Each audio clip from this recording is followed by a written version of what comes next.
Greetings, Mavericks and new viewers.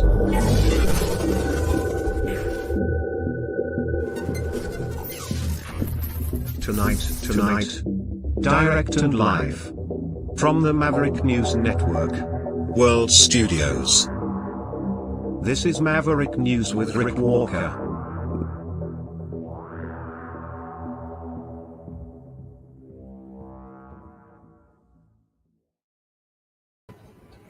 Okay, huge technical problems here.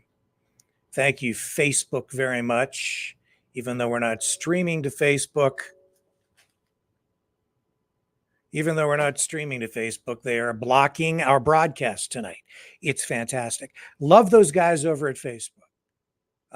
Getting messages that Facebook says we don't meet the criteria to go live, so the streaming company that we use is interfacing with that to block everything that we're doing. And we're not, so I got everything up except for a couple of channels, but I need to make some adjustments to work around Facebook, where we're banned for life, and yet they're still wreaking havoc on the program. Isn't that fantastic? We have a lot of news to share with you tonight, so don't go away. Let me just run a few little promo transition things to entertain you while I take care of the technical problems. I will be right back, so don't go away. You know, someone very profoundly once said many years ago that if fascism ever comes to America, it'll come in the name of liberalism.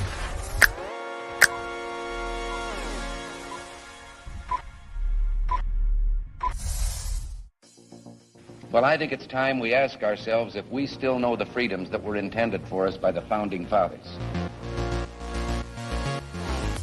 If we lose freedom here, there's no place to escape to. This is the last stand on Earth. The entire world is watching.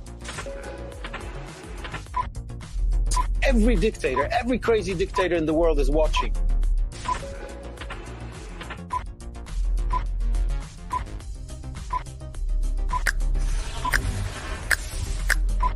The world is watching. On TV, the entire world is watching. On social media. But the entire world is watching, and yes, they are seeing what we have apparently bravely been willing to say that others are thinking. Stand for freedom. Literally stand for freedom. Let's get this done. The entire world is watching. We're at war with the most dangerous enemy that has ever faced mankind in his long climb from the swamp to the stars. Maverick News. Let me have more control of my own destiny. The world is watching.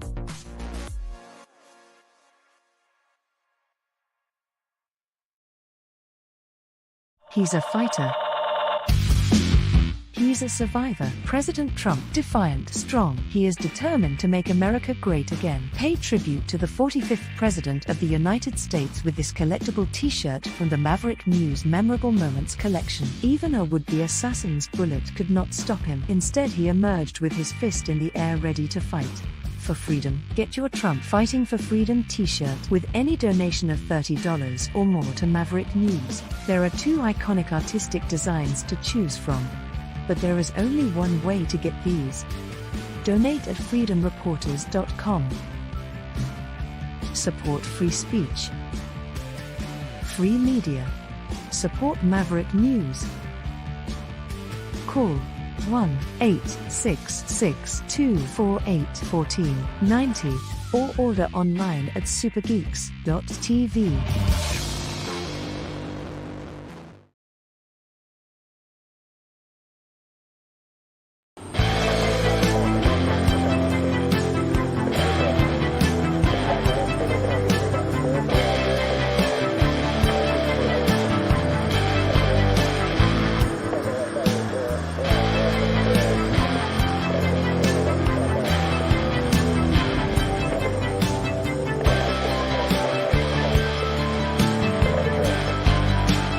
Maverick News. Fighting for freedom. Okay. How are you? I'm okay, John. Okay, folks, we are live on the line with John. He's our intrepid news monitor, always has his nose for news engaged. And John, you have breaking news for us tonight. Tell us what's going on. Well, breaking news, Rimby John Scotty. Breaking news, Maverick News family worldwide. Confirmed, Rick, about a half an hour ago. The White House in the United States of America, our 46th president, Joe Biden, is confirmed with COVID-19 again. Please repeat that, because that just blows my mind. Because he's obviously been fully vaxxed, right? Fully vaxxed, I think 5-6 times. Just confirmed about a half an hour ago. Breaking international news, ABC News, NBC, CBS. The White House about a half an hour ago in the United States of America, confirming that the 46th president, Joe Biden, is confirmed with full COVID-19 again. Well, isn't that an interesting development?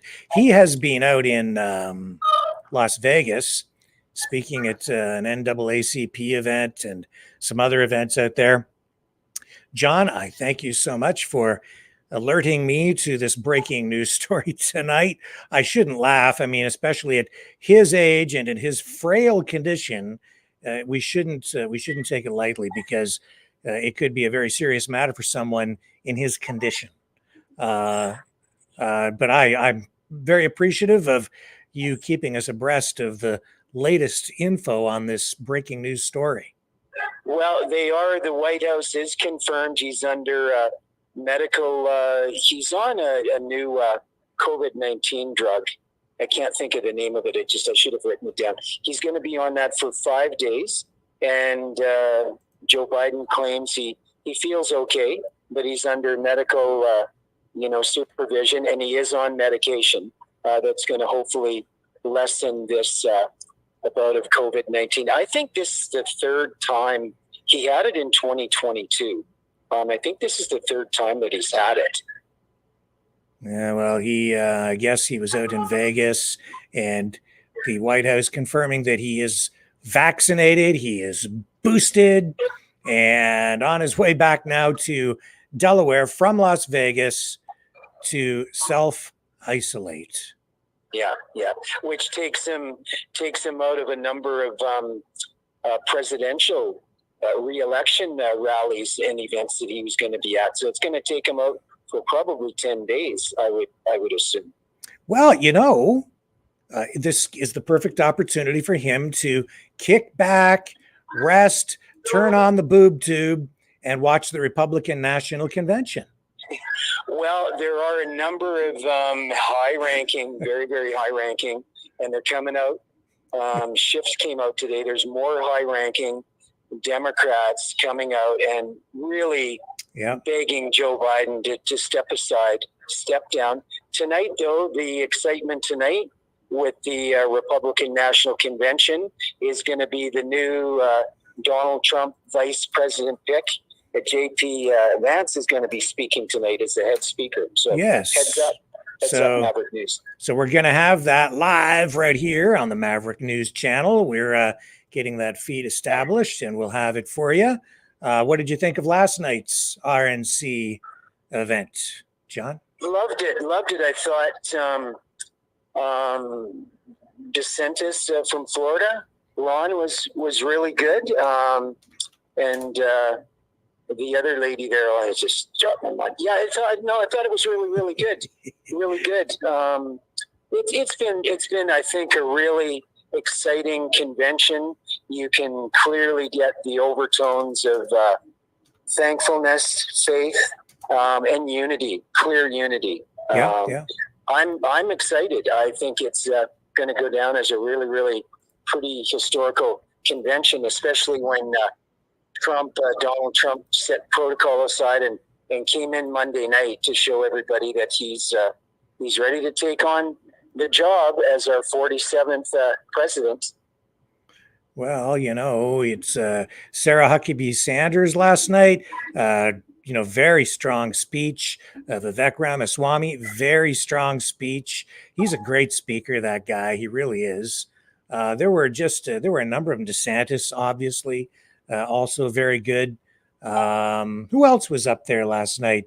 It was a star-studded cast. It really was. Oh, Marco Rubio was up there last night.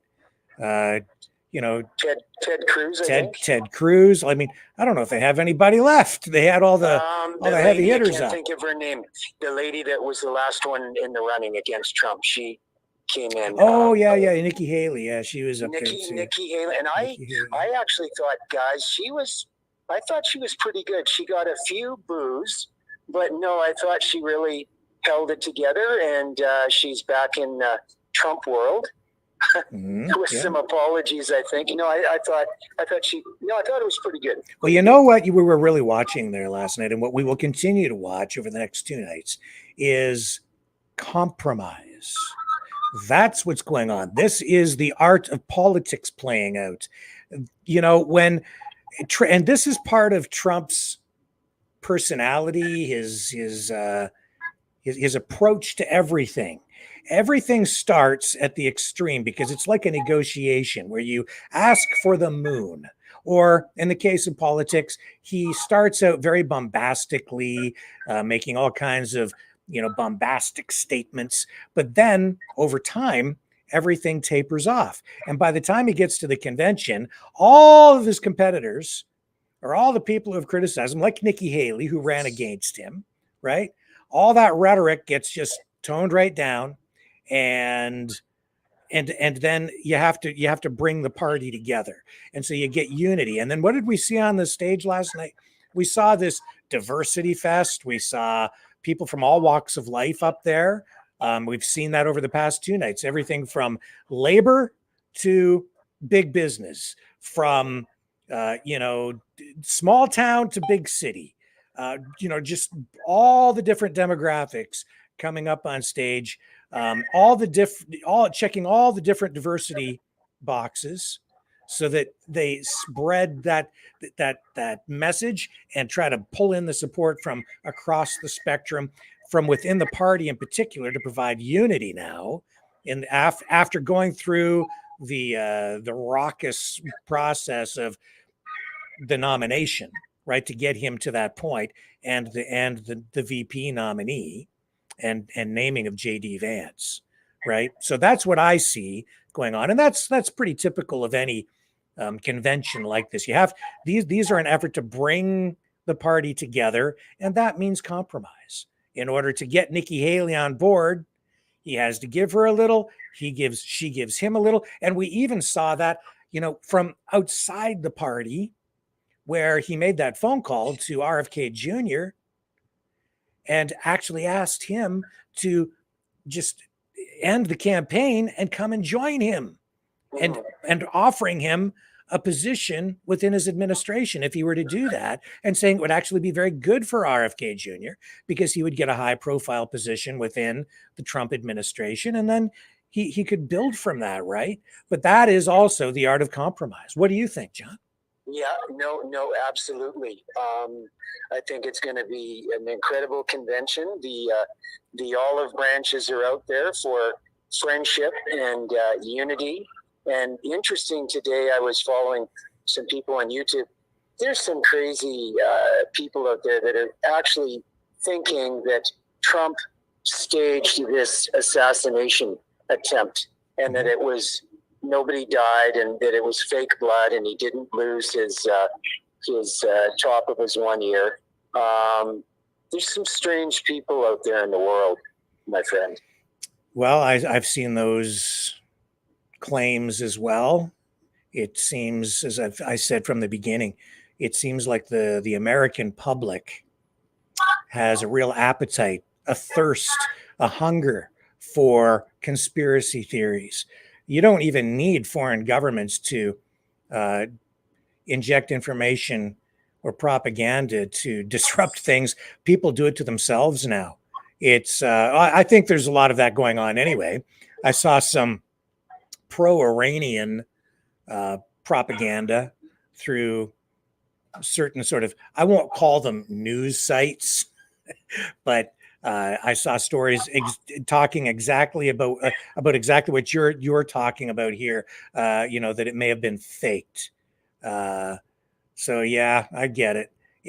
sow the seeds of doubt, questions.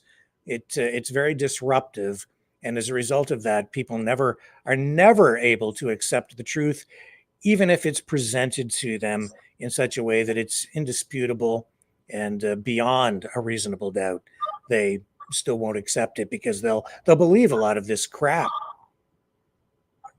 Well, and it appears there's a tremendous amount of pressure from the Republicans and some Democrats that the lady that heads up the Secret Service in the United States of America should resign. She claims in an interview the other night on ABC News that the buck stops with her, and the negligence and poor planning that never, ever should have happened in 1,000 years to a former president to be targeted like that at an event, or any president for that matter, any politician, period. Yeah. Oh, you know what? I have incoming video from Las Vegas. This is where is this? This is the Our Time Is Now annual conference, which is where Biden was supposed to speak. But this just in, he's not going to show up, ladies and gentlemen, and he sends his regrets. Thank you all so much for your patience and understanding. Regrettably, I was just on the phone with President Biden, and he shared his deep disappointment at not being able to join us this afternoon. The president has been at many events, as we all know, and he just tested positive for COVID. So, of course, we understand that he needs to take the precautions that have been recommended, and he did not obviously want to put anybody at risk. Thank you all. So I don't know if you could see that, John, when I just ran that, but he says the president says he doesn't want to put anyone at risk. So you know what? I have another idea. You know what he could do? He could listen to Adam Schiff. Shifty shift. and step aside. And then we wouldn't have to. I'm just saying. Oh, man. Well, unfortunately, our friends with Maverick in the United States of America, Mr. Biden is not a well man. We know that. It's time for him to protect his legacy and step aside and take care of himself. His family, it's elder abuse what they're doing to him. His family needs to step in and own up and take care of the man. The man is owed that, Yeah, I mean, look, I hate to sit here and editorialize this way, but it's just so blatantly obvious that he's past his prime. He's served his country, and the time is right for him to retire and and he just should make room for somebody with more energy who has a better shot at Donald Trump. Simple as that. If his party wants to put in a viable showing in this election, they should, he should do the right thing for the country, in my opinion. I think, Rick, on behalf of Maverick News family worldwide, Canada and the United States, we certainly send our deepest sincere condolences to the gentleman that lost his life over the weekend and the two men that were part of being shot that are in recovery, and we certainly send our blessings and our prayers to Donald J. Trump and his family as well, in a most sincere way from Canada.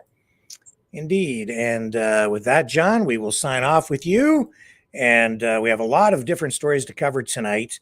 Everything from a new condo that has been purchased by the Trudeau government in New York City on Billionaire's Row. So that's generating a lot of backlash, to Trudeau commenting on yesterday's torrential downpour that caused flooding in Toronto, to the coverage tonight live of the RNC convention where J.D. Vance will soon be speaking. And we're going to go live there in just a moment. And John, thank you, sir, for calling in and keeping us alerted. One final thought, Rick. May God bless the United States of America, one of the greatest countries in the free world, and also may God bless Canada. And let's never forget, Rick and Maverick News family around the world, in God we trust. And how lucky we are. Very much. Cheers. Thank you, John. Have a great night, my friend. Talk to you again. Bye. There we go. All right, let's go out. Oh, Newt Gingrich is taking to the stage in Milwaukee as we speak. Let's go live now to Milwaukee and the RNC.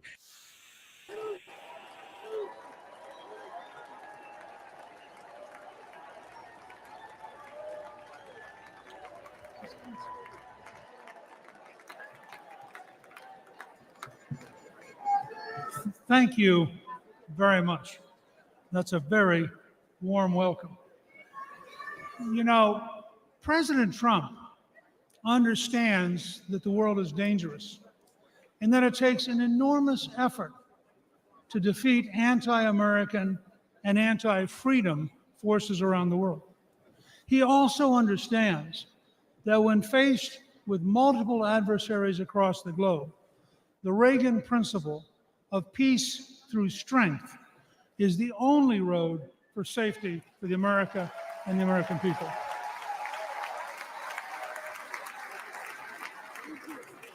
The contrast between President Trump's realistic policy of resolute strength in a dangerous world and President Biden's policies of appeasement, weakness, and self-delusion may be the biggest difference between the Make America Great Again movement and the Make America Weak ideology of the left.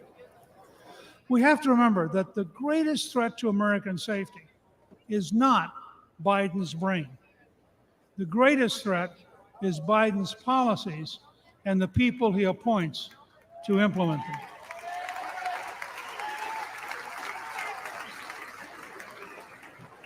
He is working towards appeasement when the world today is incredibly dangerous.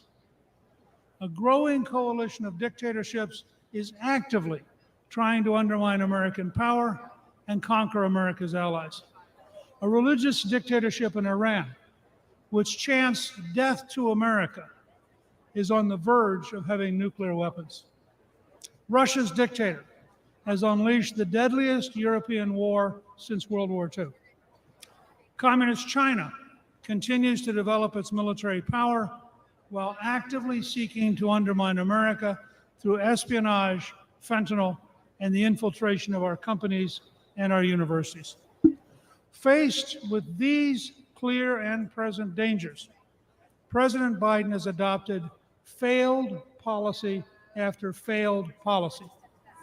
Where President Trump orchestrated an orderly end to the Afghanistan war with no American killed in nearly 2 years.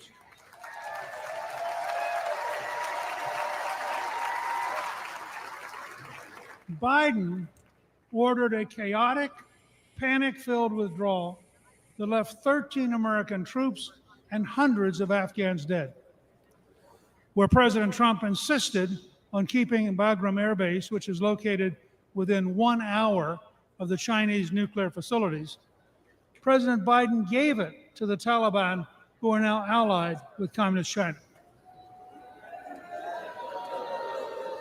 Where President Trump brokered the Abraham Accords and was moving the Middle East toward peace and cooperation, President Biden's weakness and confusion led to a terrible Hamas assault, killing more than 1,200 innocent people in Israel. Under Trump, we achieved peace through strength. Under Biden, we have war, suffering, death, and a world teetering on the edge of World War III. Like Prime Minister Winston Churchill and President Abraham Lincoln, President Trump understands that only a firm, courageous policy of strength will work in a dangerous world. The message for this November is clear.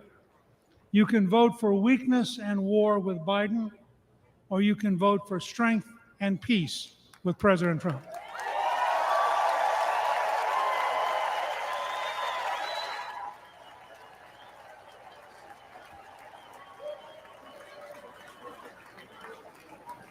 Let's dedicate ourselves to making America safe, strong, and proud again with President Trump. Thank you very much. Ladies and gentlemen, please welcome former Director of the United States Office of Trade and Manufacturing Policy, Peter Navarro. He just got out of jail and arrived there today, coming straight from jail.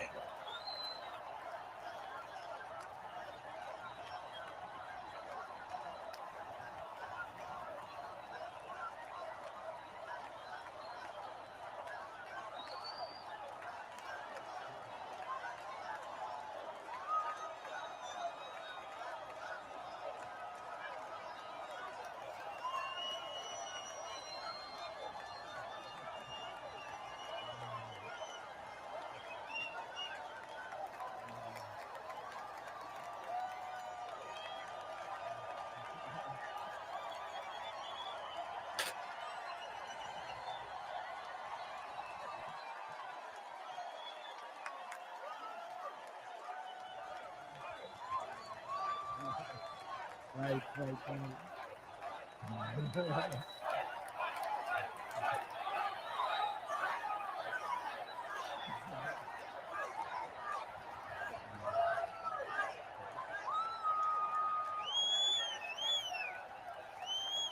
This is a beautiful thing, and I think you folks just want to know if you can see my MAGA tattoo I got there.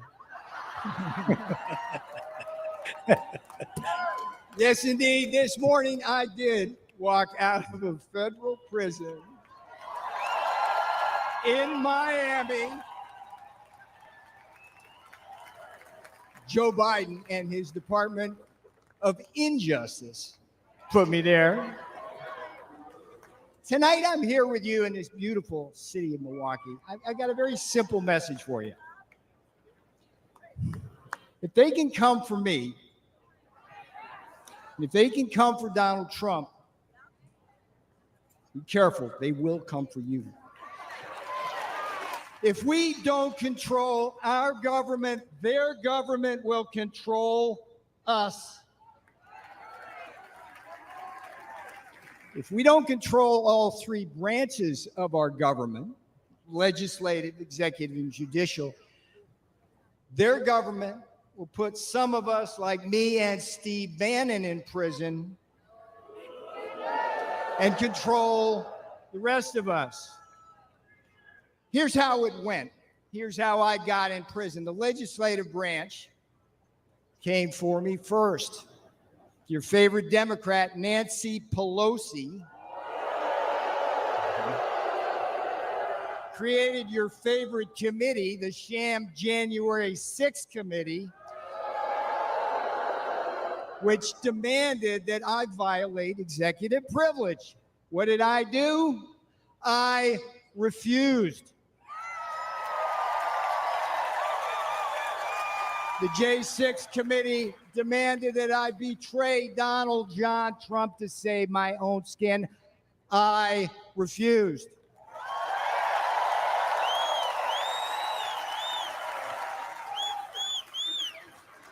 Here's the thing about the Constitution. They demanded that I break the law because they have no respect for it. I refused. And a Democrat majority in the House then voted to hold me in contempt. All right, what happened next? The next jackboot to drop was the executive branch. Another one of your favorite Democrats, Democrat Attorney General Merrick Garland. There's a winner. Him and Jack Smith indicted and prosecuted me for criminal contempt of Congress. Now, here's what's weird about it. It's something that Democrat prosecutors refuse to do against one of their own, including two guys with blood on their hands, Eric Holder and Alejandro Mayorkas, the great border czar, right? They've actually gotten people killed for decades. For decades. The Department of Injustice right now, the Department of Justice policy stated, hear me out on this, if Congress slaps a subpoena on a senior White House advisor like me, the advisor's duty is to politely tell them to go pound sand. That's exactly what I did. So far we got two branches, legislative and executive. The judicial branch delivered the final blow. Just as, here's another favorite of yours, just as Democrat Judge Juan Marchand, you know this guy? Did to Donald John Trump in his Manhattan kangaroo court, another Democrat judge, a guy named Ahmed Maida, keep your eye on this guy, Ahmed Maida, Obama appointee. They stripped me of every possible defense, and then what? Just like in Manhattan with Donald Trump, they threw me to the wolves of an anti-Trump jury, and where? The D.C. swamp. They convicted me. They jailed me. Guess what? They did not break me.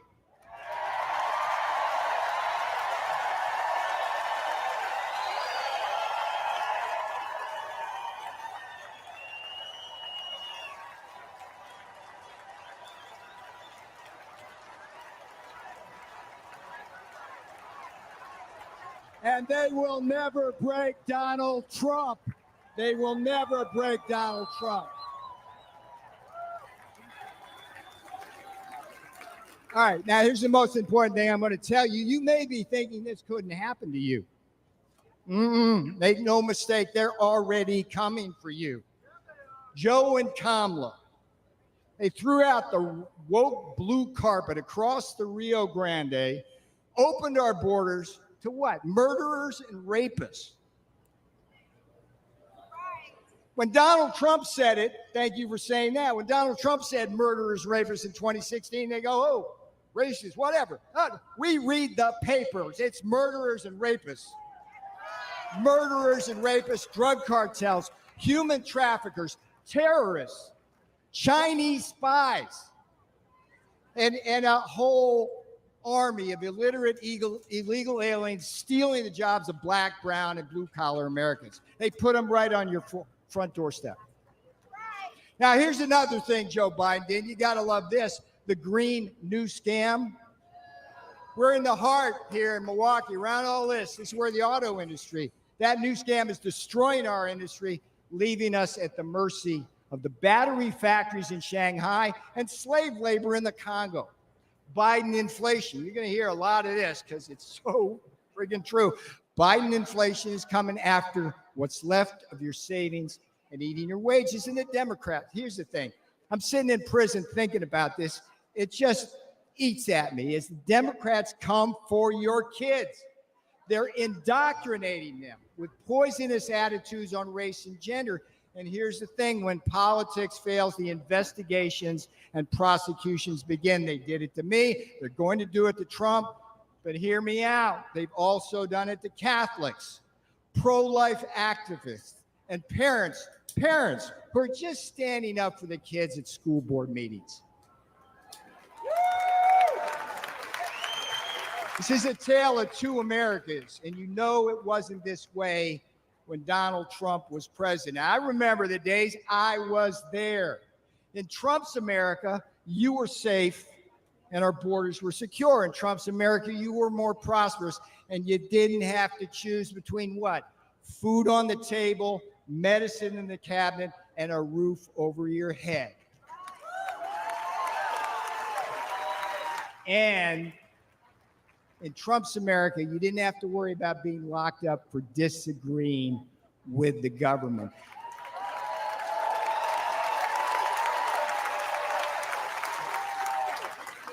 I went to prison so you won't have to.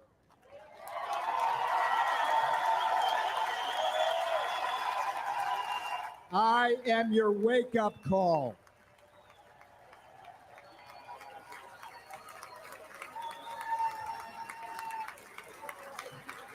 All right, this is where I'm going to have fun now, because I'm going to leave you now with the last three words. The last three words my beautiful fiance said when I left that morning for prison. They weren't, "I love you." That was a given. She simply said, "We got this. We got this."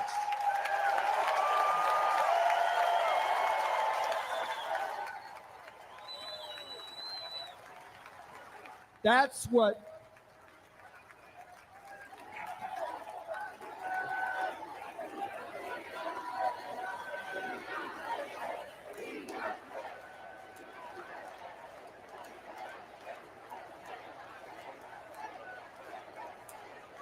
bring my girl out now. That's what these lawfare jackals don't understand. When they put people like me in prison and fire figurative and now literal bullets at Donald Trump, they also assault our families.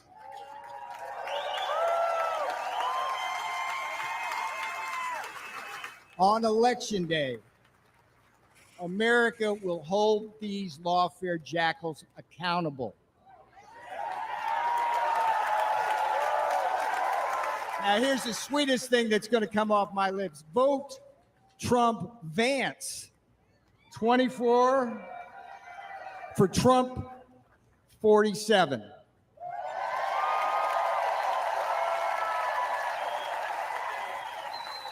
I'm Peter Navarro. I went to prison so you won't have to. This is my beautiful girl. She did the time with me. That's what these friggin' Democrats don't understand. They do this to our families. She's my girl. Yeah. I love you. Let's win. Do not let up. Do not let up. Pedal to the metal till November.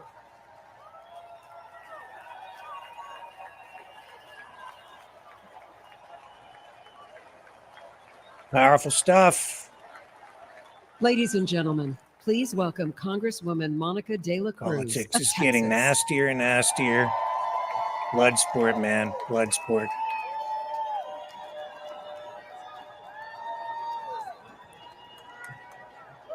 And it's going to get nastier. Hello, Milwaukee. On behalf of the great state of Texas, it is an honor to be with you tonight.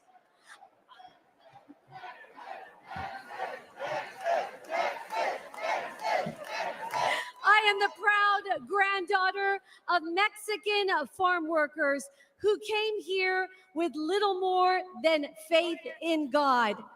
They never had much money, but they instilled in us strong Texas values. They taught me that through hard work, anything is possible in America. And then I proved it. By getting myself through school and building a successful small business. It wasn't easy, but I'm living proof that the American dream, el sueño americano, can become reality.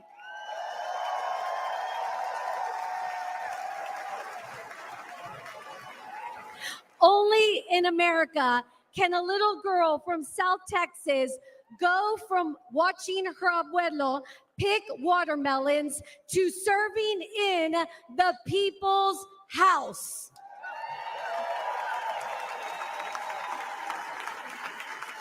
Now, as a mother, I often think about my kids' future, and I'm worried. The American dream is slipping away. Joe Biden and Kamala Harris make it impossible for hardworking Americans like the people in my community to get ahead. Their policies put home ownership out of reach. Wages can't keep up with inflation. They give benefits to illegal immigrants and cut Medicare Advantage for our seniors. They say their immigration policies are compassionate, but there's nothing compassionate about open borders. They threaten our national security, flood our country with deadly drugs, killing our precious children. Biden and Harris don't care about immigrants. They just use them for political gain. We deserve so much better. We must make America strong again by re-electing President Trump.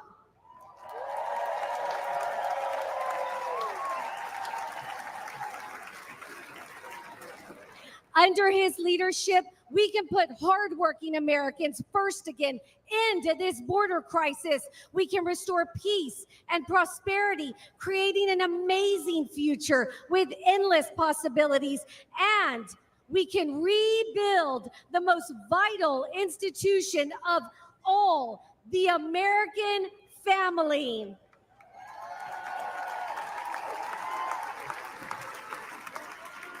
Together, we can turn Joe Biden and Kamala Harris's national nightmare into a revival of the American dream. Thank you, Milwaukee. Good night. Ladies and gentlemen, please welcome former Acting Director of Immigration and Customs Enforcement, Tom Homan. Okay, we're going to take a little break here, come back, dip into some news, and we'll get some of the other highlights. We'll be with this through the night. Definitely going to get that J.D. Vance speech.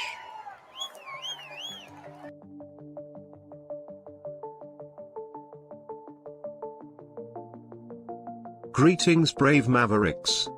Our quest for truth continues. We go beyond fake news.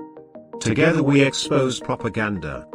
Together we pull others out of rabbit holes. We are maverick thinkers. We are all unique individuals. Defenders of individual rights and freedoms. Credible. Trusted. Grounded in reality. Maverick News. Maverick News. Defending free speech. Free speech. Donate at freedomreporters.com. Do it now. Tomorrow may be too late. Maverick News. The world is watching.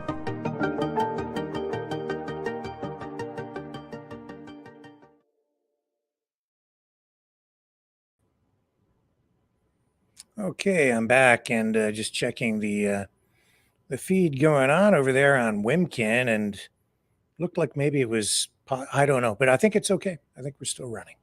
Just a lot of technical problems tonight. There is other stuff going on in the world aside from the RNC convention and Donald Trump. Back in Canada, we had several trials going on related to the Freedom Convoy.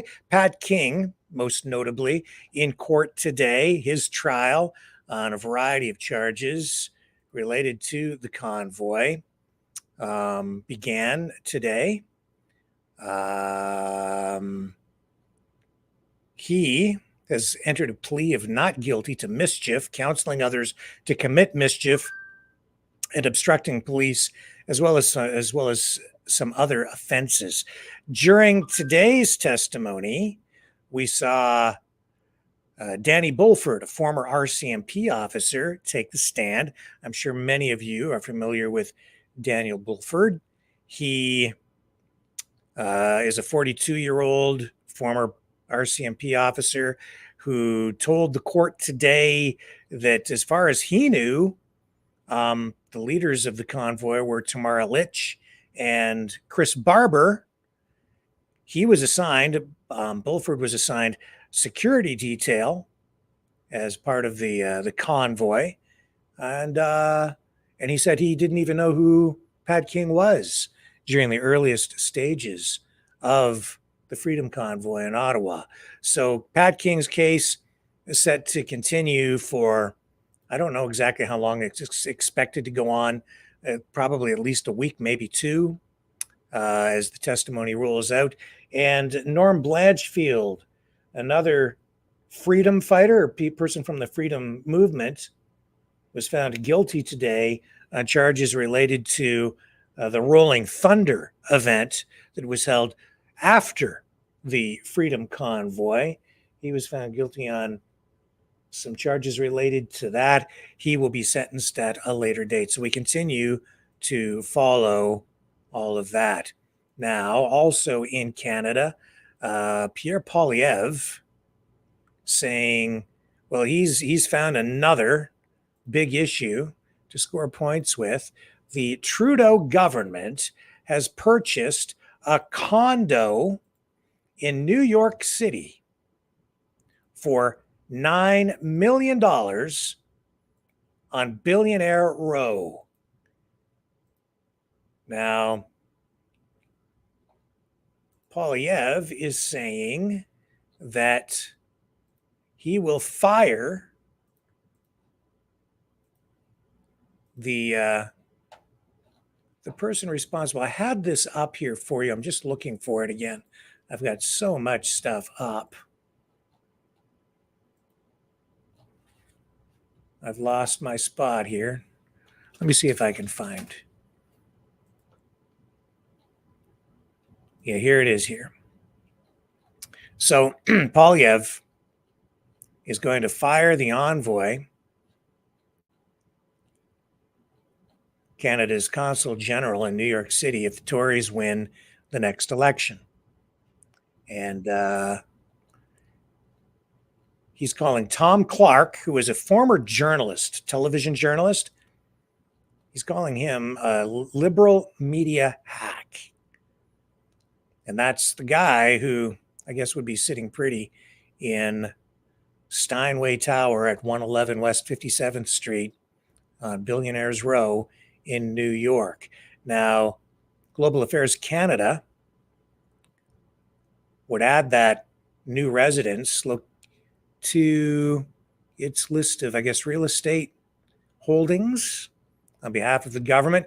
And this facility, this condo, according to government officials, would be used to entertain dignitaries, diplomats, and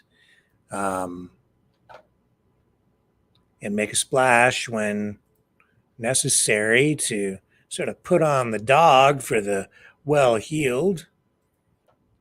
Let me show you Pierre Poilievre's response to all of this on social media. This is X. This is Poilievre's post on X, formerly known as Twitter. He says Trudeau spent $9 million on a luxury Billionaires Row condo for his liberal media hack, Tom Clark, whom he made consul general, whom I will fire. Life has never been better for Trudeau's friends, and it's never been worse for working Canadians. And then, just to rub a little salt in the wound, he posted a Trudeau video on his social media page. Every Canadian deserves a safe and affordable place to call home. And since 2015, we've been working extremely hard to make that a reality.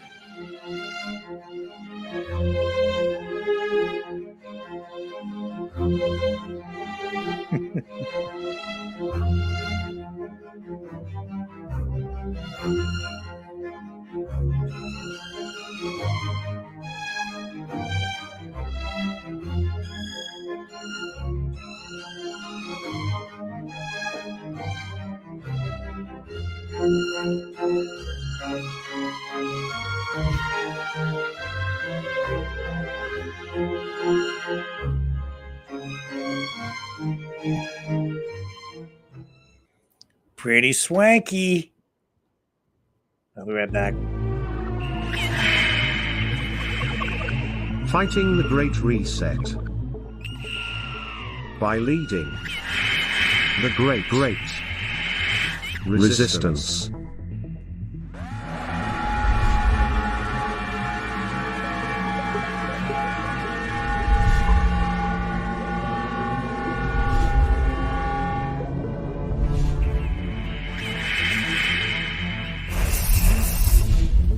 Maverick News. The antivirus programs for your mind.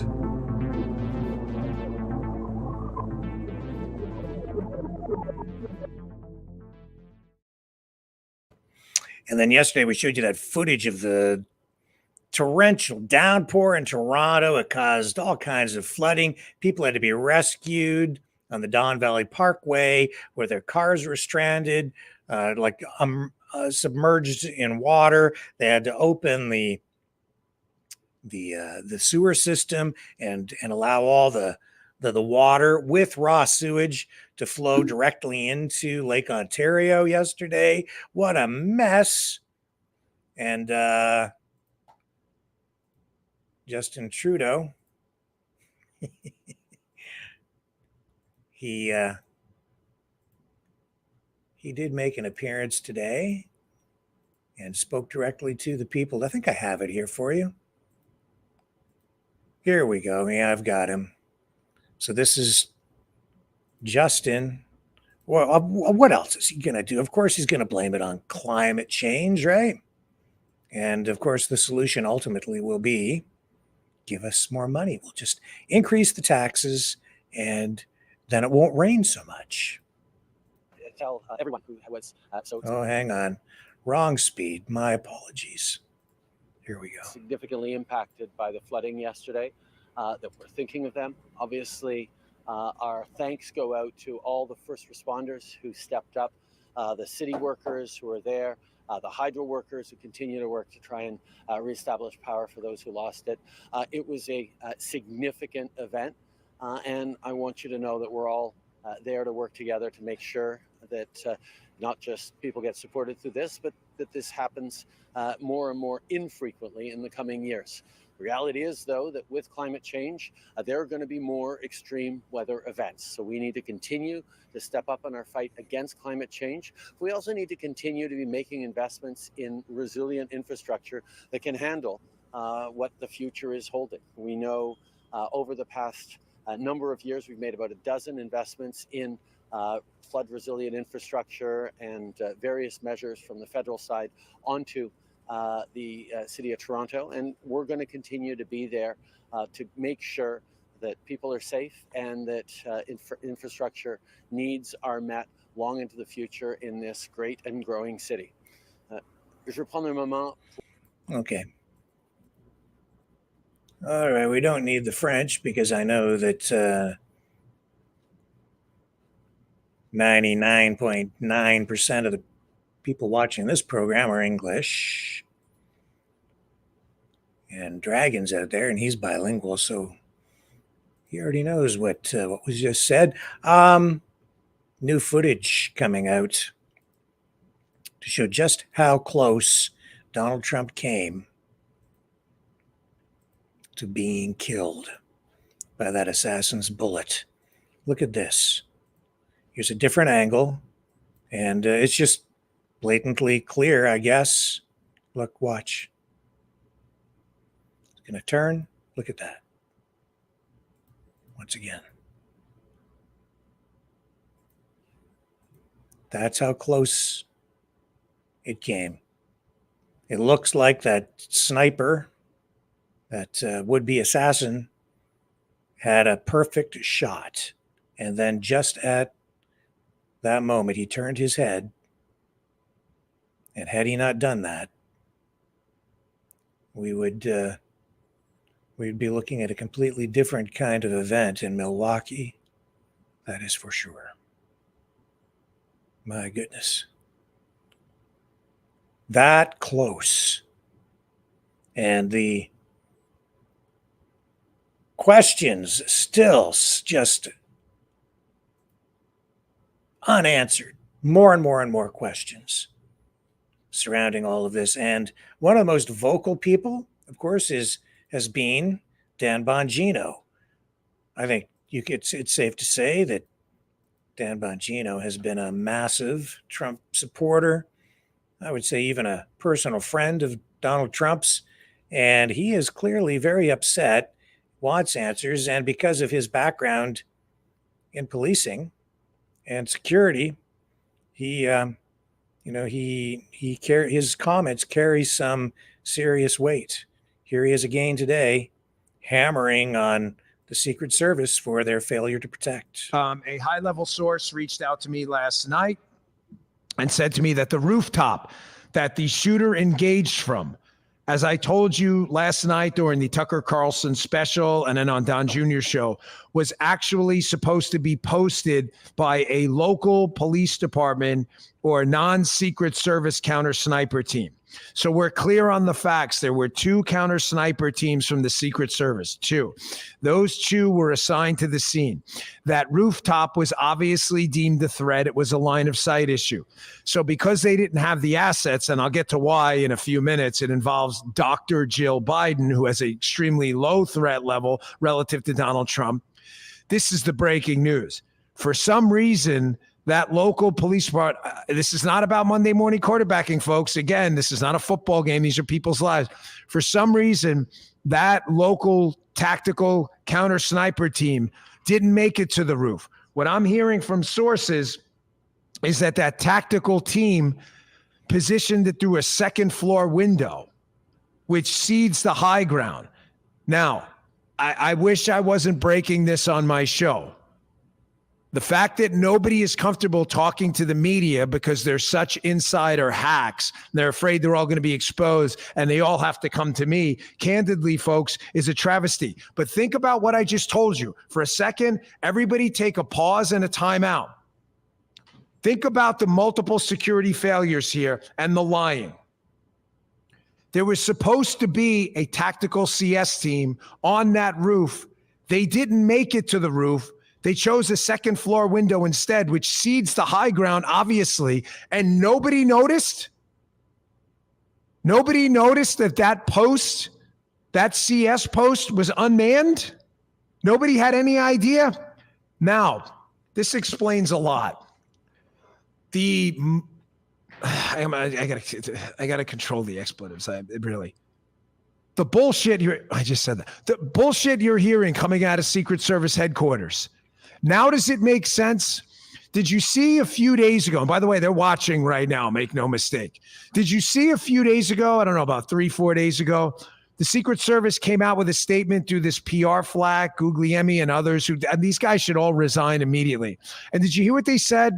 They did it kind of in a winky nod, sleazy kind of way, where they tried to pawn this off on the local So, yeah, I mean, I think he's got some. Here we go. For appearing to pawn this off on the locals, even though what they were saying was true, even though it was the Secret Service's responsibility to check that the post was manned, the Secret Service then dialed the story back and said, oh, we're not trying to blame the locals. This is our responsibility. And then when they got backlash for saying, okay, well, if it's your responsibility, why was there no one on the freaking roof? Why was there no one there? What did the Secret Service director say? She came out with this ludicrous absurdity that, I don't know, man, the slope of the roof, we shouldn't be up there. It's like an OSHA violation or something.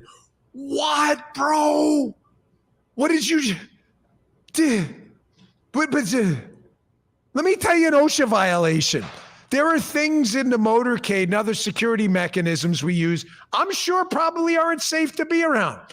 You think I sat there and went, OSHA, can we get a ticket on this item here? You do your job. You do your job and you keep the president alive.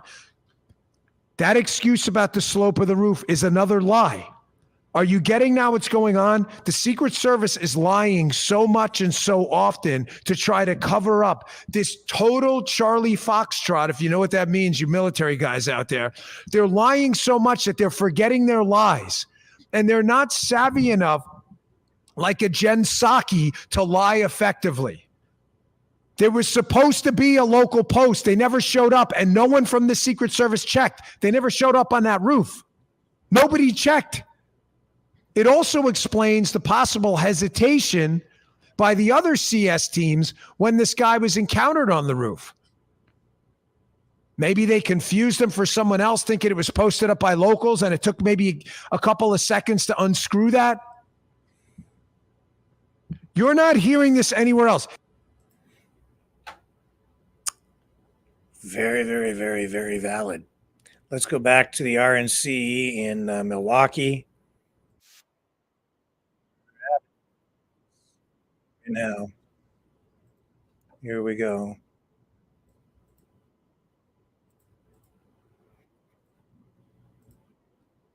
Immigration front and center. Under his watch, around 11 million immigrants have crossed our border illegally. That's more than the entire population of Michigan. It's twice the population of Wisconsin. Biden has welcomed into our country rapists, murderers, even terrorists. And the price that we have paid has been deadly. Among the many victims was 12-year-old Jocelyn from Houston, Texas, raped and murdered by 2 illegal immigrants. She's one of thousands whose lives have been destroyed by Joe Biden's open border policies.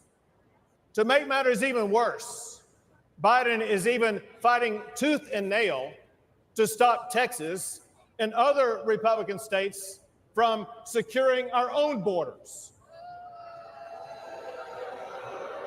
I deployed thousands of National Guard soldiers to build hundreds of miles of razor wire barriers. Give it up for our National Guard.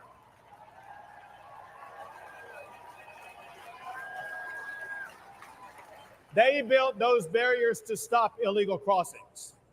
When Joe Biden ordered to cut that razor wire, I ordered the National Guard to triple the razor wire on the border.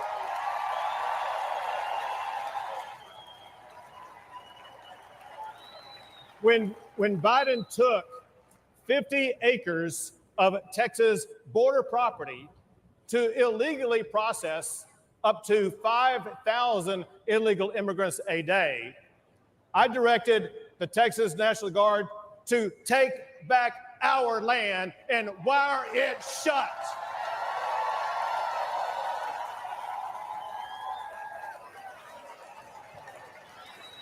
Now, there's no longer 5,000 people crossing the border like there was under Joe Biden. Now that the National Guard wired that shut, on average, there is 1 illegal immigrant crossing the border at that location a day.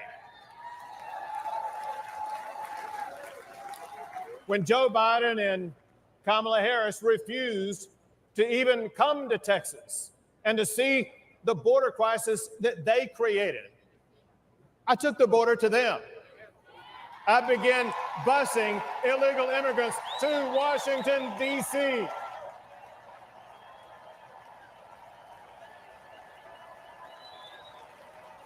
And we have continued busing migrants to sanctuary cities across the entire country. And those buses will continue to roll until we finally secure our border.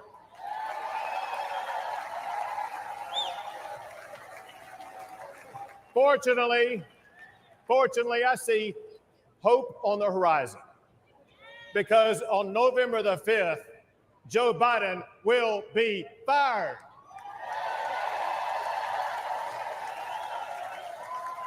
And Donald Trump will once again become the President of the United States of America.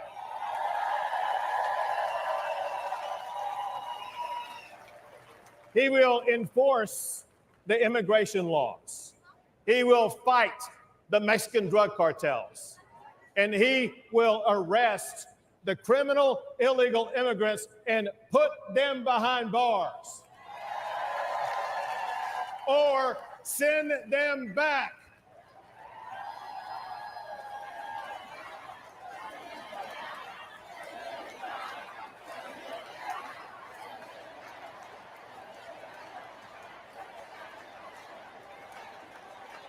It is time.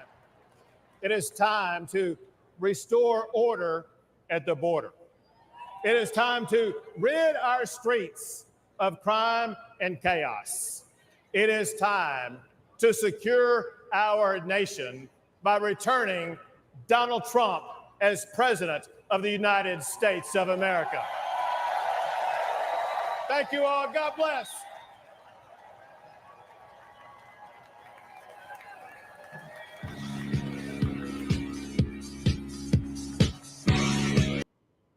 Okay, let's take a little break so I can get something queued up here for you. I'll be right back.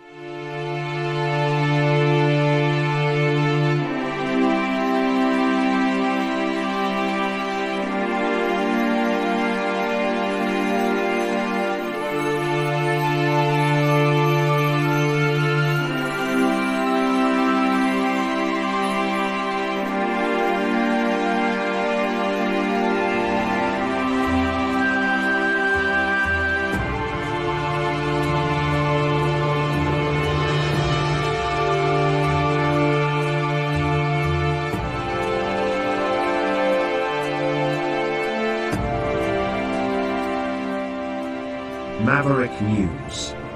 The world is watching.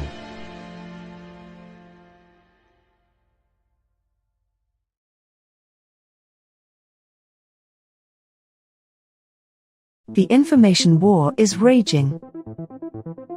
Truth without integrity is worth nothing. Maverick News.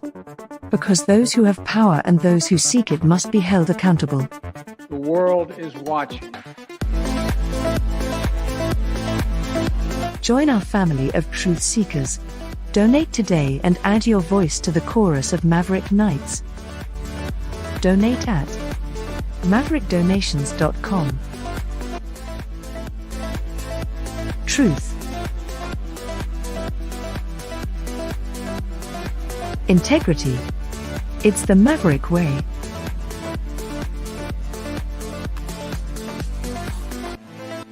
Maverick News.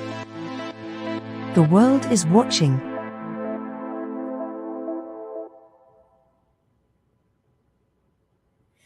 And to provide some balance in all of this, Ron Paul has come out to criticize J.D. Vance ahead of his address tonight at the RNC convention. Here we'll give Ron Paul an opportunity to share his thoughts tonight. Here we go. Vance says Iran needs to be punched hard. Well, that's great diplomacy, I'll tell you. There's a lot of problems in the world, and if you're sincere in changing it, you stick to principle and you have an open door for at least a discussion. If people will not discuss and will not talk and aggravate, and some people interpret that's our foreign policy. We do it our way or not, or it won't do it. But acting like a bully does not work. Yeah, I mean, I think J.D. Vance, I think this was, if not his first interview, one of his first interviews after being named the VP pick by Trump. And I think it just shows that he's, in terms of foreign policy, he's not ready for prime time. We were cautiously optimistic. There's a possibility of good things happening. With Biden's people, there's no possibility of anything good happening. So cautiously optimistic. But this was a dumb interview, and it shows that he doesn't understand the world very well. The idea that he's calling for an all-out war with Iran. Now, that may please some of his donors, his mega donors, like Miriam Adelson, these people who they claim to be Israel first, and a lot of these people in the Republican Party are. But I would say, this is not the world of 10 or 15 years ago. You can't just go around with this cost-free bombast where you're threatening everyone around the world. The world is tired of hearing threats from people like J.D. Vance and the neocons. And the fact of the matter is, if J.D. Vance hits Iran hard, Iran is going to hit Israel hard, and is going to. We've already seen with the strike a couple of months ago how they were able to breach the Iron Dome, and that was with very, very small amount of missiles. And they have a lot of missiles. They have very high-tech technology. They're sending technology to Russia. That's how good it is to fight against Ukraine. The people who profess to love Israel in pushing for a war with Iran, they are going to see Israel decimated. The people who actually care about peace are the people who care about places like Israel and want them to live in peace. So Vance is way, way off the mark in this. He needs to assemble a better foreign policy team. My guess is he won't, because you know how it works, Dr. Paul. There are think tanks filled to the brim of so-called experts, the people who have done the same thing year after year after year, even as it fails. 20 years in Afghanistan, another surge in Iraq. We need to occupy Libya. Everything they've touched is gone to garbage, yet somehow they stick around, they slink around, they hang out at the think tanks, they get very, very good salaries. And then when it comes time, when a Republican is elected, they will pretend to be the flavor of the day until they get back in power. Boom, there you go. You have the same old dumb policies. And so it's very disappointing, but this is a different era. This is not the era where the U.S. can throw its weight around. The fact of the matter is, you want to put in a lot of China hawks? Well, here's a wake-up call. Here's a rude awakening. If the U.S. starts war with China, we will lose. The U.S. will lose. And not only will we lose the war, but probably lose half the country in a nuclear explosion. Is that really what we want? Aren't there better ways of approaching the world than this kind of absurd bombast and threats? Well, I don't know. I mean, I've got my own opinions, which I will keep to myself for the moment. But we will go back now to the RNC convention. Here we go, live again. Did it before, and he will do it again. For the sake of our economy, for the sake of our quality of life, and for the sake of America's future, let's return Donald Trump to the White House. Texas.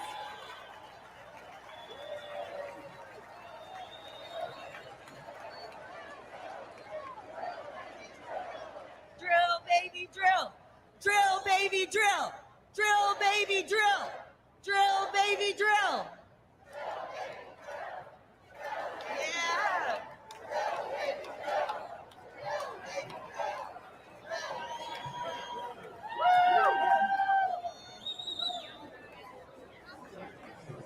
Ladies and gentlemen, please welcome the mayor of East Palestine, Ohio, Trent Conway. Well, it's time to hear about that rail disaster.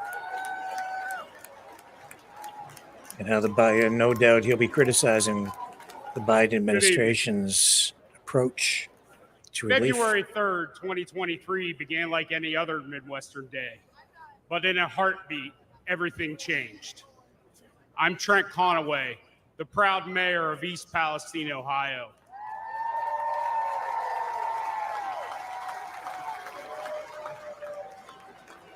When the train derailed, spewing flames and toxic chemicals to our town, faced a disaster unlike we'd ever seen. And in the chaos, we witnessed a clear contrast between leadership and incompetence. Our first responders didn't hesitate.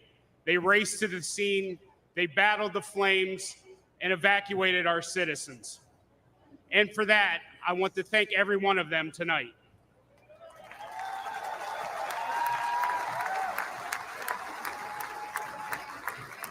Unfortunately, the Biden administration's federal response was much different. It consisted almost entirely of meetings and press events. They talked and talked, but they delivered little help. Then there was a clear difference between former President Trump and President Biden. For the longest time, the White House was silent, and we never heard a word from Vice President Harris. I guess we weren't their type of folks. No Hollywood elites or Wall Street billionaires live in East Palestine, just hardworking Americans.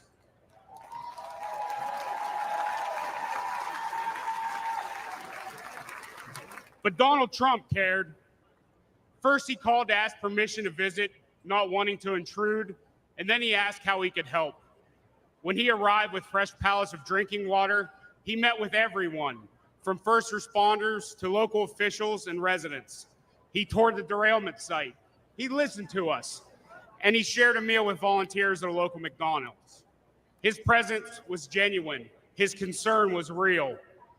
After a year of criticism, President Biden finally did show up. His appearance was brief, forced, and scripted. He met with a select few and then left. We needed so much, and he delivered so little. I know a thing or two about train wrecks now, and let me tell you, that's what the Biden administration has been.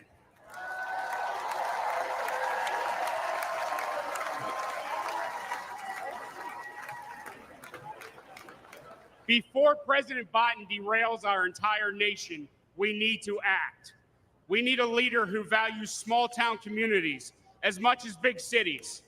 We need a president who loves all Americans.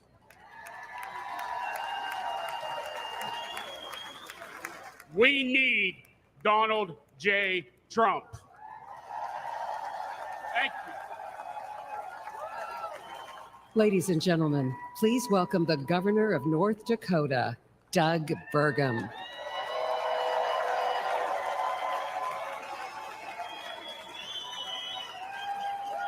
Hello, Milwaukee. And hello, North Dakota. Feels good to be here. The last time I was in Milwaukee, in this building, standing behind a podium was for the debate, and I stood on one leg for 2 hours. You guys might remember I blew my Achilles the day before. But to kick things off, I have a question for you, and I need your help answering so nice and so loud that everyone at home can hear you. Are you ready? Who will make America energy dominant? Again, who will make America energy dominant? Well, that's pretty good, but it's after 4 p.m. in D.C., so how about one more time loud enough to wake up Joe Biden? Who will make America energy dominant? That's right, because when President Trump unleashes American energy, we unleash American prosperity, and we ensure our national security. Serving as a governor with President Trump was like having a beautiful breeze at our back. He cut taxes and he cut red tape. Serving as a governor under Joe Biden has been like a gale force wind in our face. Biden's war on energy hurts every American because the cost of energy is in everything we use or touch every day. Biden's red tape has raised the price of the gas in your car, the cost of food on your table, the clothes on your back, and it's even raised your rent. Biden's green agenda feels like it was written by China, Russia, and Iran. Let's look at Biden's EV mandates. Where do nearly all the batteries and rare earth minerals come from? China, you know. And the day that Biden halted permits for clean U.S. natural gas export facilities, just think about the party they must have thrown that night at the Kremlin, because Biden's policies are making Russia and Iran filthy rich. And they're using that money to fund wars and terrorism against our allies. At home, Biden is acting like a dictator. He's using mandates to shut down reliable baseload electricity. That's why your electric bills have soared upwards as our nation's electric grid reliability spirals downward. 4 more years of Joe will usher an era of Biden brownouts and blackouts. Imagine no electricity for your fridge, your lights, or air conditioning. President Trump will ensure that there is power for you, and importantly, that we have the power as the United States to beat China in the AI arms race.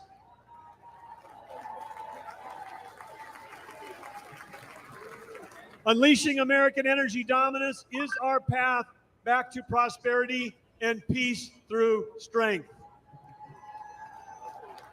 Teddy Roosevelt encouraged America to speak softly and carry a big stick. Energy dominance will be the big stick that President Trump will carry.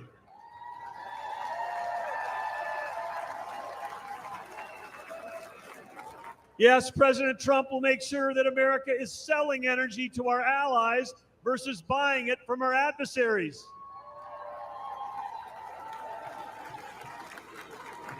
Innovation has always been the source of American greatness, and President Trump champions innovation over regulation.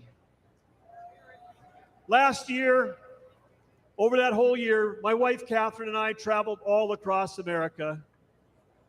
As all of you know, it's rural America that feeds the world, that fuels the world, and defends the world. Small towns with a huge impact, and rural America is Trump country.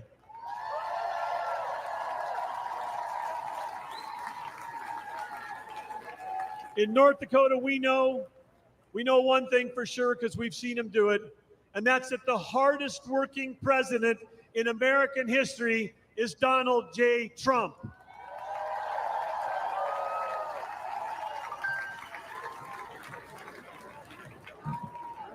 President Trump cares deeply about every American, rig workers, truck drivers, roughnecks, and yes, America's great farmers and ranchers.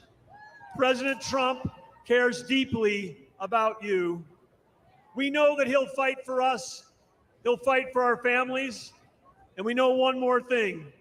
He'll let all of you keep driving your gas-powered cars.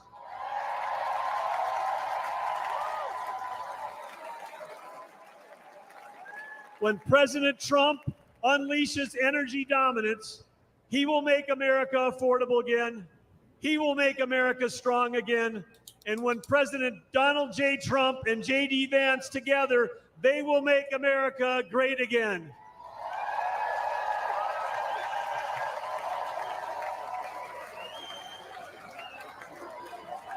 Ladies and gentlemen, please welcome former counselor to President Donald J. Trump, Kellyanne Conway.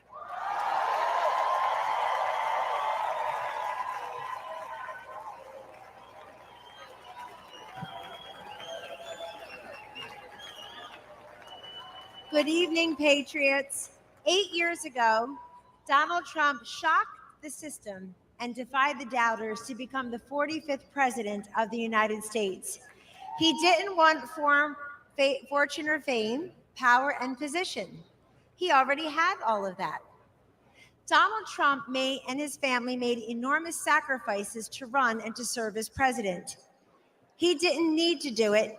He wanted to do it. My relationship with Mr. Trump was forged under fire in a foxhole in 2016 after he asked me to be his campaign manager.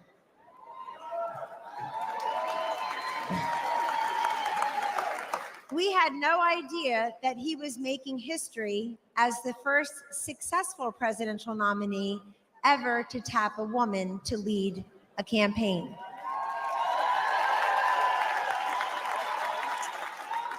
But that was a natural for Donald J. Trump.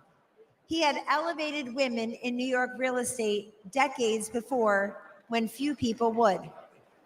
One morning, I was in an early senior staff meeting in the White House. And as I glanced around the table, something caught my eye. In that meeting were Sarah Huckabee Sanders, Mercedes Schlapp, Brooke Rollins, Ivanka Trump, and me. I soon realized that among us, we have 19 children. At the time, ages 2 through 16. Show me a C-suite in America where 5 working moms of 19 young children could have the highest rank in the company and work alongside the president.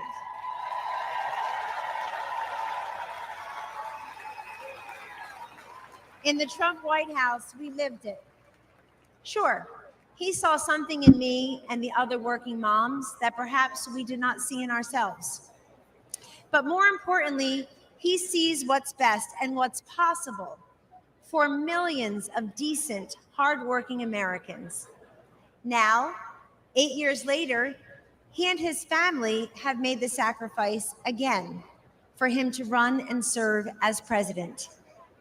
Donald Trump could be the envy of former presidents. He's a billionaire who could play golf every day at his own golf courses.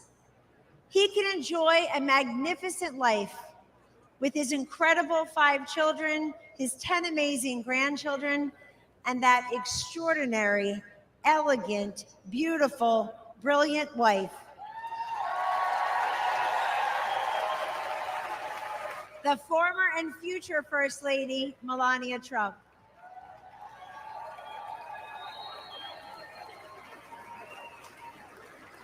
He does not need to do this, but we need him to do this. How often do we hear, "I want Trump's policies without Trump's personality"? Well, good luck with that.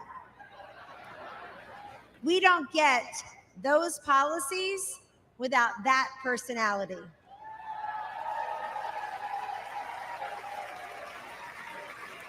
Taking out al-Baghdadi and Soleimani, ending the ISIS caliphate, recalibrating trade deals, restoring sanity, growth, and fairness in our economy, making our southern border more secure and sovereign, supporting school choice, protecting life, respecting workers, backing our blue, our military, and our border patrol. You get that through strength and toughness. Weakness emboldens our adversaries, enables failure, and empowers evil. The answer to weakness is strength. The antidote to division is unity.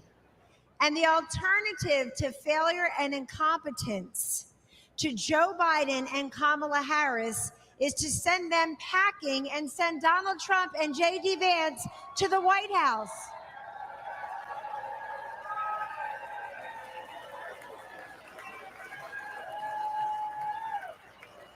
If you know someone who is skeptical about the Republican Party or who is cynical about politics, don't dismiss them. Talk to them. We win through addition, not division. In Donald Trump's Republican Party, everyone is welcome. Yes. We have been called deplorable, irredeemable, mega MAGA extremists, and worse. But Donald Trump sees you for who you are. You love your God, you love your family, and you love your country. In 2024, there should be no more hidden, undercover Trump voters.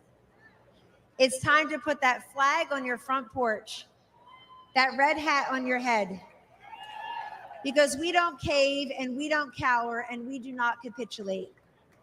Instead, we get up, we show up, we stand up, and we speak up. Ladies and gentlemen, this is your movement. This is your moment. And this is the man I know and the president we need for 4 more years. He picks the toughest fights and wins. He has stood by me, and he will always stand up for you. Thank you, God bless you, and God bless the United States of America.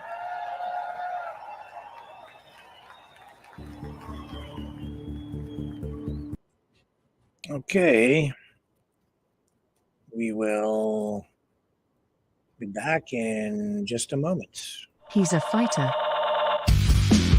He's a survivor. President Trump, defiant, strong. He is determined to make America great again. Pay tribute to the 45th President of the United States with this collectible t-shirt from the Maverick News Memorable Moments collection. Even a would-be assassin's bullet could not stop him. Instead, he emerged with his fist in the air ready to fight for freedom. Get your Trump Fighting for Freedom t-shirt with any donation of $30 or more to Maverick News. There are 2 iconic artistic designs to choose from, but there is only one way to get these.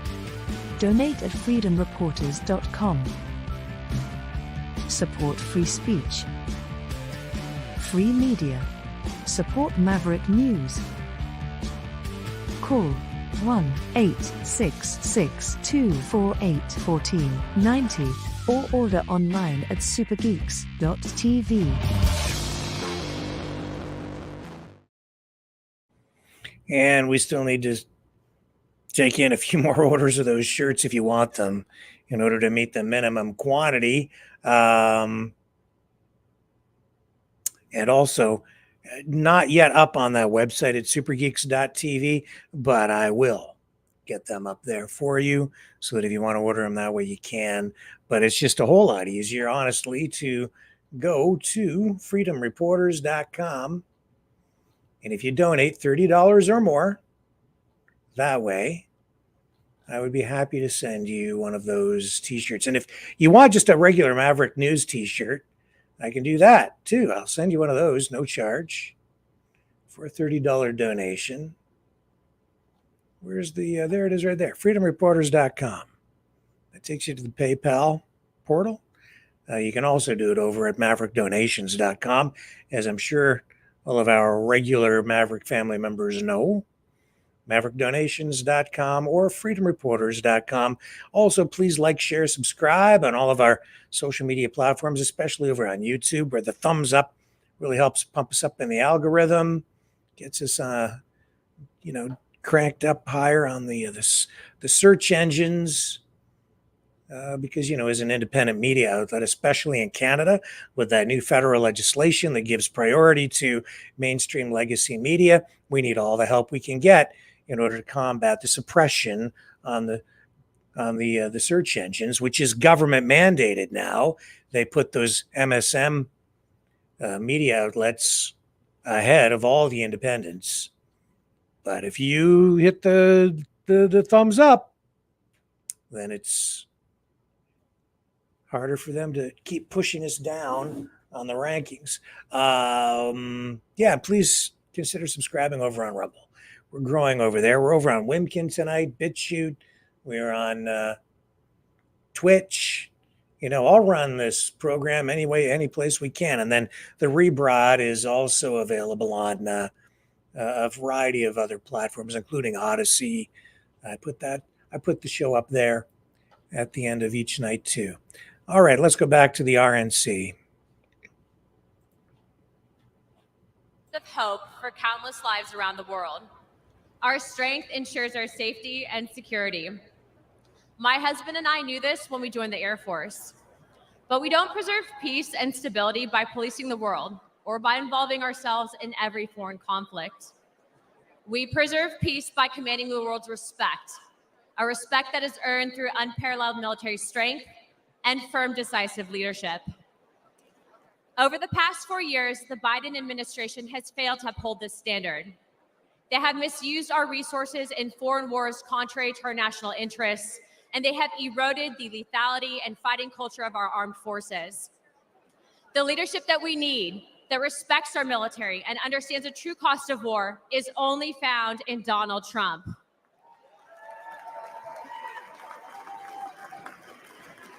He will make America strong again.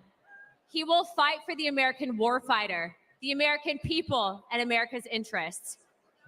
Hawks and globalist elites do not sway President Trump. He knows the cost of military action like I do. My husband was shot in combat by terrorists and continued to deploy in the fight against America's enemies. I know the fear and anguish of waiting for news about a loved one in harm's way and the pain of losing friends in combat. President Trump knows what it means to put your life on the line. Our service members and their families make immense sacrifices, and they deserve a president who respects that sacrifice and who would lay down his own life in defense of this great nation.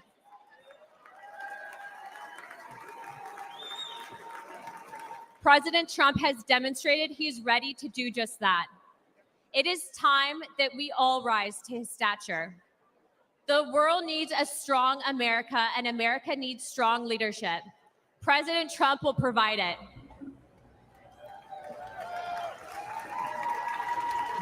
Regardless of race, gender, color, or creed, I urge you to vote for Donald Trump and J.D. Vance on November 5th.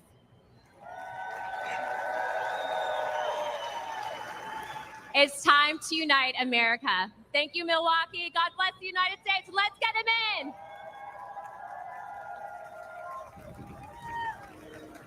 in. It was Christmas Day. We boarded Air Force One in complete and total darkness, in the pitch black of night. We landed in war-torn Western Iraq. No lights on the runway. There were hundreds of troops packed into a dining hall. They had absolutely no idea that the president and first lady were about to walk into that room. And when they did, it was a sight and a sound and a scene that I hope I never forget. That room absolutely erupted.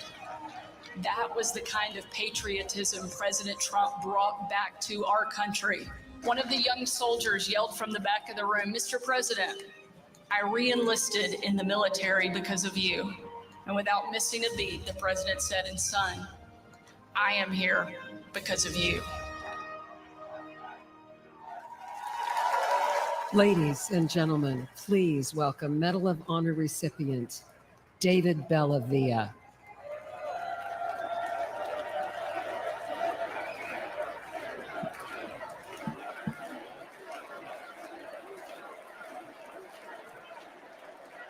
Thank you. In 2019, President Donald Trump awarded me the Medal of Honor for my service in Fallujah during the Iraq War. Thank you.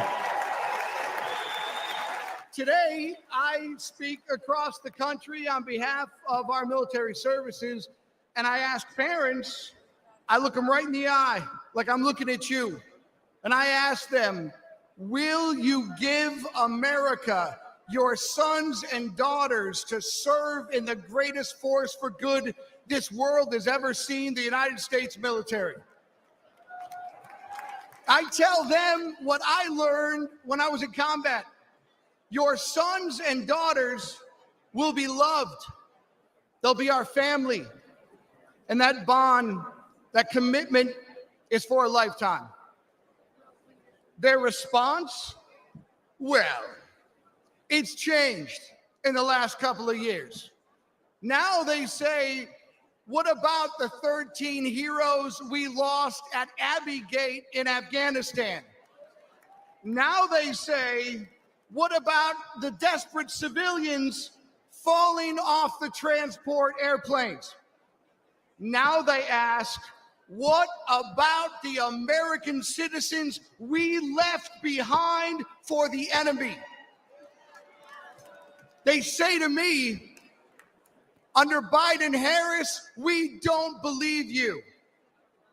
They no longer see their sacrifice as worthwhile, that their service makes us all better off.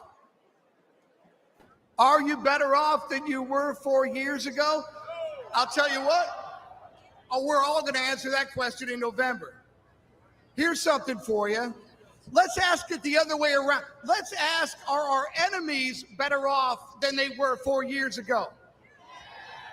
Iran and its proxies, Hezbollah, Hamas, the Houthis, China, Russia. Well, Iran is richer. Russia is bigger. And China is stronger. And their unchecked aggression proves that the answer is a resounding yes. The Biden-Harris foreign policy undermines American security, and watching their administration lose the gains President Donald Trump made overseas not only destroys our morale, it empowers our enemies abroad. Under their watch, a record number of American embassies have been forced to evacuate, and military recruitment has plunged, and confidence in the armed forces has reached a 20-year low. Under President Donald Trump, our enemies will know that American power is as decisive as it is overwhelming. And if you provoke the United States of America, we will hurt you.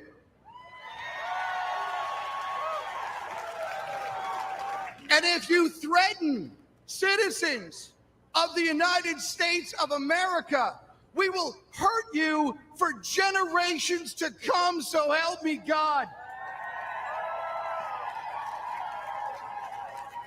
Donald Trump is a commander-in-chief that I am confident to tell parents is at the helm. Donald Trump loves America. He too has bled for the nation that he loves. May God bless America. May God bless our Gold Star families. Thank you for what you've given this country. And may God keep President Donald Trump safe and in his hands. May God make America strong. May God make America great again. Join me in voting for Commander-in-Chief Donald J. Trump for President of the United States. Thank you very much.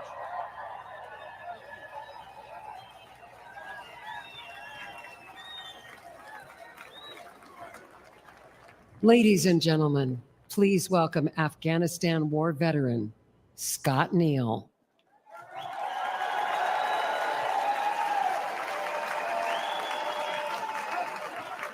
Thank you.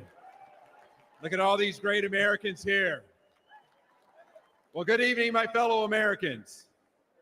My name is Scotty Neal, and I'm a proud United States Army Green Beret veteran. Thank you. And the most important part is I'm a proud veteran entrepreneur. Almost 23 years ago, Al-Qaeda declared war on America September 11th, 2001. Weeks later, Green Berets from the 5th Special Forces Group became the first Americans in uniform to deploy to Afghanistan, and I was one of them. Thank you. Deep in enemy territory, some of us rode on horses. Some of us went further behind the lines to track down the terrorists who killed our fellow Americans. Today, they call us the horse soldiers. Thank you. For the next 17 years, we were on the forefront of this country in Iraq, in Africa. Again and again, we deployed for our fellow Americans. Some of us sacrificed our bodies. Some of us sacrificed our lives for the American people. And for me, America was worth it. Thank you. Thank you. Now, after leaving the military, I wanted to live the American dream I had been defending. And I wanted to start a business with my friends that I served with. Today, my company's known as American Freedom Distillery, and we make horse soldier bourbon.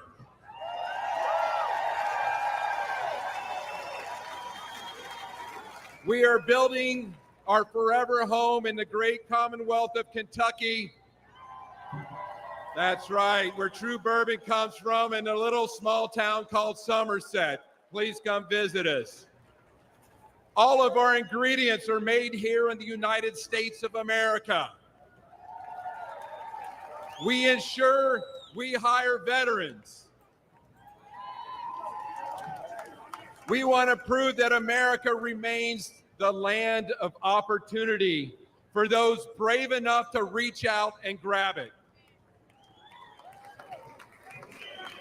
But tragically, almost 3 years ago, my fellow veterans and I recoiled at the bloody anarchy of President Biden's withdrawal from Afghanistan. We saw weakness in chaos. We saw 13 of our brothers and sisters lose their lives. Most of us veterans who served got phone calls for those courageous Afghanistans that we fought with in the mountains as they were pleading with us not to leave them behind. Throughout our careers, we never had regrets about our service. But this moral injury caused many of us to ask, why did we serve if this was the outcome? But despite this dark chapter, I know America is good. We're still the shiny city on the hill that everybody wants to come to. But we need a president with a record of making our country better and not worse. And that's why I'm voting for Donald Trump. Exactly. He encourages patriotic Americans to celebrate the country they love. He supports anyone brave enough to reach out for the American dream and to fight for it. And he's the only candidate in this race who embodies the American determination and decisiveness. Let's make America strong again.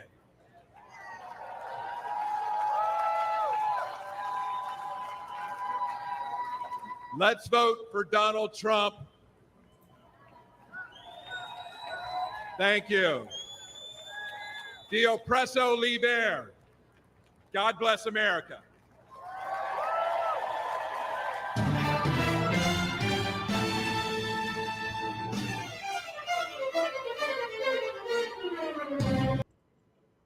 Okay. We'll be right back. You know, someone very profoundly once said many years ago that if fascism ever comes to America, it'll come in the name of liberalism.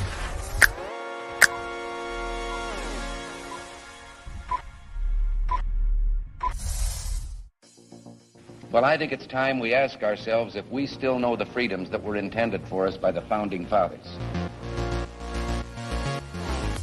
If we lose freedom here, there's no place to escape to. This is the last stand on earth. The entire world is watching. Every dictator, every crazy dictator in the world is watching.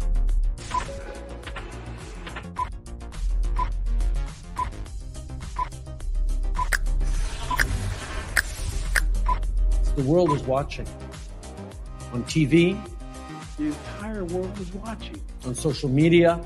But the entire world is watching, and yes, they are seeing what we have apparently bravely been willing to say that others are thinking. Stand for freedom. Literally stand for freedom. Let's get this done. The entire world is watching. We're at war with the most dangerous enemy that has ever faced mankind in his long climb from the swamp to the stars. Maverick News. Maverick News. Maverick News. Let me have more control of my own destiny. The world is watching.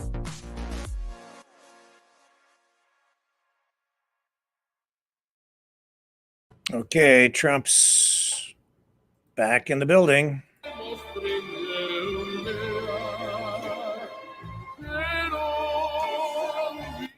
Just pull us down the audio so we don't get a copyright strike, but there he is. Bandage still on that ear.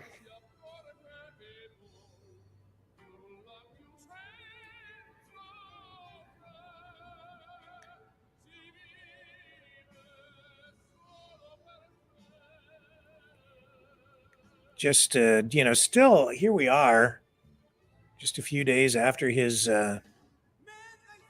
appearance in Pennsylvania and the attempted assassination. He's just still dominating the entire news cycle.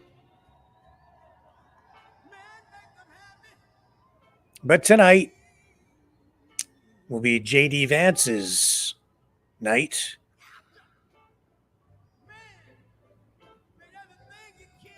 And I've been, looking up some information on him, as I indicated last night and the night before. I really don't know a whole lot about him, but we've got some info, and we'll share that with you through the evening as we get closer to his speech.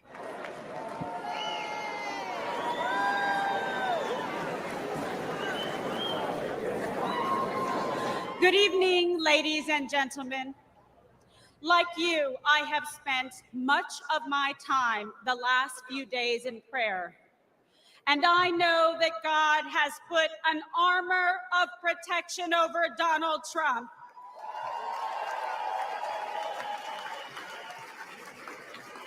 We are all reminded that love for our nation and the beauty of life itself transcends all hatred and political divisions. I stand before you tonight, more convinced than ever. This is the most important election in our lifetime. This election will decide the fate of our great nation. And that is why we must elect President Donald John Trump.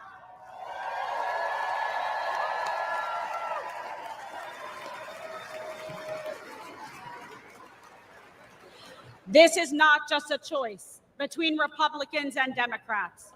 This is a choice between safety or chaos, wealth or poverty, national sovereignty or open borders. This election is a choice between Joe Biden's vision for American weakness and Donald Trump's vision of American greatness.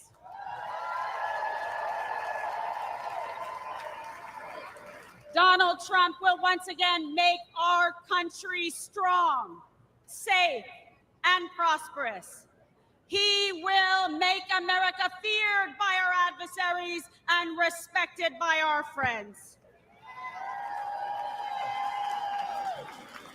And most importantly, he will always put America first.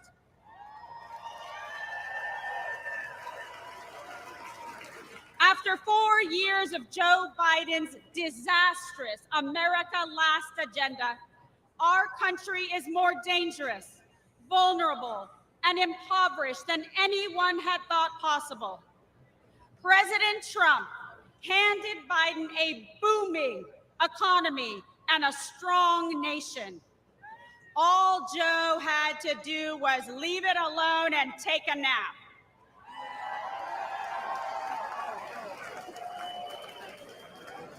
But Joe just couldn't help himself.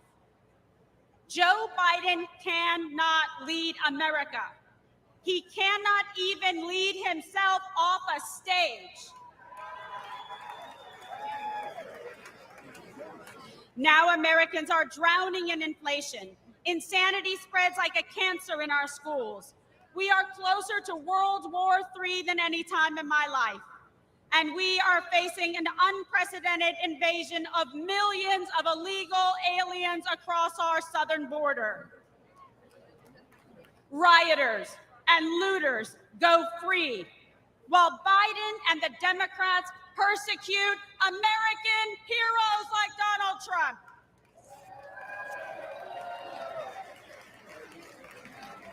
Tens of millions of Americans are made to feel like enemies in our own country. An enemy for wanting to defend our border, for not wanting our children indoctrinated in school, for not wanting to erase our history, for praying to our God, saying what we think, and fighting for what we believe.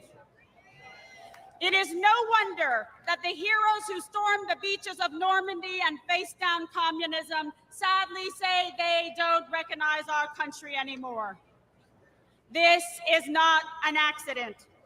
The powerful elites in the swamp will say anything to crush and destroy the America First movement, but we will never give up, and neither will Donald J. Trump.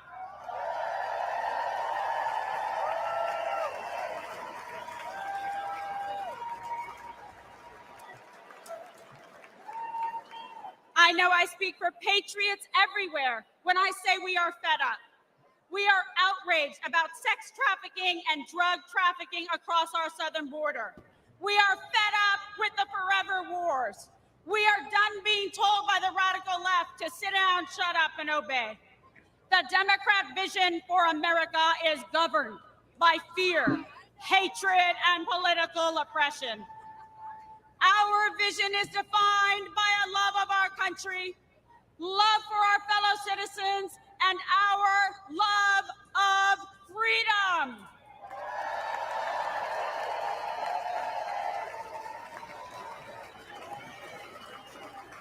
In our vision, we will secure the southern border and deport the violent criminal aliens once and for all.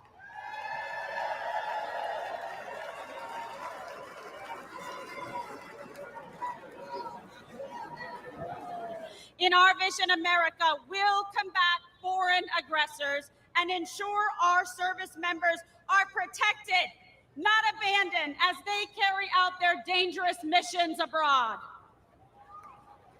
Because we know we can only have peace through strength.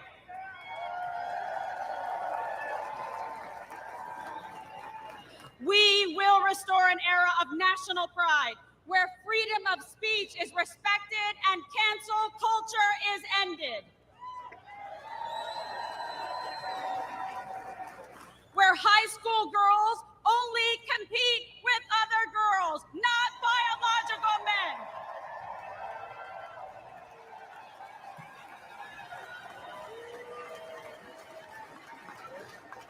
Where struggling cities never put criminal illegal aliens above our heroic veterans and brave law enforcement. Where our streets are not ruled by gangs and rioters, but governed by law and order. Where students are freed from failing schools and corrupt teachers' unions through universal school choice.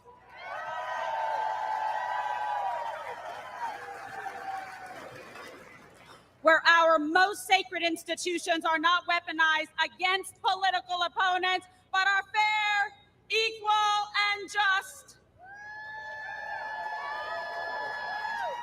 And where we teach our children to love our country, learn our history, and respect our American flag.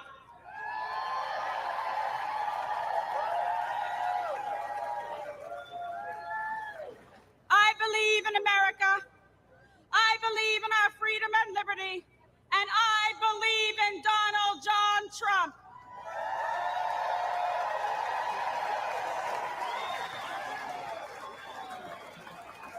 And I want Joe Biden, Kamala Harris, and all of the radical Democrats to know this. We will not be bullied into obedience. We will not cower in silence.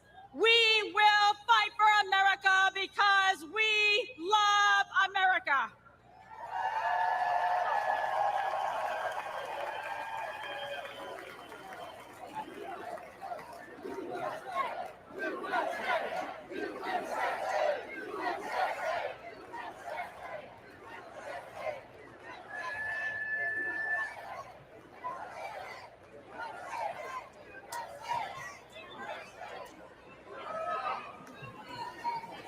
I stand before you as a working mother, a former prosecutor, a Catholic, and a proud Latina.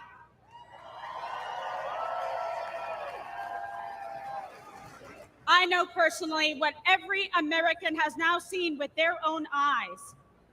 I know the measure of the man that stands before us. Donald Trump will never stop fighting for you.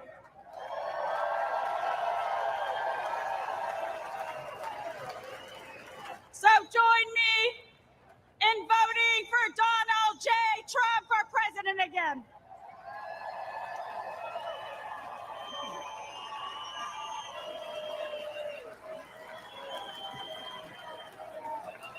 Victory is in our sights. America's future is in our hands. America's destiny is in our control. And America's prosperity is in our hearts and souls. America, this is your moment. Will you stand for President Trump? Rise up! Rise up!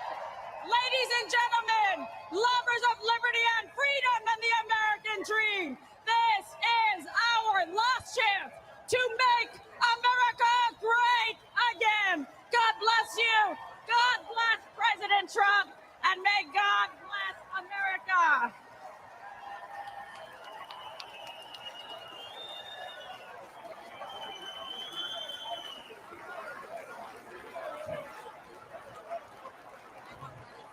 Ladies and gentlemen, please welcome Congressman Michael Waltz of Florida.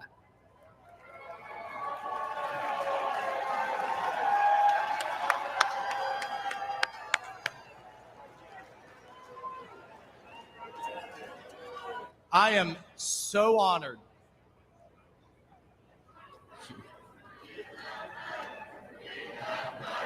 Thank you. Thank you. Thank you. Hello, Patriots. I am so honored to stand before you as a 27-year Army veteran and the first Green Beret ever elected to Congress. And I'm joined tonight by my beautiful wife, Julia, who, oh, by the way, has more combat tours than I do. Look, folks, we have deployed all over the Middle East, all over Africa, all over Afghanistan, and I have never in my lifetime seen the world falling apart like it is under Joe Biden. And that's because under President Trump, we had a president who defeated ISIS, broke Iran, stood with Israel, always stood with our allies, made China pay. You didn't see any spy balloons under President Trump, did you? He deterred Russia. You know what he told Putin? You try anything, and I'll take the tops off the Kremlin. And he didn't dare, did he? He did under Obama. He did under Biden, but not under Donald J. Trump. He diffused North Korea. And importantly, he got our hostages home and didn't pay billions of dollars to get our Americans back. And here's my favorite part about Donald Trump, the commander-in-chief. He sat across the table from the bureaucrats and the generals and said, if you don't give our troops what they need, you know what he told the generals? You're fired. You're out of here. We're cleaning house. Everything takes too long, costs twice as much, and delivers half of what our troops need. And what do we have today? What do we have today with President Biden? What's he focused on? He's focused on pronouns. He's focused on renaming bases. He's focused on DEI. And here's my favorite. He's focused on building electric tanks. Has anybody seen any charging stations in the Middle East for the Biden's electric tanks? And here's what I can tell you straight up in combat. Our enemy's bullets, listen to me, folks, our enemy's bullets could give a damn about black, white, or brown, or about religion, or about gender, or about anything else. The only colors that matter in the foxhole are the red, white, and blue, baby. That's the only thing that matters. That's the only thing our military should care about. And that's the only thing our fellow soldiers care about. And that's the only thing President Trump cares about. Now, I want to tell you a story about the man, the leader, the commander-in-chief, that is Donald J. Trump. We all remember Biden's disgraceful withdrawal from Afghanistan, the debacle and the stain on our national conscience that was. The 13 Gold Star families have to relive it every day, the ones that lost their sons and daughters that disgraceful day. Biden won't even take their calls. He calls it an outstanding success. He won't even take a meeting with them. Well, I called President Trump. We talked about it, and he said, Michael, I would love to meet them. Get them up here. Get them up here to Bedminster. He was scheduled, folks, hear me on this. He was scheduled to spend an hour with them. You know how long he spent? He spent 6 hours with them. He met each one. He listened. He cared. One of the moms kind of leaned over to me and she said, "Do you think he'll sign a picture of my son?" I said, "Oh, hell yeah, he will. Please ask. He will be happy to." And he spent hours more. And if that wasn't enough, he then has him up to dinner. And at the start of the dinner, he promised them this. When he gets back in the White House, he will release all the tapes, all the videos, all the records, all the emails, and give these families the accountability and the transparency that they deserve and that they will never get from Joe Biden.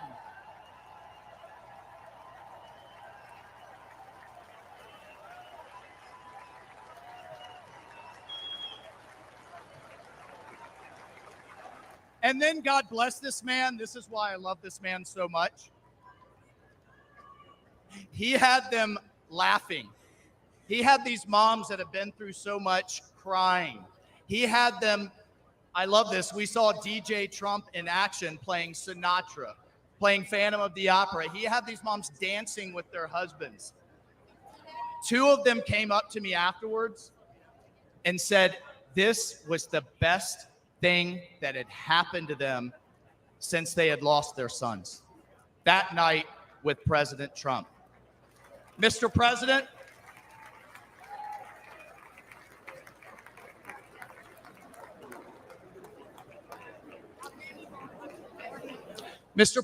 you helped them heal. And I will forever, and they will be forever, and America will forever be grateful to you for that.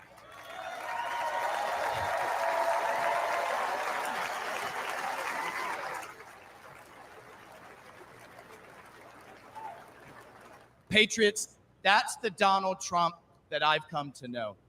That's the Donald Trump and the commander-in-chief we all know. That's the Donald Trump the media never wants you to see. That is the Donald Trump we must have as commander-in-chief back in the White House this November. We need it. The country needs it. The world needs it, because we will once again have peace through America's strength. God bless you. I salute you. Let's go fight, fight, fight, and let's win.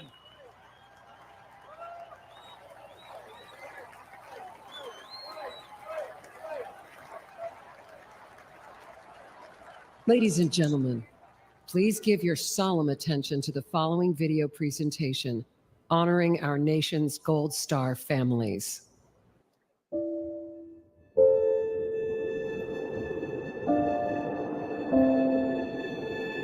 I'm Jim McCollum. I'm the father of Marine Lance Corporal Riley James McCollum, and I'm here to speak for him. My name's Alicia Lopez. I'm Herman Lopez, and we're the parents of our son, Hunter Lopez, a U.S. Marine stationed in Camp Pendleton, San Diego, California, who passed away on August 26, 2021 in Kabul, Afghanistan. My name is Abby Sanchez, and I am the voice for my brother, Corporal Humberto Sanchez. My name is Coro Brusino, and I am Corporal Humberto Sanchez's mother. My name is Stephen Nakui. I'm here for my son, Kareem Nakui.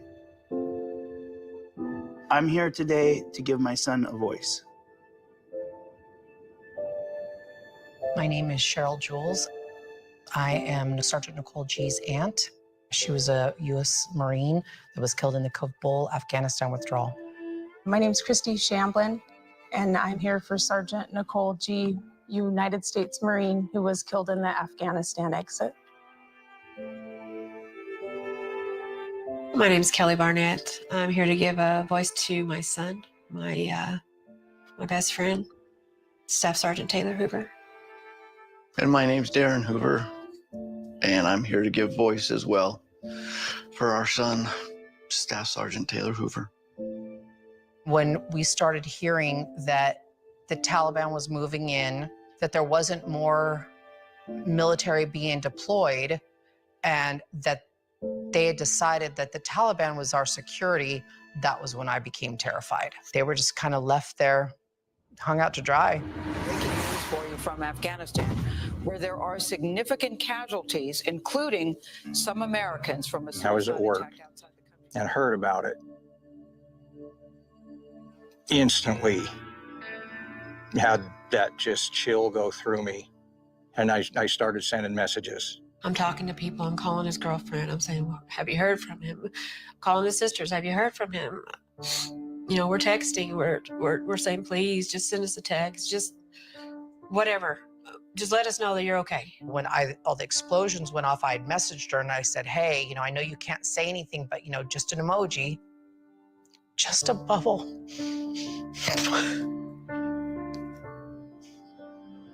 And then 3:30 in the morning that night, I got the knock on the door. You know, there's no other reason 2 Marines are standing on your door. Right away, they told you, we have news about your son, and he just passed away. I just start screaming. I throw myself on the floor. I pull up the street and I see a white van. And once I saw them, I knew.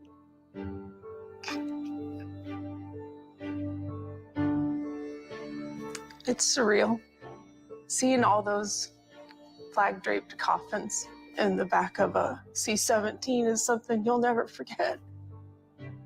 And it really drives home that, you know, these young men and women gave the ultimate sacrifice.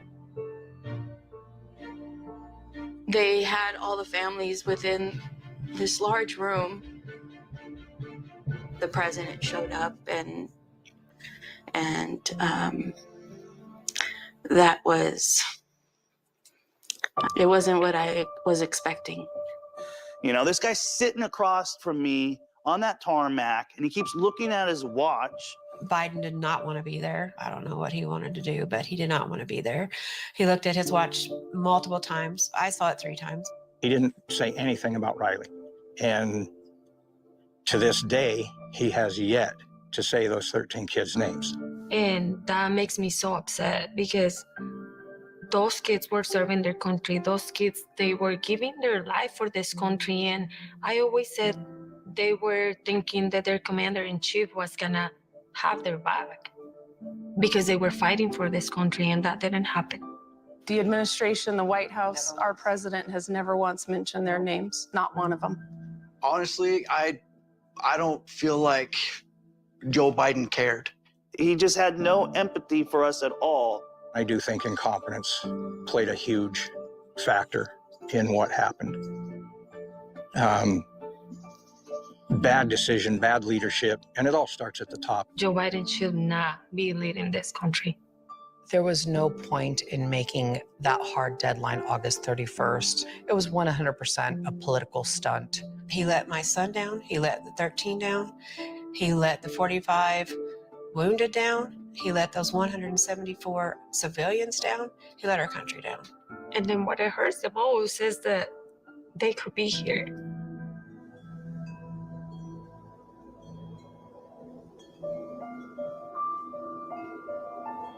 We fully understand we can't bring back our kids, but there are thousands and thousands more out there that are going to come home the same way if something doesn't change. We're the United States of America. We can do better by our men and women that are risking their lives for this country. We can do better for them than that.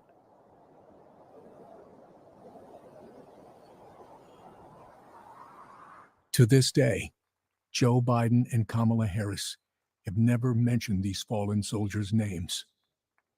President Trump will never forget them.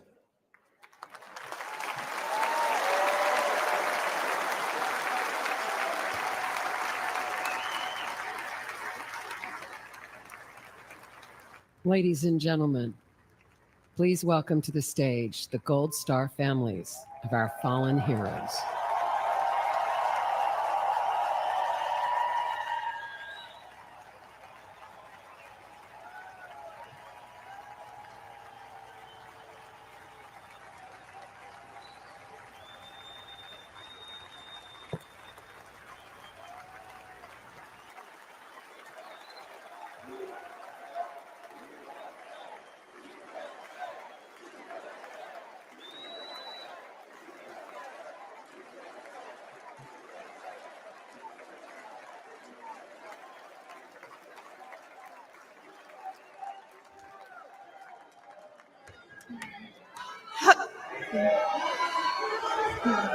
Hello, America.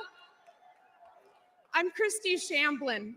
My daughter-in-law, Sergeant Nicole Leanne G.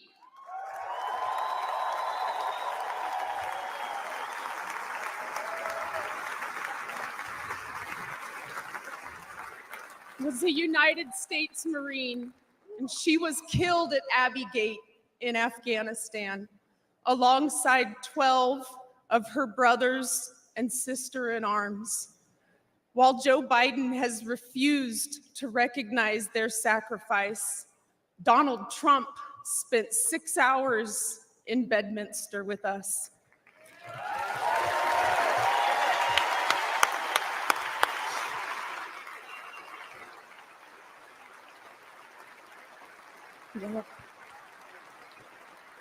He allowed us to grieve.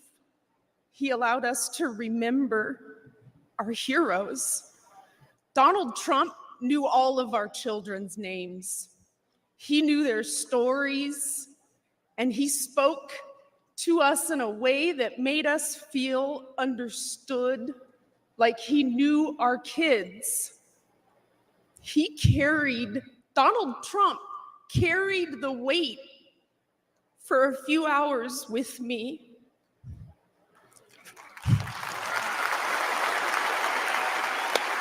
Yeah.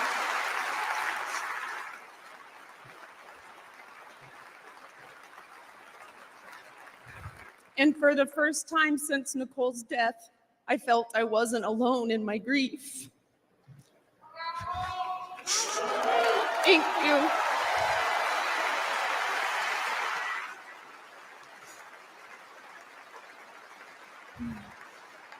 I had expected to meet an arrogant politician. Instead, I met a man who had empathy for us. He was compassionate, and he spent time with us because he knew it would make us feel better. Thank you, President Trump.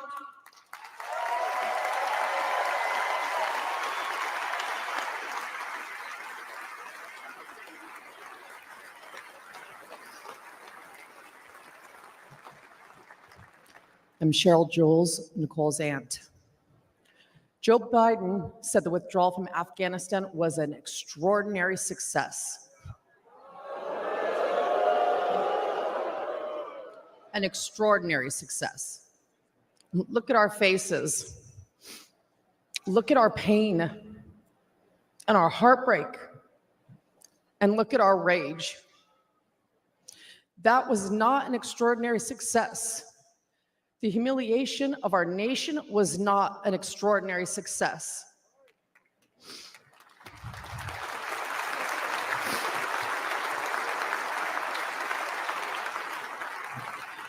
Joe Biden may have forgotten that our children died, but we have not forgotten.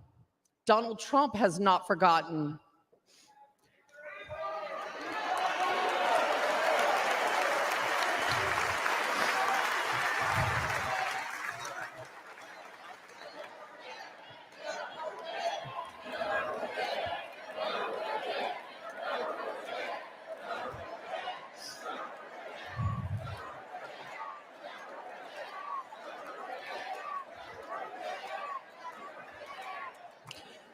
Joe Biden owes the men and women that served in Afghanistan a debt of gratitude and an apology. Yep.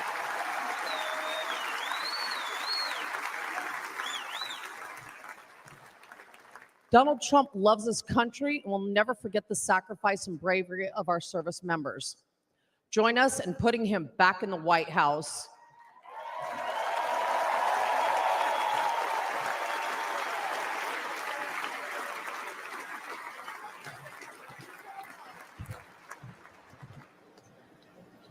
I'm Alicia Lopez, and this is my husband, Herman.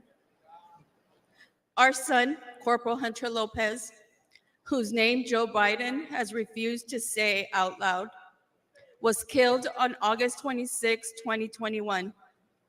He died during Joe Biden's disastrous withdrawal from Afghanistan.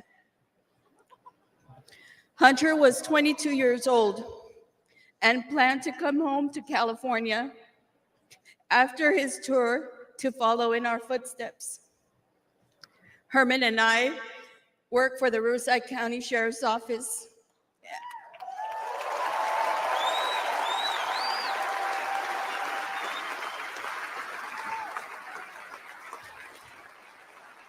And our family has a tradition of service in law enforcement.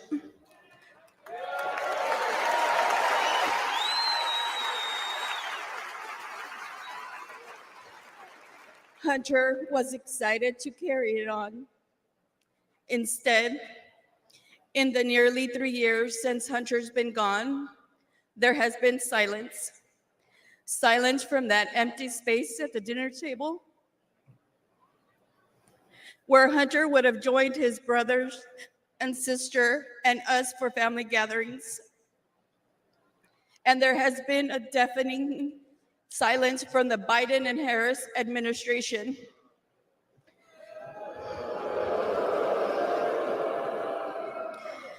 Despite our pleas for answers and accountability, they have pushed us away and tried to silence us. The Biden administration has not owned up to the bad decisions. They have not been transparent about their failures. And their so-called leaders work to protect themselves rather than our sons and daughters who took the oath to defend our country.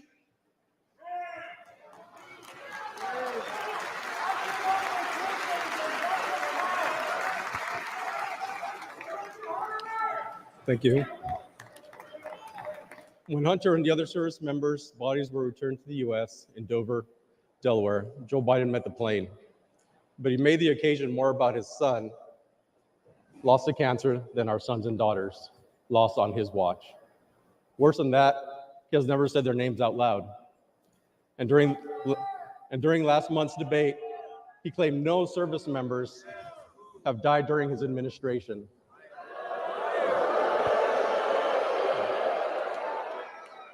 None.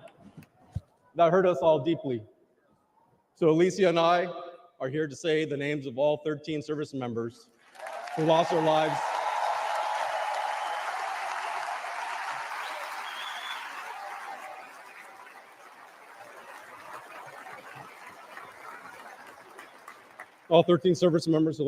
at Abbey Gate. David Espinoza.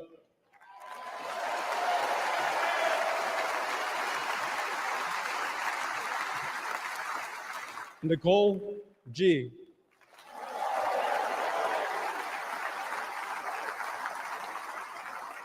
Taylor Hoover.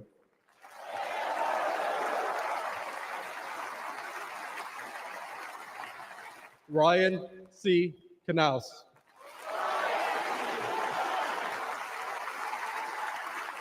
Riley McCollum.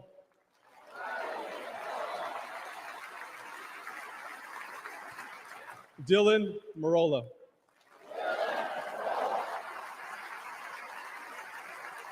Kareem Nakui. Dagan Page.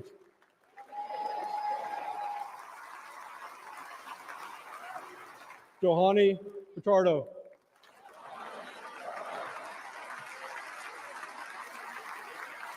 Humberto Sanchez.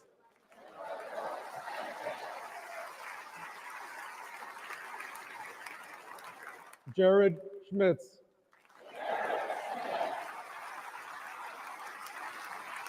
Maxon Sobiak. And my son, Hunter Lopez. Thank you.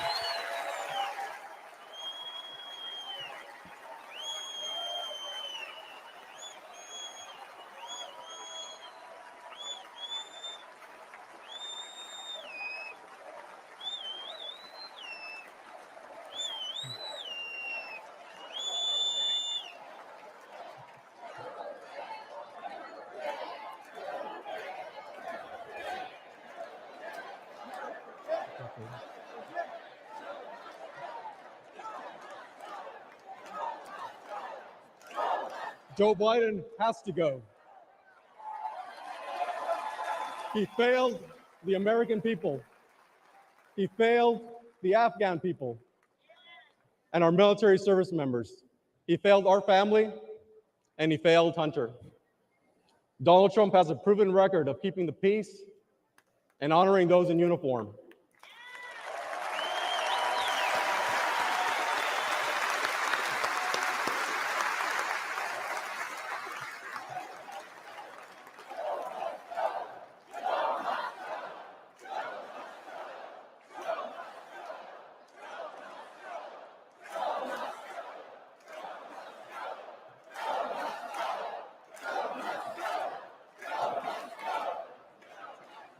All of us on this stage recognize the efforts of Mr. Trump. We know this firsthand. We've experienced it. Whenever we've met with him, he has demonstrated compassion. He has joined us on our mission for answers, and he has given hope to our extended Gold Star family.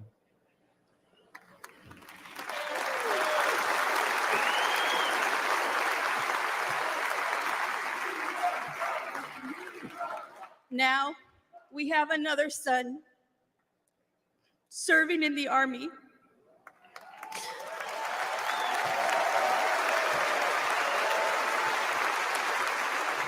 And we do not trust Joe Biden with his life. We have faith that Donald Trump to lead our military. Please join us in supporting Donald Trump for President and Commander-in-Chief.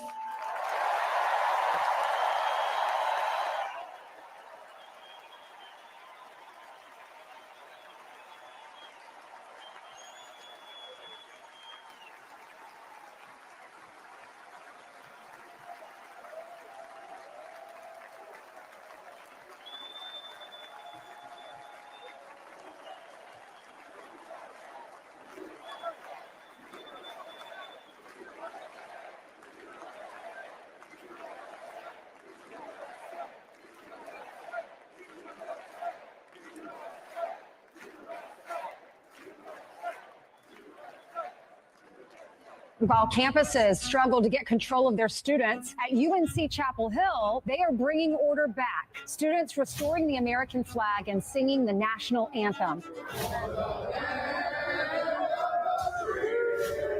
Protesters began to take down the American flag, and that's when the guys stepped in. Patriotic fraternity brothers stepped in and said, "Not today, Hamas." The group of frat brothers defended the American flag from anti-Israel protesters. I held the Israeli flag, and they held up the American flag while protesters chanted at us, screamed at us. I was told to kill myself about 50 times, called a white supremacist, a fascist. They protected the flag for an hour. They were pelted with bottles and rocks, but they stood strong. I think the most popular college students right now are the ones at UNC. God bless those UNC frat guys for taking down the Palestinian flag and putting up Old Glory. Giving us some hope there that not all college students have gone woke. They should be celebrated for, and what be more rare is their bravery, their willingness to stand up and exhibit that patriotism and protect America. All is not lost. In every corner of America, there are many people that love this country. I'm very proud of these boys and very, very proud that we have parents that are raising good kids like this in our country. I love America. There are still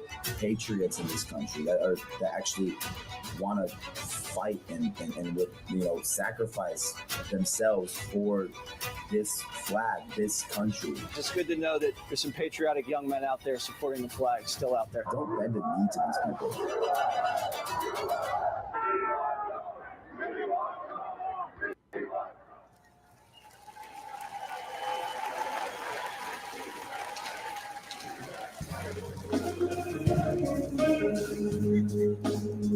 Ladies and gentlemen, please welcome country music star Brian Kelly and Anthony McGahee and Praise Motivated Choir. That it came back from home with a purple heart and a couple scars. Okay, so that'll be our cue to take a little break. I'll be right back. Don't worry, more ahead.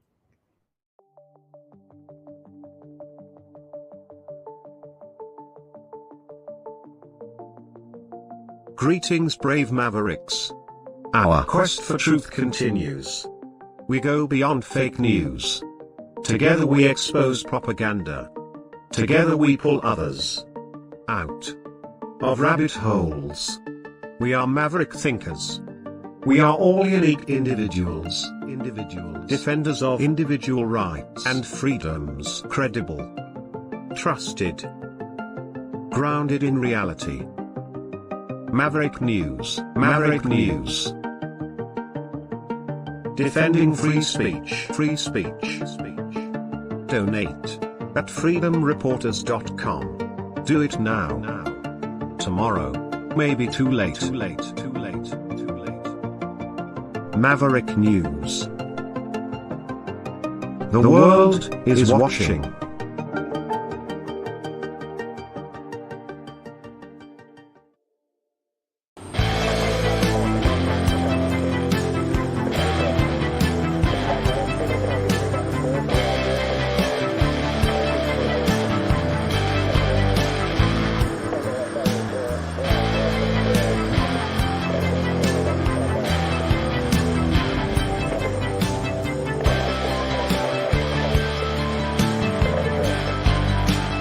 Maverick News. Fighting for freedom. And it occurs to me that maybe this whole COVID thing with Joe Biden will provide an off-ramp. He was just saying that he might step aside as candidate if there was some health reason for it, and now COVID hits him. I'm not saying it's a coincidence, but it sure seems coincidental. And when you look at what's going on with polling, he might be looking for an exit ramp. Here's the latest from, get this, CNN, which is acknowledging that Trump is way out in front. So look at the map right now. That gets Donald Trump to 303. And there's new polling today that shows the president's approval rating in these battleground states is below 40. The president's ballot number right now is below 40 in most of those states, and it's at 42 in Nevada. It's very hard in 16 weeks. We count the votes 16 weeks from tonight to turn that around.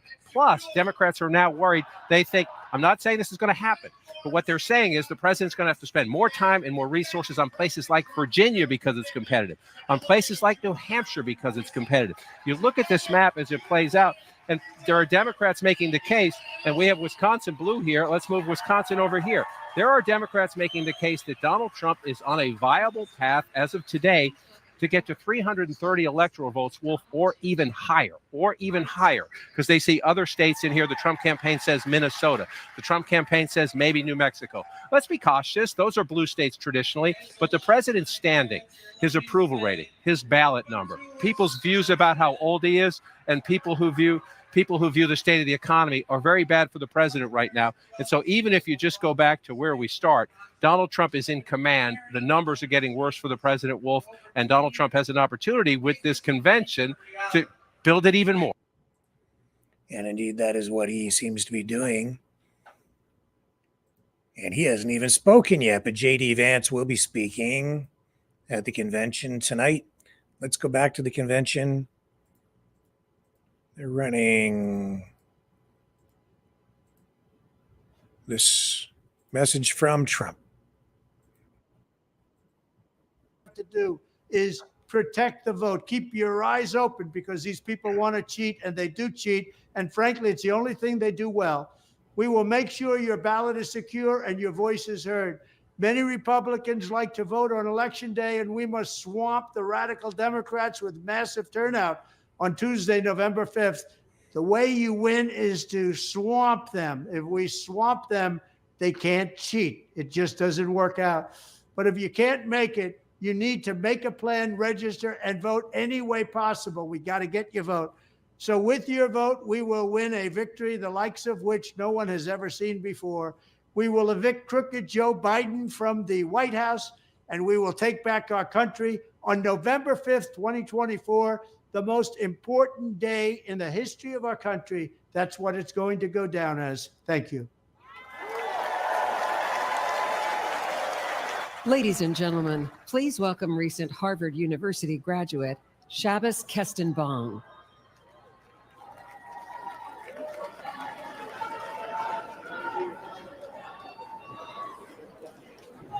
My name is Shabbos Kestenbaum. I am a proud first-generation American. I am a proud Orthodox Jew. And as of 5 months ago, I am the proud plaintiff suing Harvard University for its failure to combat anti-Semitism.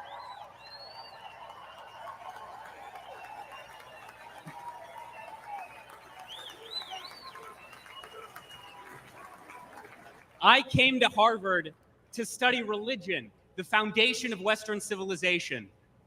What I found was not theology, but a contempt for it. My problem with Harvard is not its liberalism, but its illiberalism. Too often, students at Harvard are taught not how to think, but what to think. I found myself immersed in a culture that is anti-Western, that is anti-American, and that is anti-Semitic.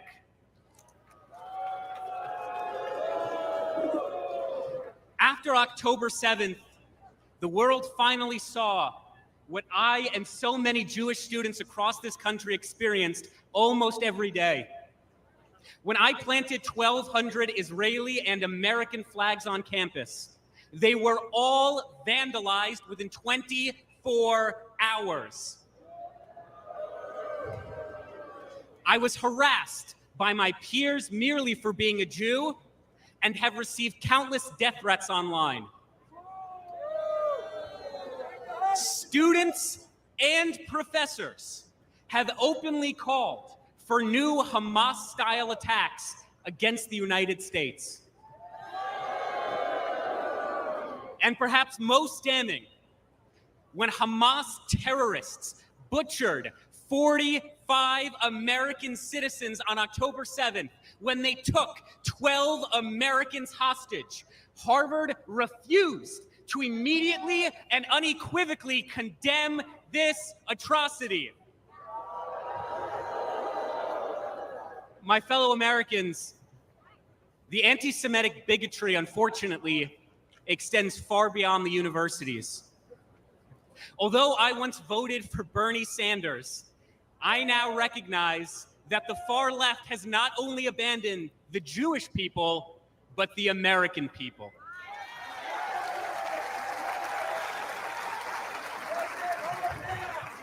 The Democratic Party, the party I registered to vote for the day I turned 18, has become ideologically poisoned.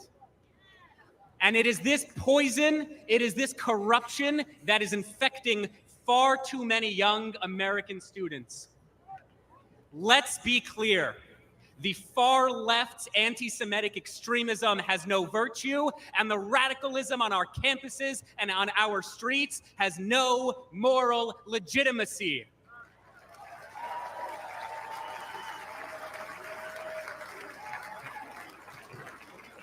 Sadly, the far left-wing tide of anti-Semitism is rising. But tonight we fight back. I am proud to support President Trump's policies to expel foreign students who violate our laws, harass our Jewish classmates, and desecrate our freedoms.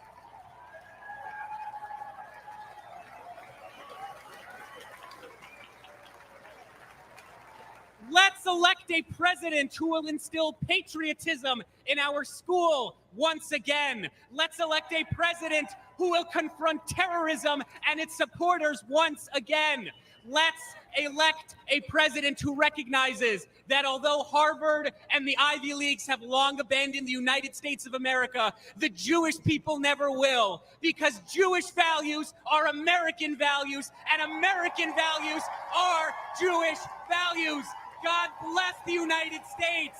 God bless the land of Israel. God bless, protect, and return the American hostages in Gaza now.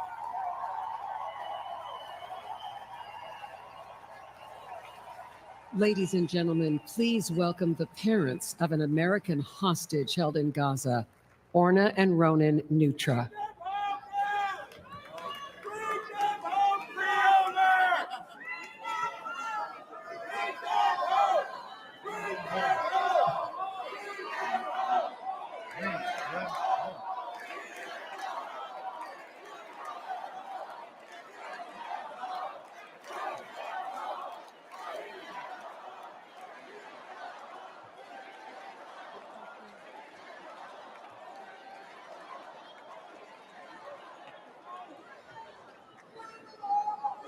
Our son, Omer, is an American citizen. For 285 long days and nights, Hamas terrorists have been holding Omer imprisoned in tunnels underneath Gaza. Omer, which is a biblical name and means in Hebrew the first crop, is our firstborn. He was born in New York City 1 month after 9/11. 8 months pregnant, I walked across the Queensboro Bridge towards home that day. And here we are, 23 years later, and he's the victim of another vile terrorist attack. Let me tell you a little bit about my son. He's a connector. He's an extremely social person. He loves sports. In high school, he was captain of the soccer, volleyball, and basketball teams. He's a natural leader.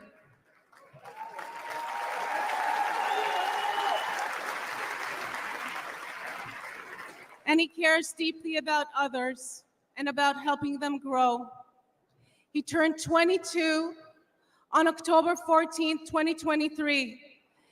And instead of celebrating with us and with his friends, he spent his birthday as a hostage of Hamas terrorists.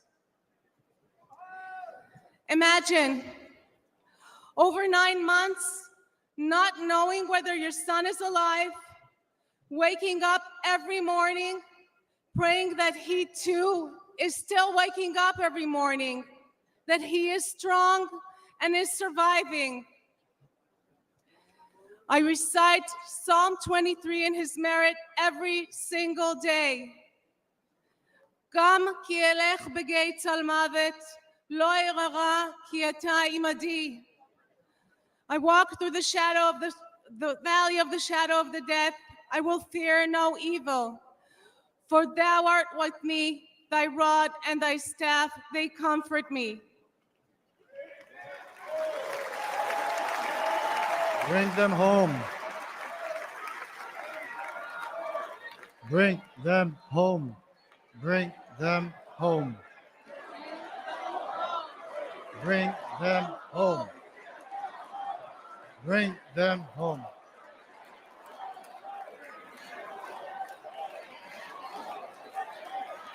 During the brutal October 7th attack on Israel, over 1,200 people were slaughtered. Of them, 45 were American citizens. Where is the outrage? Where is it? This was not merely an attack on Israel. This was and remains an attack on Americans. Omer is one of 8 American hostages and one of 120 hostages still left in Gaza. Citizens of 24 countries, and 5 different religions, still held by Hamas, denied basic human needs, their lives threatened every day. President Trump called us personally right after the attack when Omer was taken captive. We know he stands with the American hostages. We need our beautiful son back. And we need your support. We need our support to end this crisis and bring all the hostages back home.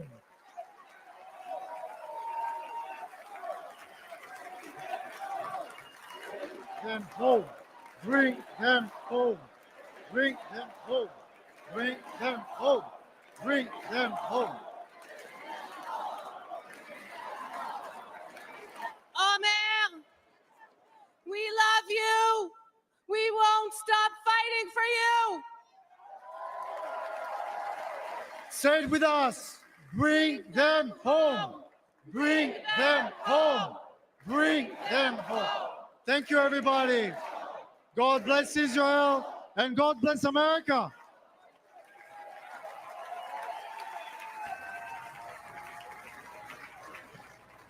Ladies and gentlemen, former paratrooper, congressman, and New York State gubernatorial candidate, Lee Zeldin.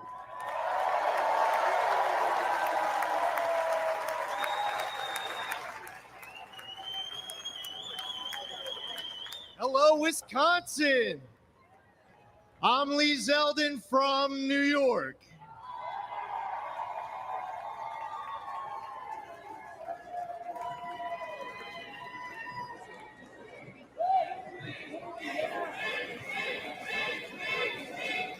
A nation led by President Trump is a nation stronger, safer, and more secure. As a former 82nd Airborne paratrooper,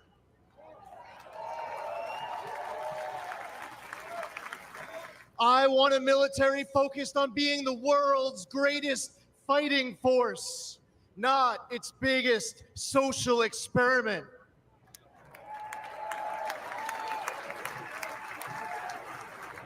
We need a president treating our friends as friends and our adversaries as our adversaries, understanding they only respect strength, not weakness.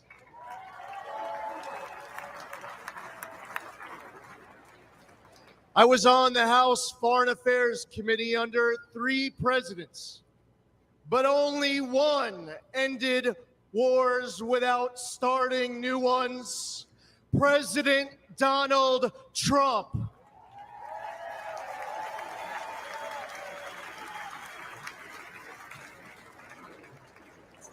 As one of 2 Jewish Republicans in Congress, it was amazing to witness history-making progress, strengthening the U.S.-Israel relationship under President Trump, moving our embassy in Israel to Jerusalem,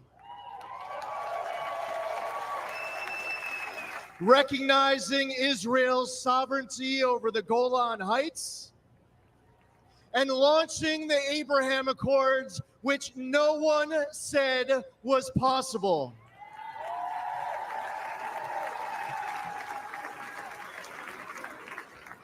Soleimani and the ISIS caliphate were eliminated. President Trump withdrew from the Iran deal, stopped those insane ransom payments, and crippled Iran with maximum pressure.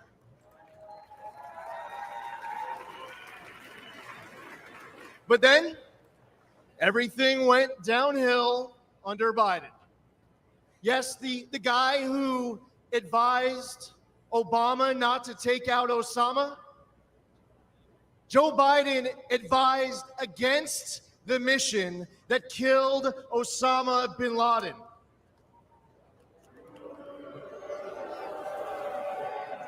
As an American, and especially as a New Yorker, that's unforgivable.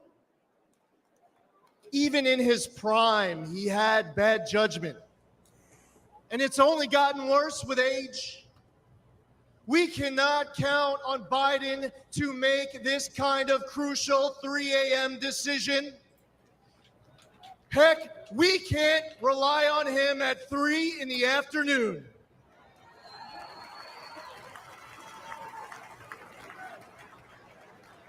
He has refilled Iran's coffers. Since October 7th, Biden has pandered to anti-Semites who cheer Hamas's attack. All while Americans are still being held hostage in Gaza.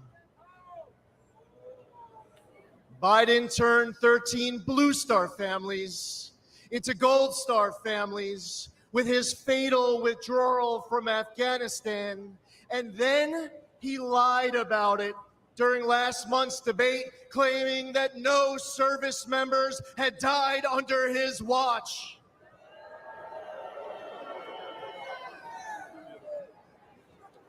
We must elect President Trump. Whether building an Iron Dome defense shield at home, countering China and other bad actors abroad, or securing our borders, he will make America strong and respected again.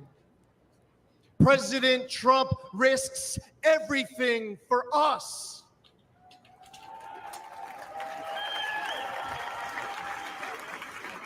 We need him back in the White House now more than ever before.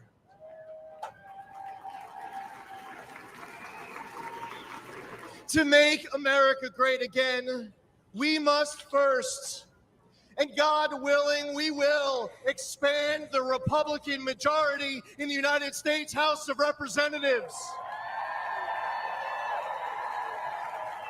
We will flip the United States Senate. We are going to elect J.D. Vance, our next vice president. And we will make Donald J. Trump the 47th president of these United States. Thank you. God bless you. God bless President Trump and his family, and God bless America.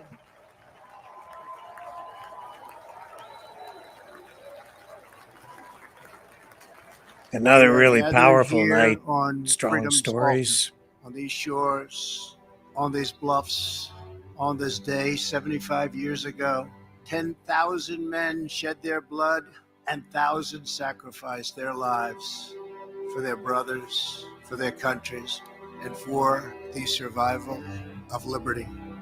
Those who fought here won a future for our nation. They won the survival of our civilization. These men ran through the fires of hell, moved by a force no weapon could destroy. The fierce patriotism of a free, proud, and sovereign people. And they showed us the way to love, cherish, and defend our way of life for many centuries to come. And our children and their children will forever and always be free.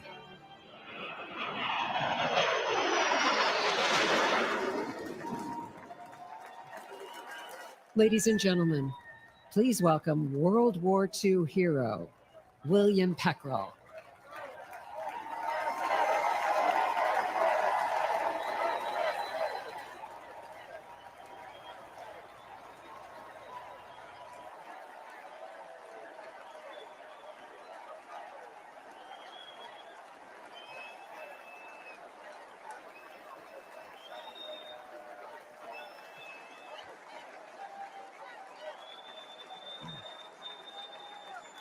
Thank you very much.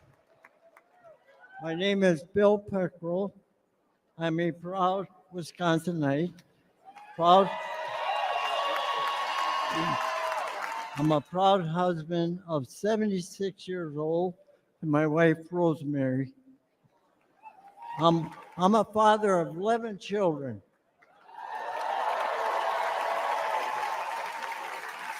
6 girls, 5 boys. Our family across 5 generations and a proud World War II veteran.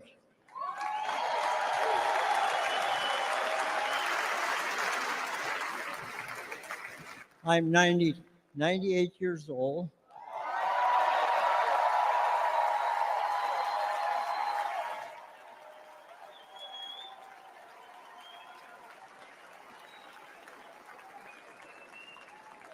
Some call us the greatest generation.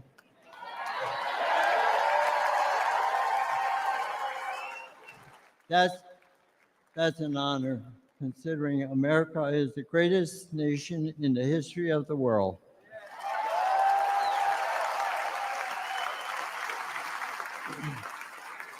I will never forget and witness the horror of the Nazis' war camps.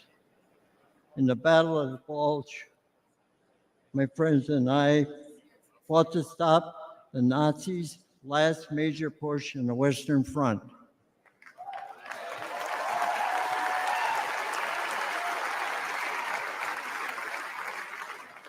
A few months later, Hitler was dead. The Nazis were defeated.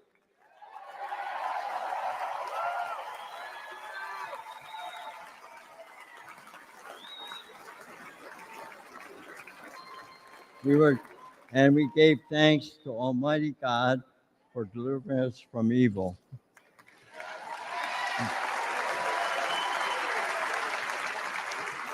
But not many of us came home. I still miss a lot of my friends on that beach. And there were many of us left. There aren't many of us left today. But for us, those of us who are here, that America is still worth fighting for.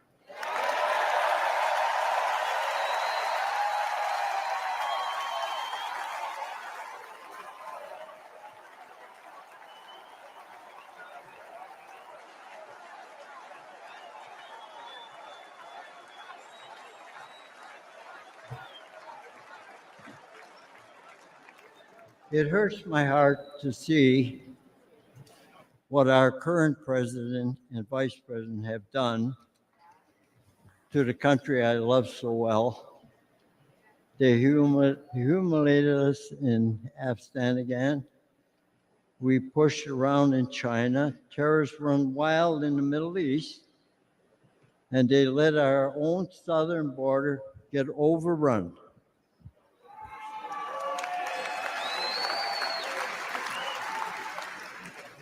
America, people say, America is an idea, but I believe America is much more than that. America is our home.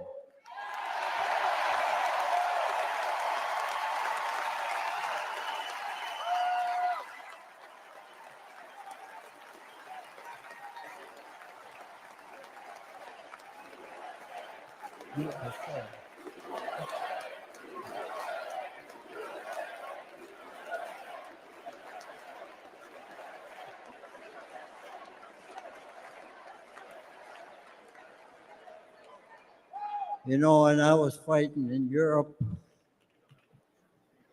and I came back home, I kissed the ground, thanking God that I'm back home in my country.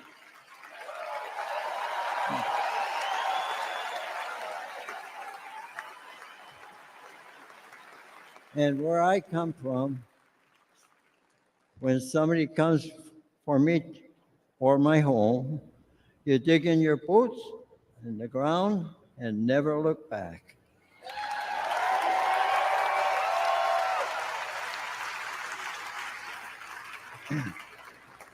That's the attitude that saved the free world. And those years ago, and President Trump, back in Commander-in-Chief, I would go back to re-enlist today.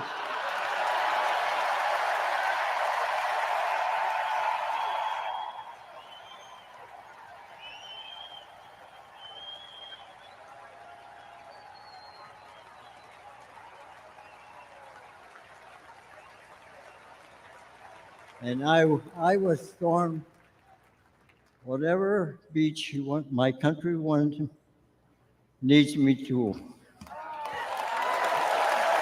fight against.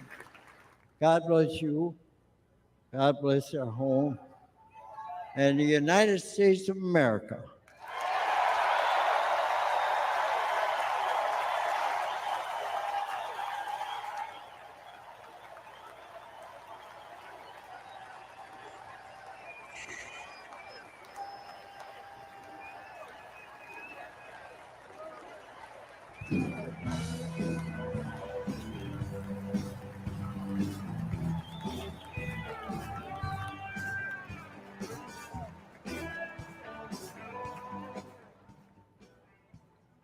Okay, time for another short break. Don't go anywhere. The best is yet to come.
Maverick News.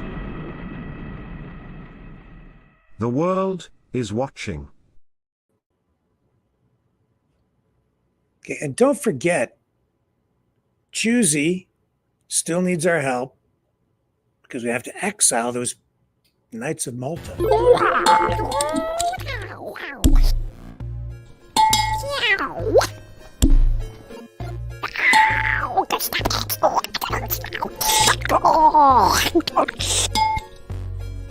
Exile. The Knights of Malta. Maverick News. Join us. The world is watching.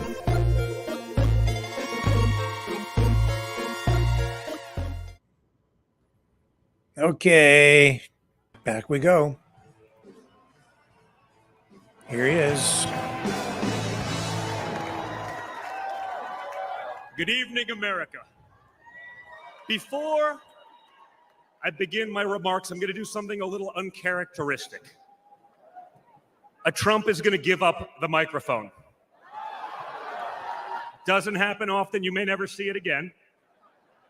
But I got a call on Monday morning from a young lady who said, "Dad, I want to speak at the RNC.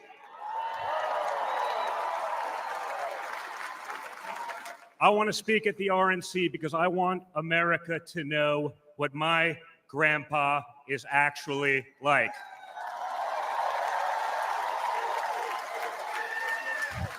So for the first time ever on a stage, first time ever giving a speech, I want to bring out my eldest daughter and the eldest granddaughter of the President of the United States, your favorite president, Kai Madison Trump.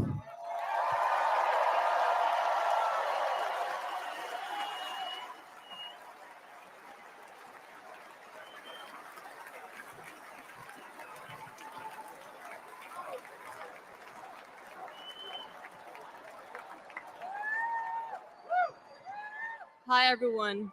My name is Kai Madison Trump. I am the granddaughter of Donald Trump. I'm speaking today to share the side of my grandpa that people don't often see.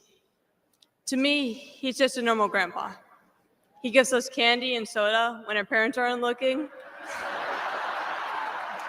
He always wants to know how we're doing in school. When I made the high honor roll, he printed it out to show his friends how proud he was of me. And he calls me during the middle of the school day to ask how my golf game is going and tells me all about his.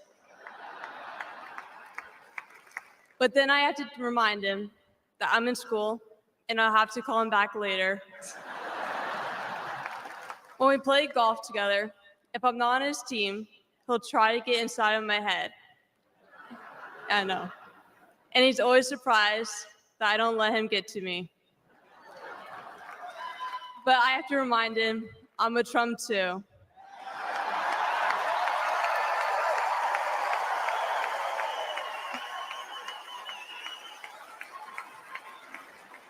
Even when he's going through all these court cases, he always asks me how I'm doing. He always encourages me to push myself to be the most successful person I can be. Obviously, he sets the bar pretty high, but who knows, maybe one day I'll catch him. On Saturday, I was shocked when I heard that he has been shot, and I just wanted to know if he was okay. It was heartbreaking that someone would do that to another person. A lot of people have put my grandpa through hell, and he's still standing.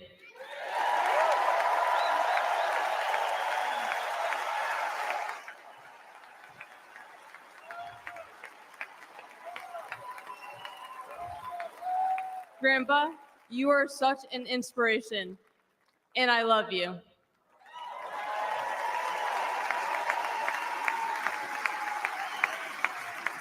The media makes my grandpa seem like a different person, but I know him for who he is. He's very caring and loving. He truly wants the best for this country, and he will fight every single day to make America great again. Thank you very much.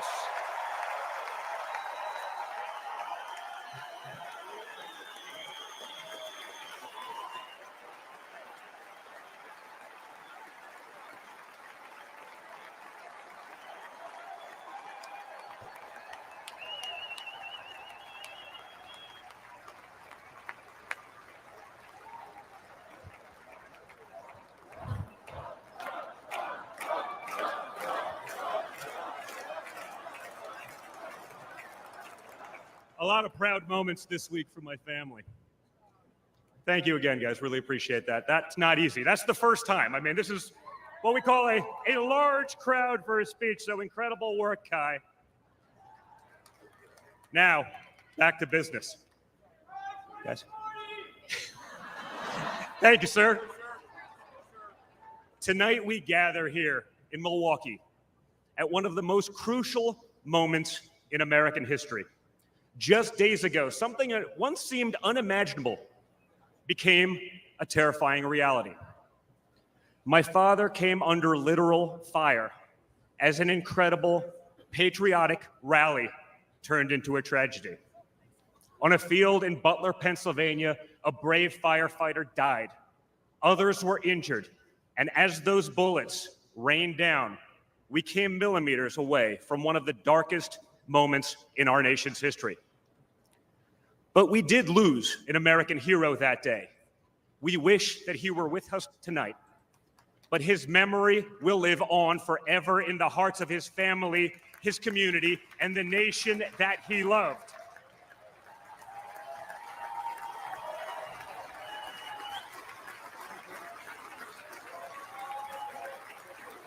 So I would like to take just a moment tonight to express our gratitude for the life and service of American hero, Corey Comparator.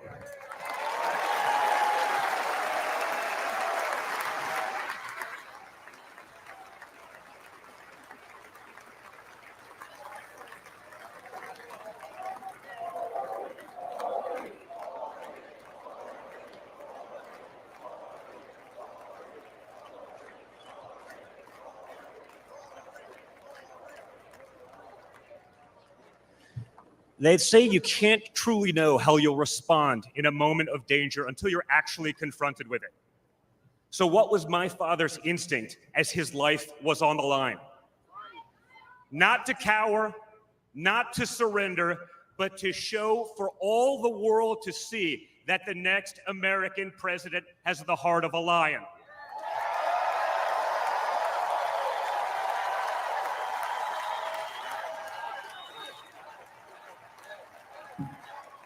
That the next American president has the courage to put the American people first once again. And in that moment, my father didn't just show his character, he showed America's character. When he stood up with blood on his face and the flag at his back, the world saw a spirit that could never be broken.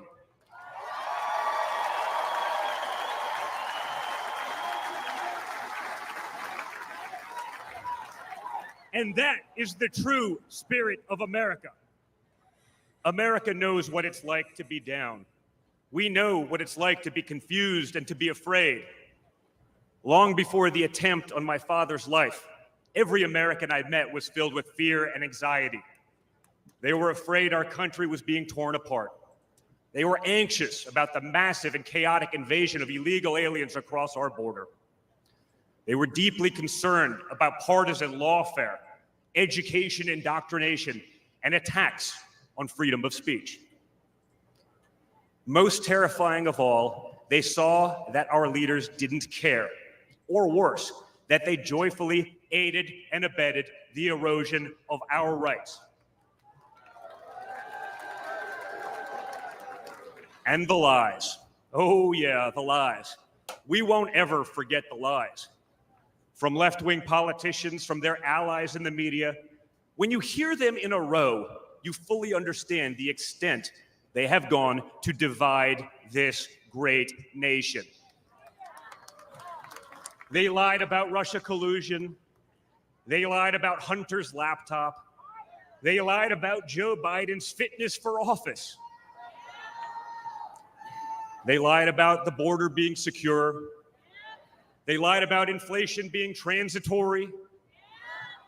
They lied about how they would safely withdraw from Afghanistan. They lied about Biden being a, quote, moderate. And they told one nonstop lie after another about my father. But they could only run away from reality for so long. All hell has broken loose in America, and it's impossible to hide anymore.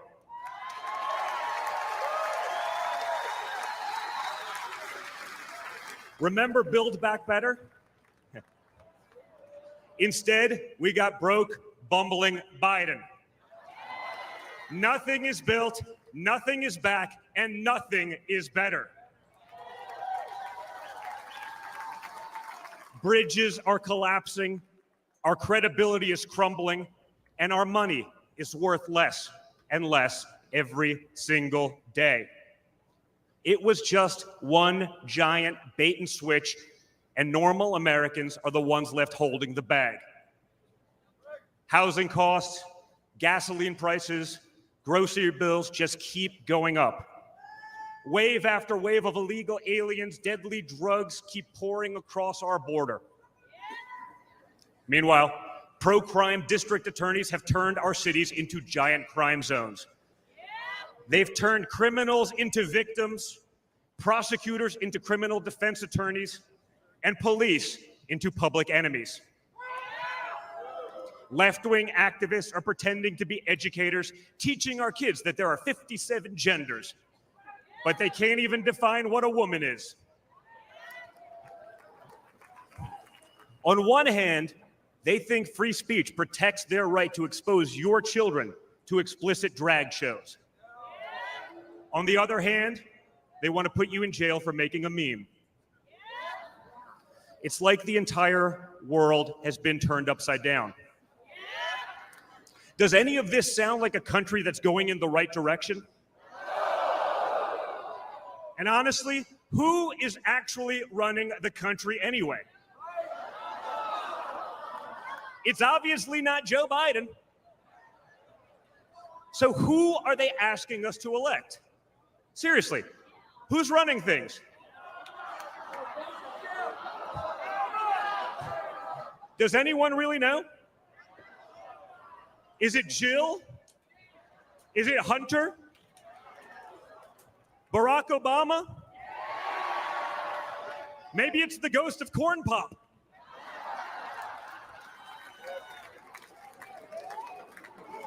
Whoever is running the show, the only thing they are effective at is persecuting my father. They twisted, contorted, and corrupted the criminal code to turn bookkeeping errors into felonies. They concocted new legal theories out of thin air.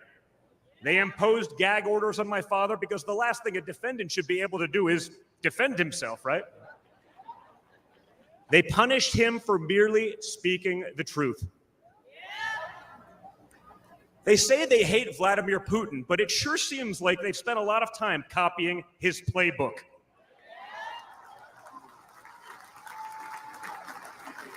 In this country, we don't criminalize political differences. We debate them. We vote on them. But we don't make you choose between picking a party or picking a jail cell.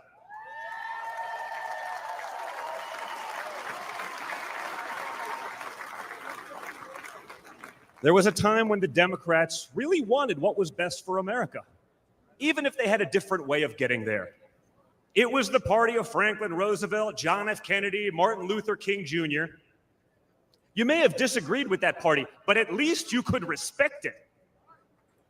But this new extreme Democrat Party, they want us to somehow believe that the only way forward is going backwards, where hiring decisions are based solely on race, where justice is only for those with the right opinions, where streets are a luxury only for the elite, where economic opportunity exists only when you know the right people. Right now, the America we all grew up with, the America that we love, feels like an old photograph where you sit down with your children and tell them what life used to be like. You look back at that America and remember a country that was confident and proud, an America that knew who it was and what it stood for. And it could all feel like a distant memory. Somewhere along the way we stumbled. Somewhere along the way we lost ourselves. But we can't live on nostalgia. Yes, America was great, but our greatest days are yet to come.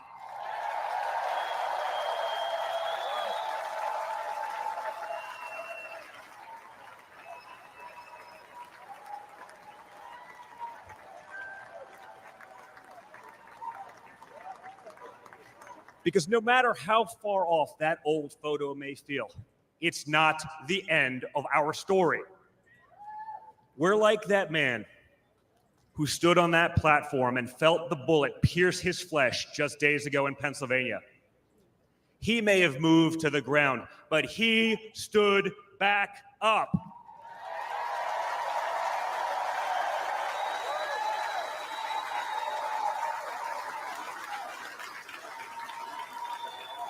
And when he did, my father raised his fist into the air. He looked out at the crowd. And what did he say?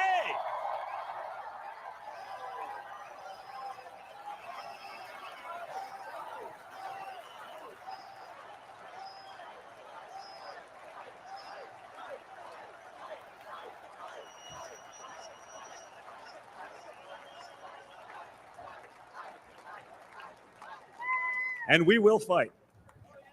We will fight. We will fight with our voices. We will fight with our ideas. And on November 5th, we will fight with our vote.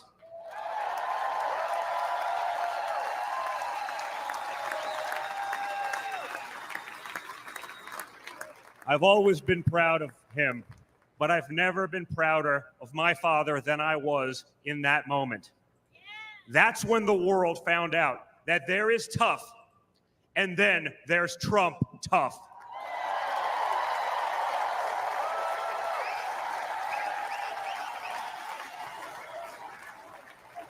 And the good news is, America is Trump tough.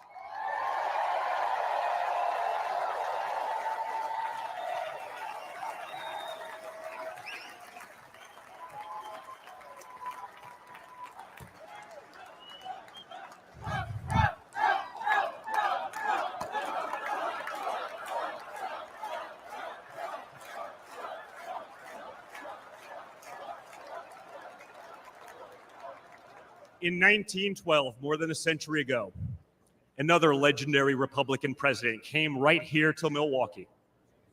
At a political rally less than 1 mile from where we stand tonight, Teddy Roosevelt was struck by a would-be assassin's bullet. But he didn't quit either. He finished his speech and he kept fighting.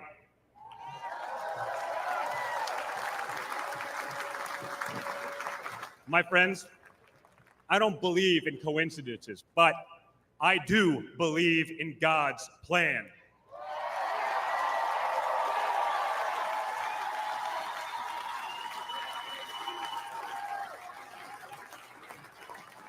Today, Teddy Roosevelt's man in the arena has a name, and it's Donald J. Trump.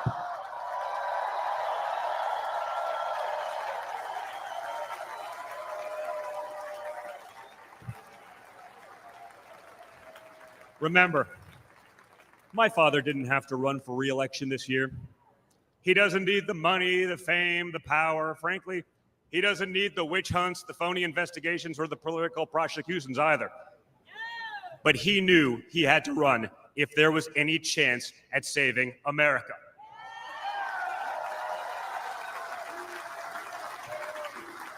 He's not doing it for himself. He's doing it for everyone here tonight, for everyone watching at home.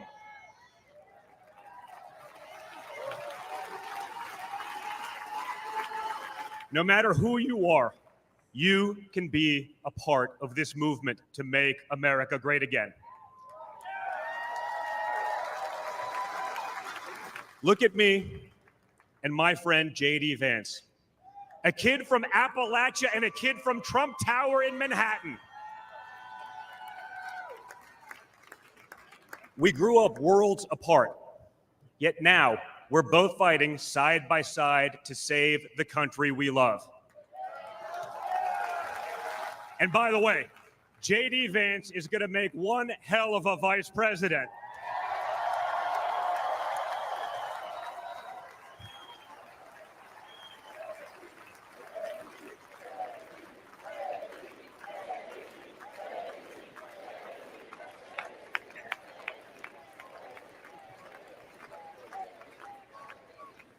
For those of you who have tuned out politics or have never even voted, I want you to know, if you're looking for a better life, a more prosperous future, a safer, more wholesome and patriotic place to call home, there's room for you in this party and in this movement.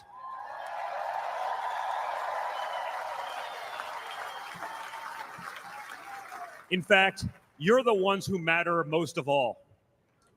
My father has always said that the people he gets along with best are the people who really work for a living.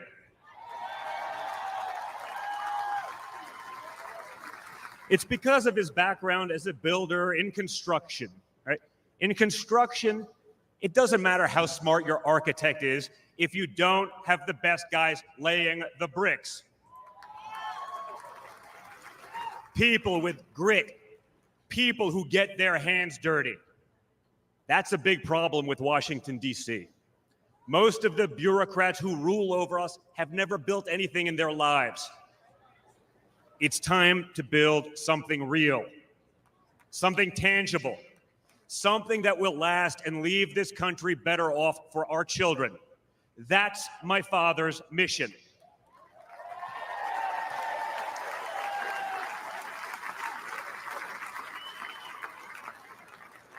This November, we have a choice. It's a choice between one team that wants to build this country up and another that wants to tear this country down. It's a choice between people who are proud of America and people who are ashamed of America. And ultimately, it's a choice between America last and America first.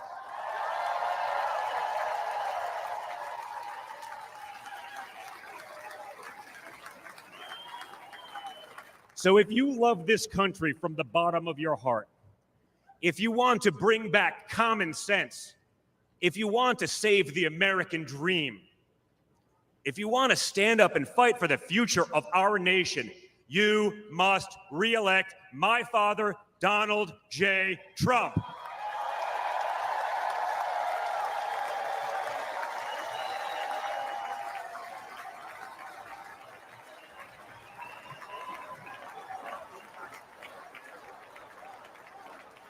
Together, we will make America great once again. Thank you. Thank you, Wisconsin.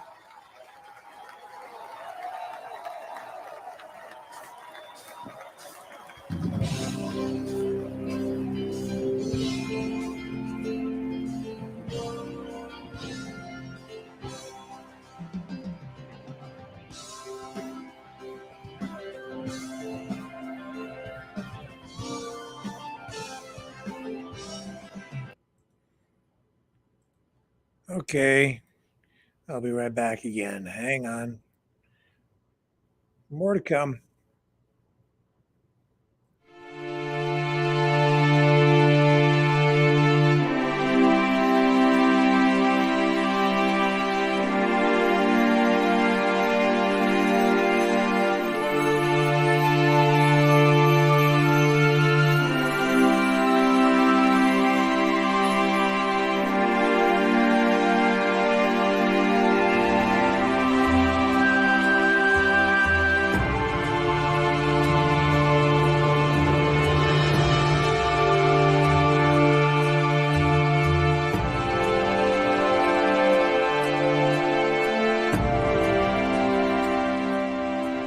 Maverick News. The world is watching.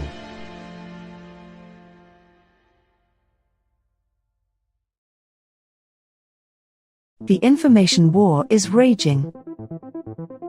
Truth without integrity is worth nothing. Maverick News. Because those who have power and those who seek it must be held accountable. The world is watching. Join our family of truth seekers. Donate today and add your voice to the chorus of Maverick Knights. Donate at maverickdonations.com. Truth.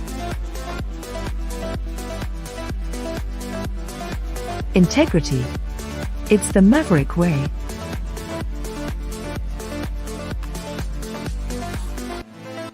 Maverick News. The world is watching.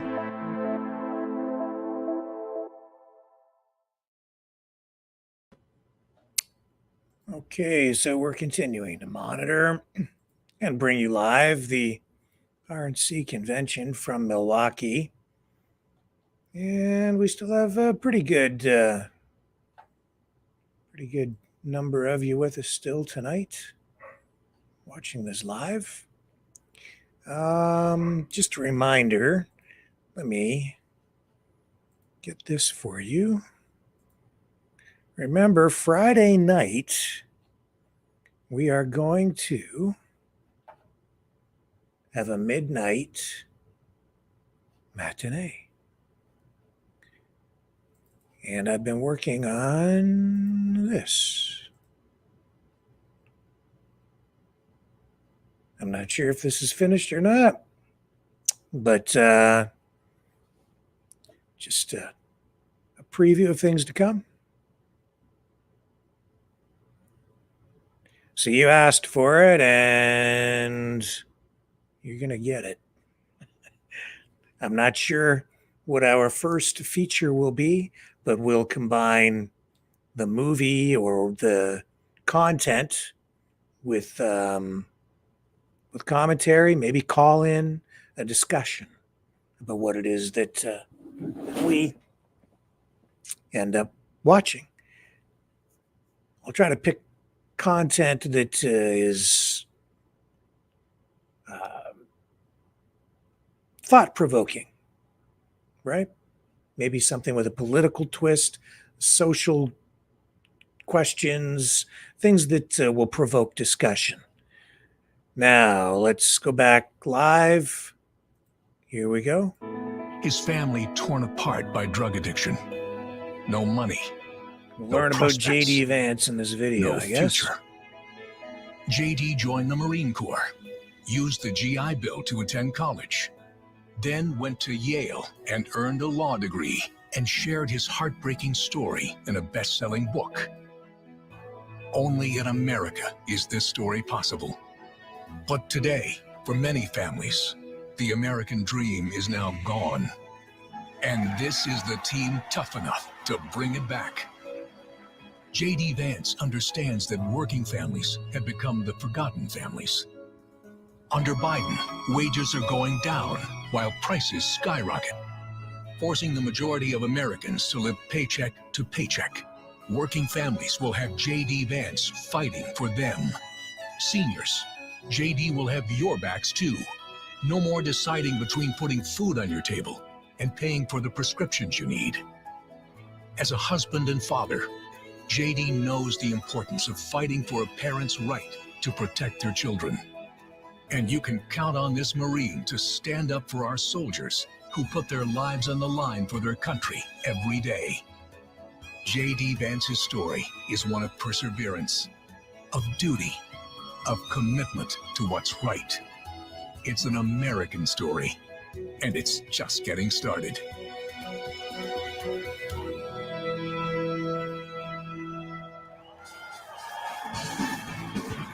Ladies and gentlemen, please welcome Usha Vance.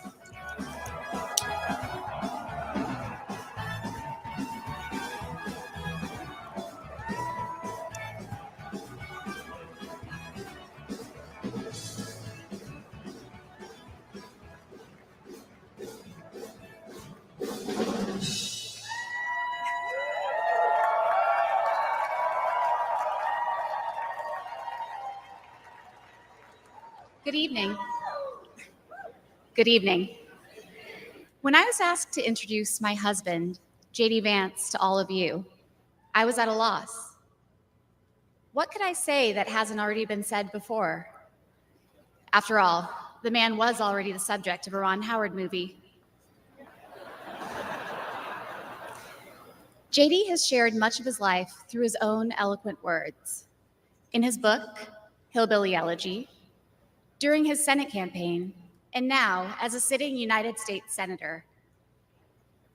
It occurred to me that there was only one thing to do: to explain from the heart why I love and admire JD and stand here beside him today, and why he will make a great Vice President of the United States.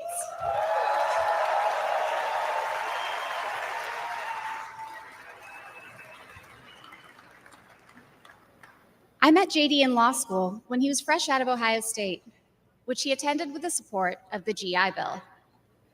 We were friends first because, who wouldn't want to be friends with JD? He was then, as now, the most interesting person I knew. A working class guy who had overcome childhood traumas that I could barely fathom to end up at Yale Law School. A tough Marine who had served in Iraq, but whose idea of a good time was playing with puppies and watching the movie Babe. The most determined person I knew with one overriding ambition: to become a husband and a father, and to build the kind of tight-knit family that he had longed for as a child. My background is very different from JD's. I grew up in San Diego, in a middle-class community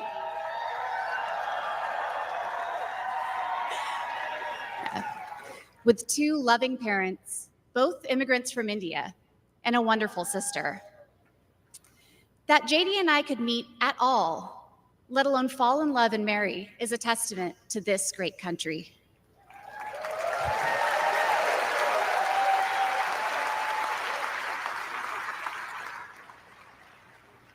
It is also a testament to JD, and it tells you something about who he is.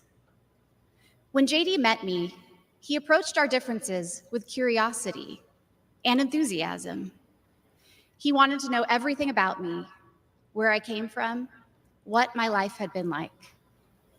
Although he's a meat and potatoes kind of guy, he adapted to my vegetarian diet and learned to cook food from my mother, Indian food. Before I knew it, he had become an integral part of my family, a person I could not imagine living without. The JD I knew then is the same JD you see today, except for that beard.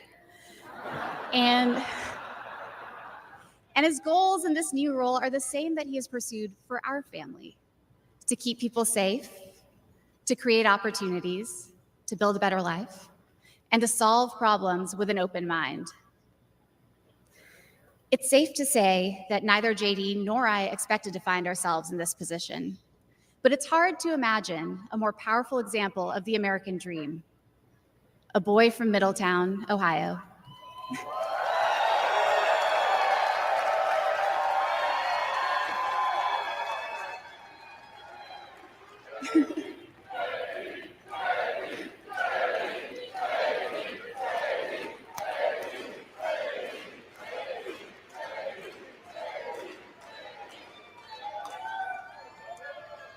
Raised by his grandmother through tough times, chosen to help lead our country through some of its greatest challenges. I am grateful to all of you for the trust you have placed in him and in our family. And with that, it is my great privilege to introduce my husband and the next Vice President of the United States, JD Vance.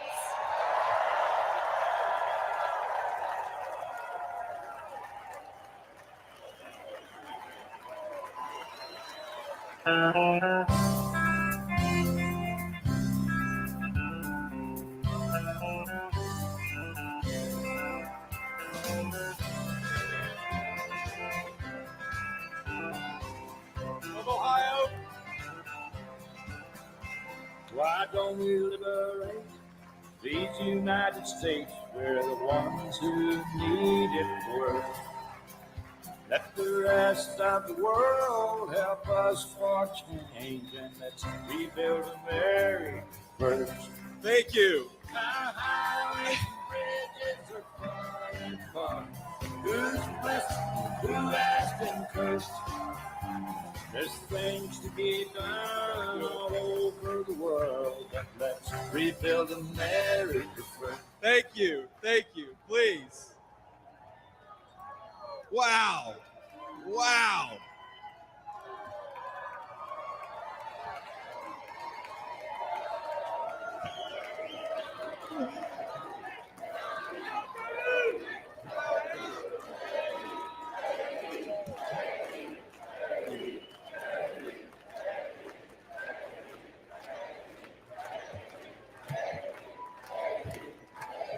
Yeah. First of all, aren't I a lucky guy? Isn't she lovely and amazing? Greetings, Milwaukee, my fellow Americans and my fellow Republicans. My name is JD Vance from the great state of Ohio.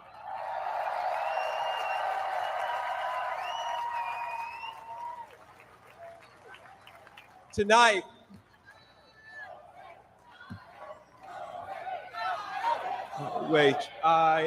OHIO. You guys, we're gonna chill with the Ohio love. We gotta win Michigan too here, so.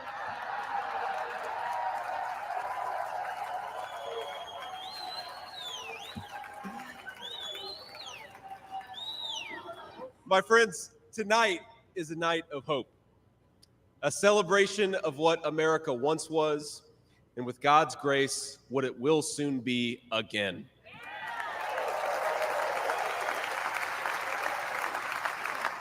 And it is a reminder of the sacred duty we have to preserve the American experiment, to choose a new path for our children and grandchildren. But as we meet tonight, we cannot forget that this evening could have been so much different. Instead of a day of celebration, this could have been a day of heartache and mourning. For the last 8 years, President Trump has given everything he has to fight for the people of our country.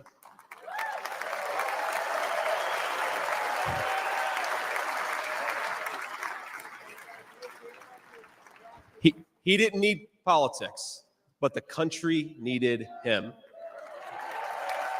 Did it? Now, prior to running for president, he was one of the most successful businessmen in the world. He had everything anyone could ever want in a life. And yet, instead of choosing the easy path, he chose to endure abuse, slander, and persecution. And he did it because he loves this country.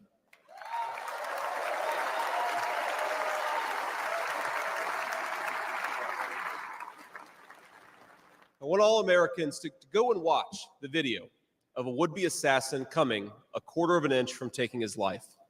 Consider the lies they told you about Donald Trump, and then look at that photo of him, defiant, fist in the air, when Donald Trump rose to his feet in that Pennsylvania field. All of America stood with him.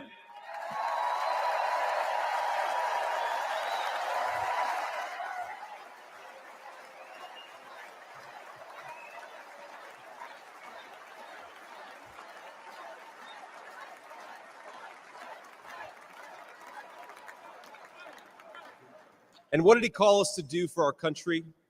To fight for America. Even in his most perilous moment, we were on his mind.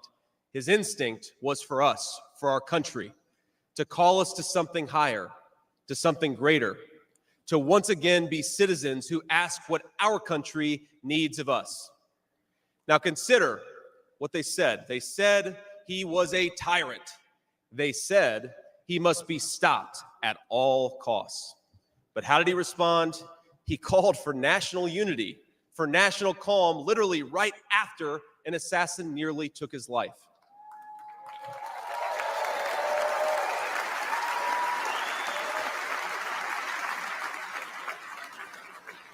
He remembered the victims of the terrible attack, especially the brave Corey Compratori, who gave his life to protect his family. God bless him.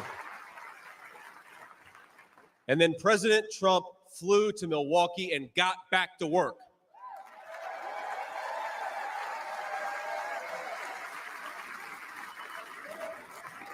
Now that's the man I've gotten to know personally over the last few years. He is tough, and he is, but he cares about people. He can stand defiant against an assassin one moment and call for national healing the next. He is a beloved father and grandfather, and of course, a once-in-a-generation business leader. He's the man who is feared by America's adversaries, but 2 nights ago, and I'll share a moment, said goodnight to his 2 boys, told them he loved them, and made sure to give each of them a kiss on the cheek. And I will say, Don and Eric squirmed the same way my 4-year-old does when his daddy tries to give him a kiss on the cheek. Sorry, guys. He is all those things, but tonight we celebrate he is our once and future President of the United States of America.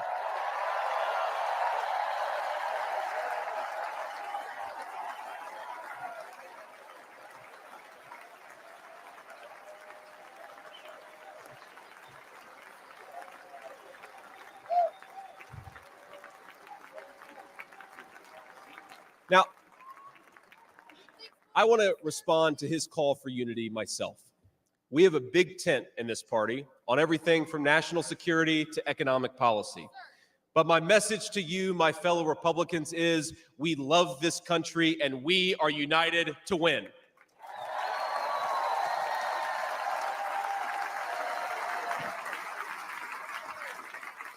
Right.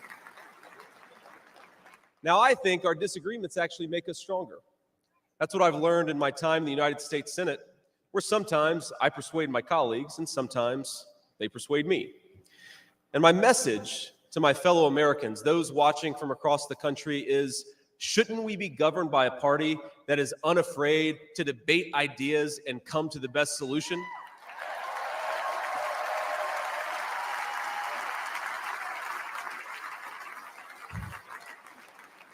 That's the Republican Party of the next 4 years, united in our love for this country and committed to free speech and the open exchange of ideas.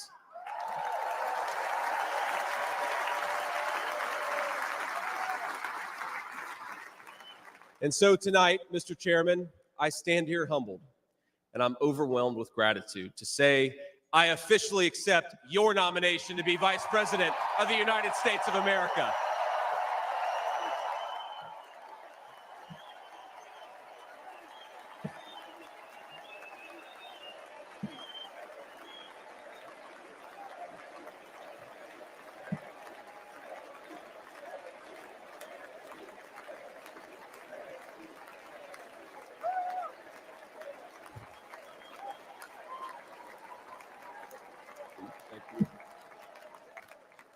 Now, never in my wildest imagination could I have believed that I'd be standing here tonight.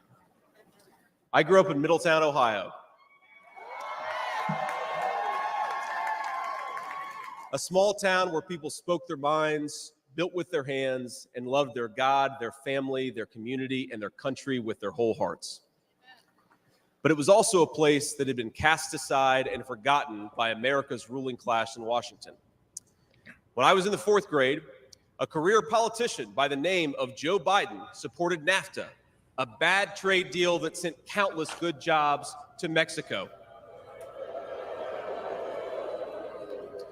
When I was a sophomore in high school, that same career politician named Joe Biden gave China a sweetheart trade deal that destroyed even more good American middle-class manufacturing jobs.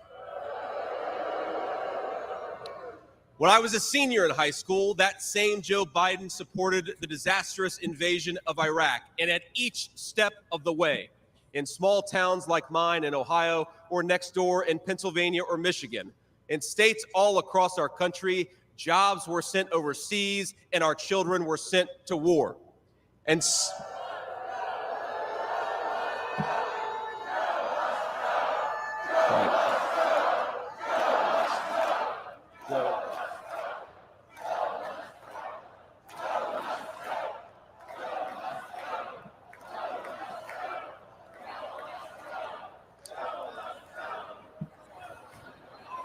I agree.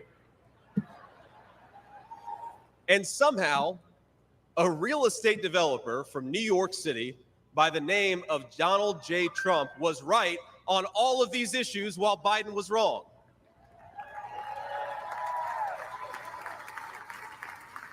President Trump knew even then that we needed leaders who would put America first.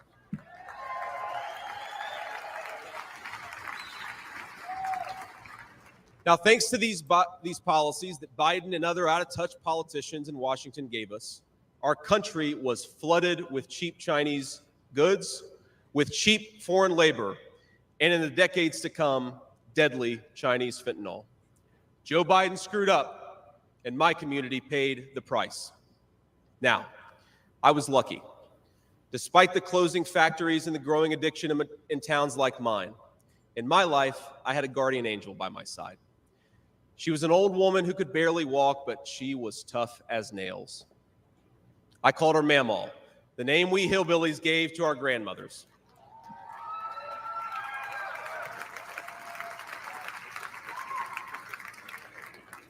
Mamaw raised me as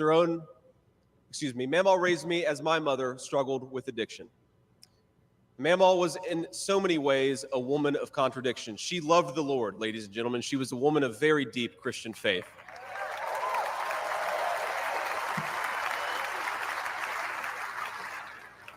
But she also loved the F word. I'm not kidding. She could make a sailor blush. Now, she once told me, when she found out that I was spending too much time with a local kid who was known for dealing drugs, that if I ever hung out with that kid again, she would run him over with her car.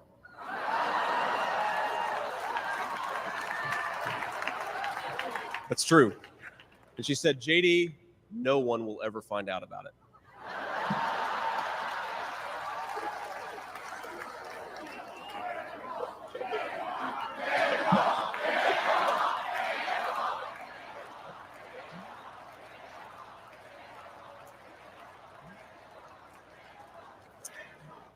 Now, thanks to that mammal, things worked out for me. After 9/11, I did what thousands of other young men my age did in that time of soaring patriotism and love of country. I enlisted in the United States Marines.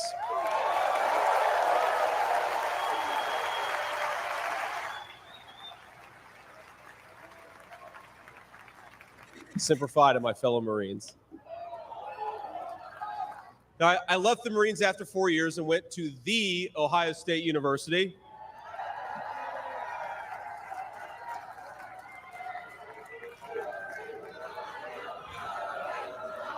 I'm sorry, Michigan. I had to get that in there.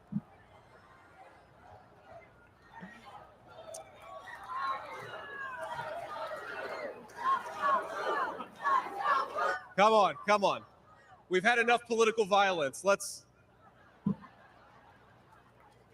Now, after Ohio State, I went to Yale Law School, where I met my beautiful wife. And then I started businesses to create jobs in the kind of places that I grew up in. Now, my work taught me that there is still so much talent and grit in the American heartland. There really is. But for these places to thrive, my friends, we need a leader who fights for the people who built this country.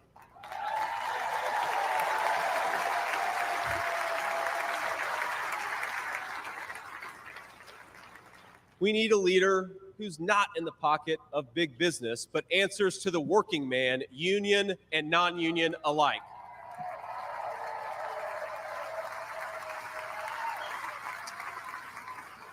A leader who won't sell out to multinational corporations, but will stand up for American companies and American industry.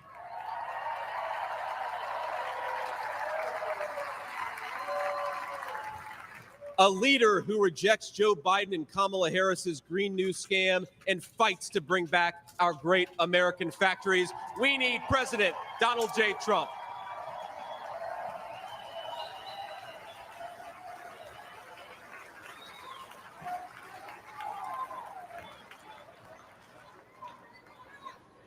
Some people tell me I've lived the American dream, and of course they're right, and I'm so grateful for it. But the American dream that always counted most was not starting a business or becoming a senator or even being here with you fine people, though it's pretty awesome.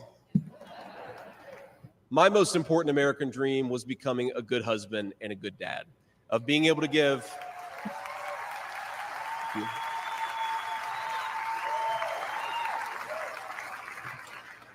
I wanted to give my kids the things that I didn't have when I was growing up. And that's the accomplishment that I'm proudest of. That tonight, I'm joined by my beautiful wife, Usha, an incredible lawyer and a better mom, and our three beautiful kids, Ewan, who's 7, Vivek, who's 4, and Mirabelle, who's 2. Now, they're back at the hotel, and kids, if you're watching, Daddy loves you very much, but get your butts in bed. It's 10 o'clock. But my friends, things did not work out well for a lot of kids I grew up with. Every now and then, I will get a call from a relative back home who asks, "Did you know so-and-so?" And I'll remember a face from years ago, and then I'll hear they died of an overdose. As always, America's ruling class wrote the checks. Communities like mine paid the price. For decades, that divide between the few with their power and comfort in Washington and the rest of us only widened. From Iraq to Afghanistan, from the financial crisis to the Great Recession, from open borders to stagnating wages, the people who govern this country have failed and failed again.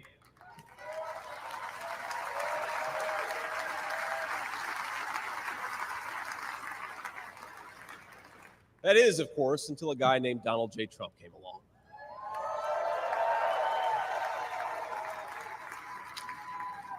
President Trump represents America's last best hope to restore what, if lost, may never be found again. A country where a working class boy born far from the halls of power can stand on this stage as the next vice president of the United States of America.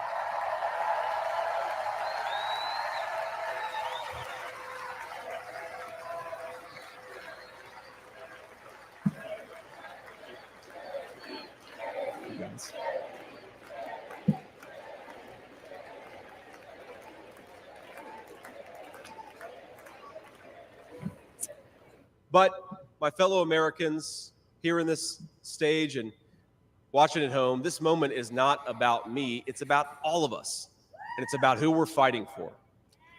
It's about the auto worker in Michigan wondering why out-of-touch politicians are destroying their jobs.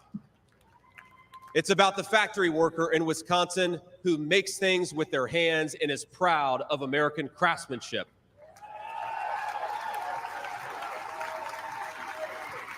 It's about the energy worker in Pennsylvania and Ohio who doesn't understand why Joe Biden is willing to buy energy from tin-pot dictators across the world when he could buy it from his own citizens right here in our own country.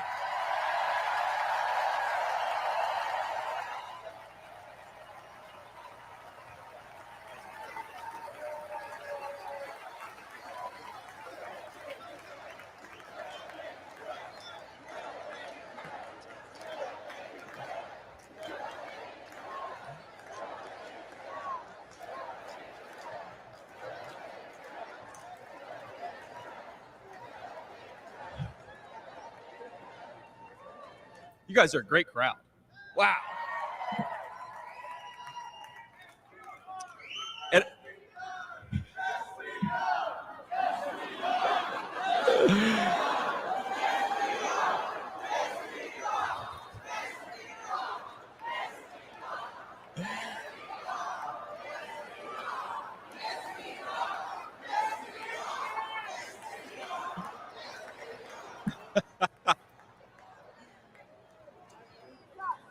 And it's about, our movement is about single moms like mine who struggled with money and addiction, but never gave up.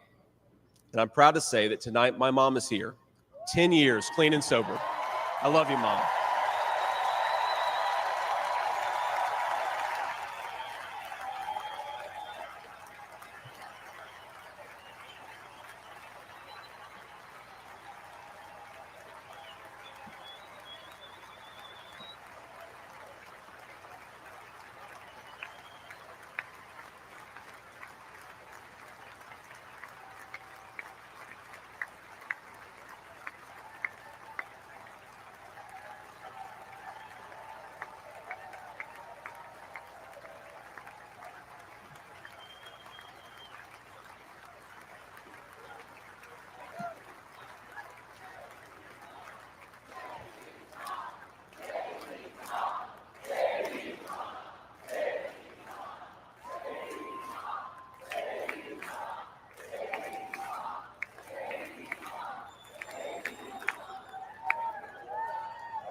And you know, Mom, I was thinking it'll be 10 years officially in January of 2025. And if President Trump's okay with it, let's have the celebration in the White House.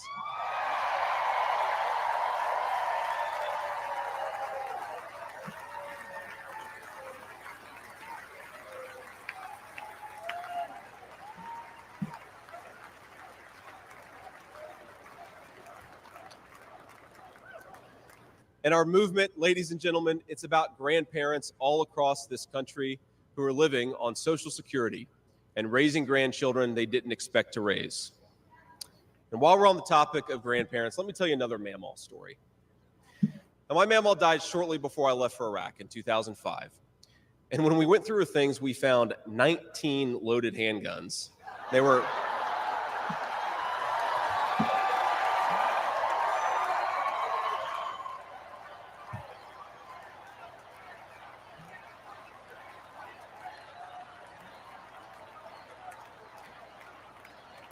Now, the thing is, they were stashed all over her house, under her bed, in her closet, in the silverware drawer.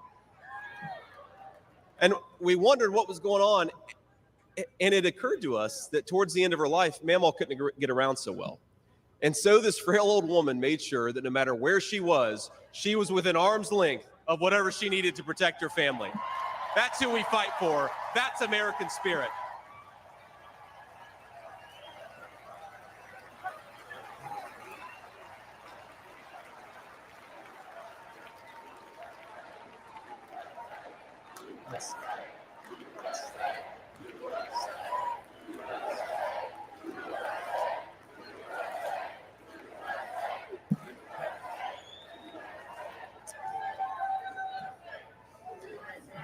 Now, Joe Biden has been a politician in Washington for longer than I've been alive, 39 years old. Kamala Harris is not much further behind.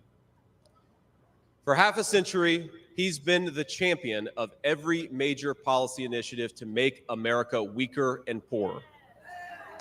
And in 4 short years, Donald Trump reversed decades of betrayals inflicted by Joe Biden and the rest of the corrupt Washington insiders.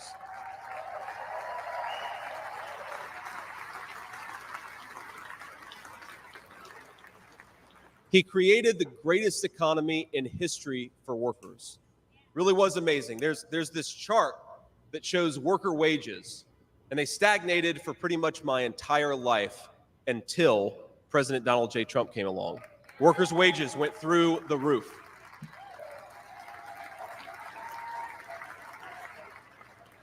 And just imagine what he's going to do when we give him 4 more years.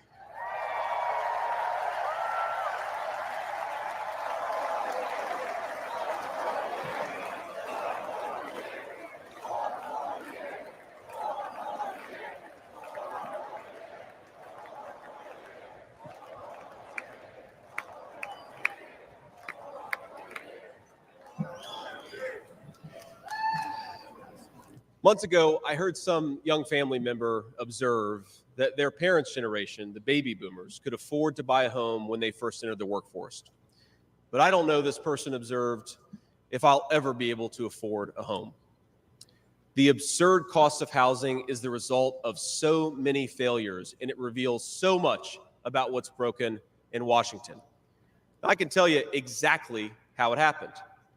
Wall Street barons crashed the economy and American builders went out of business. As tradesmen scrambled for jobs, houses stopped being built. The lack of good jobs, of course, led to stagnant wages.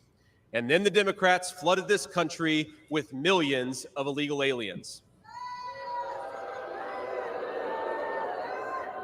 So citizens had to compete with people who shouldn't even be here for precious housing. Joe Biden's inflation crisis, my friends, is really an affordability crisis.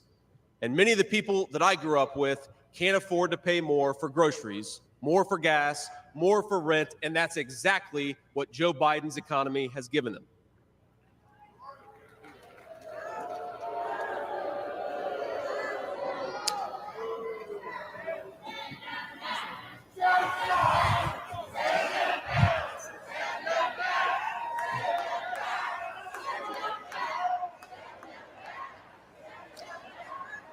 So prices soared, dreams were shattered, and China and the cartels sent fentanyl across the border, adding addiction to the heartache. But ladies and gentlemen, that is not the end of our story. We've heard about villains and their victims. I've talked a lot about that, but let me tell you about the future. President Trump's vision is so simple and yet so powerful. We're done, ladies and gentlemen, catering to Wall Street. We'll commit to the working man.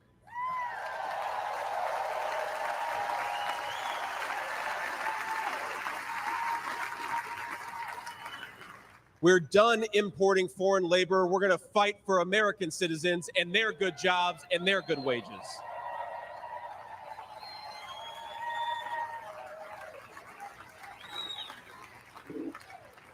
We're done buying energy from countries that hate us. We're going to get it right here from American workers in Pennsylvania, in Ohio, and across the country.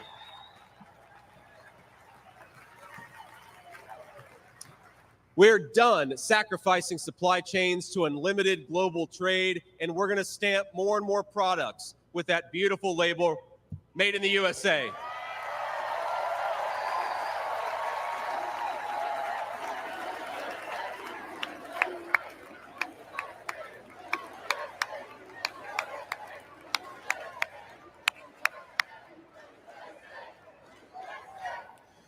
We're going to build factories again, put people to work making real products for American families made with the hands of American workers. Together, We will protect the wages of American workers and stop the Chinese Communist Party from building their middle class on the backs of American citizens.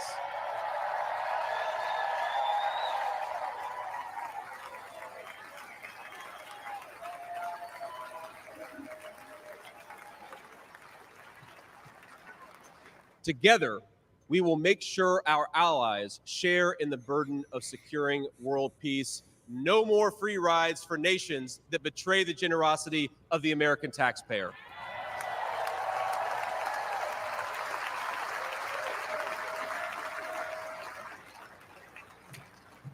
Together, we will send our kids to war only when we must. But as President Trump showed with the elimination of ISIS and so much more, when we punch, we're going to punch hard.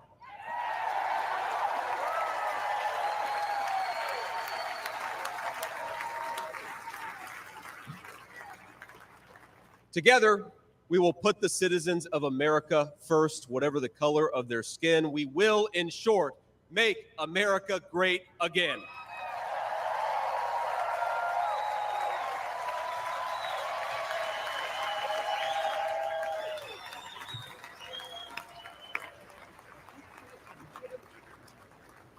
You know, one of the things that you hear people say sometimes is that America is an idea.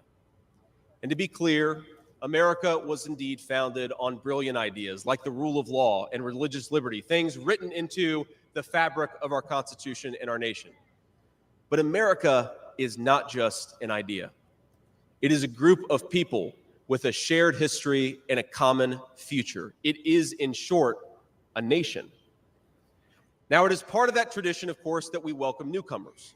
But when we allow newcomers into our American family, we allow them on our terms.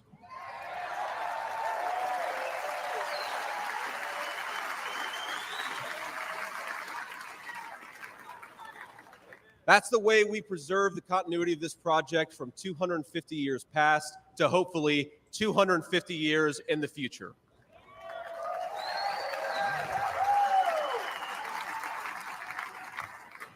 And let me illustrate this with a story, if I may. I'm, of course, married to the daughter of South Asian immigrants to this country. Incredible people. People who genuinely have enriched this country in so many ways. And of course, I'm biased because I love my wife and her family, but it's true. Now, when I proposed to my wife, we were in law school, and I said, honey, I come with $120,000 worth of law school debt and a cemetery plot on a mountainside in eastern Kentucky.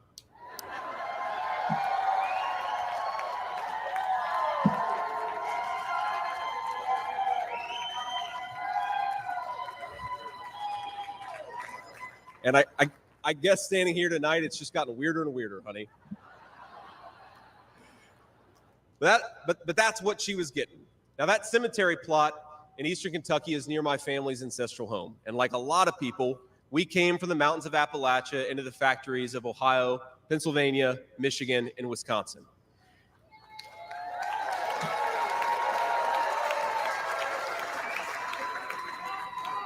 Now, that's Kentucky coal country, one of the 10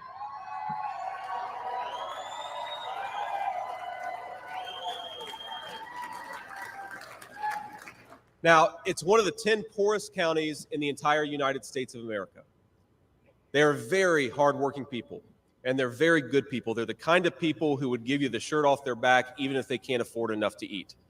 And our media calls them privileged and looks down on them. But they love this country, not only because it's a good idea, but because in their bones they know that this is their home, and it will be their children's home, and they would die fighting to protect it.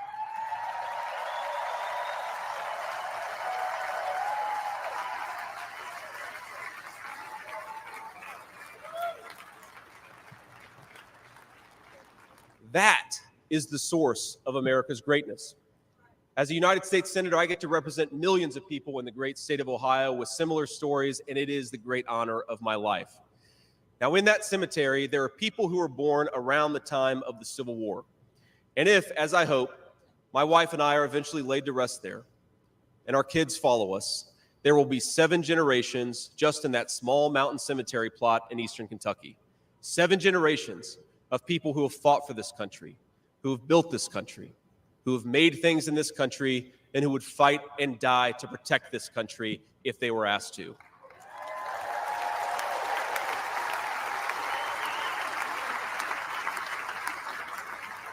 Now that's not just an idea, my friends. That's not just a set of principles. Even though the ideas and the principles are great, that is a homeland. That is our homeland.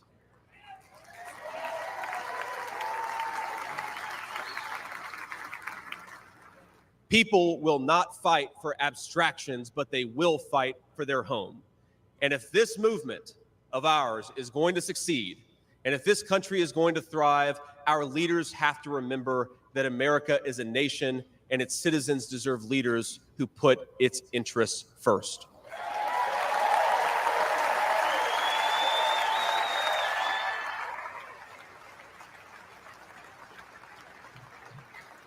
Now, we won't agree on every issue, of course, not even in this room.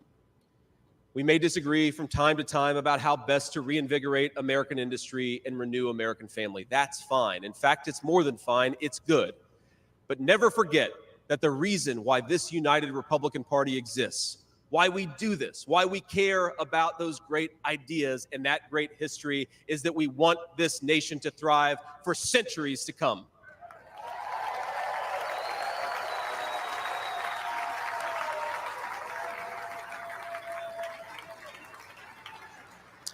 Now, eventually in that mountain cemetery, my children will lay me to rest. And when they do, I would like them to know that thanks to the work of this Republican Party, the United States of America is as strong and as proud and as great as ever.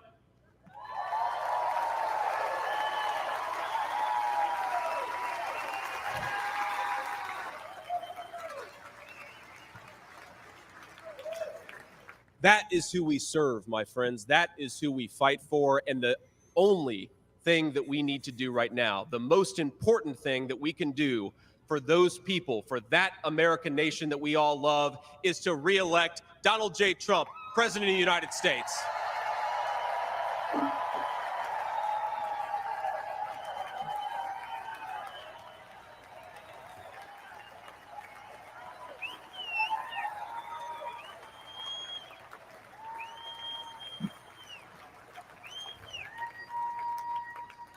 Mr. President, I will never take for granted the trust you have put in me. And what an honor it is to help achieve the extraordinary vision that you have for this country. Now, I pledge to every American, no matter your party, I will give you everything I have to serve you and to make this country a place where every dream you have for yourself, your family, and your country will be possible once again.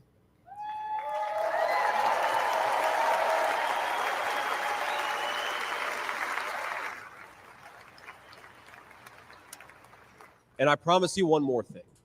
To the people of Middletown, Ohio, and all the forgotten communities in Michigan, Wisconsin, Pennsylvania, and Ohio, and every corner of our nation, I promise you this: I will be a vice president who never forgets where he came from.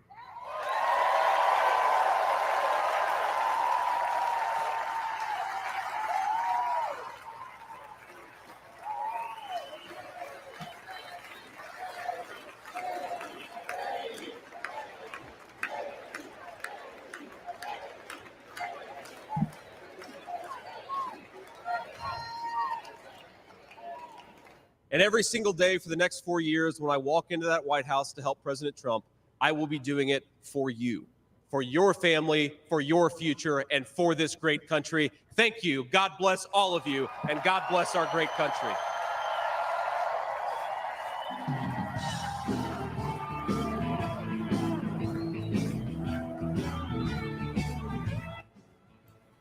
So he steps onto the national stage. Another powerful night of speeches, incredible stories,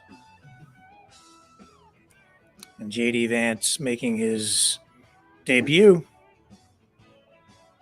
And a splash, really.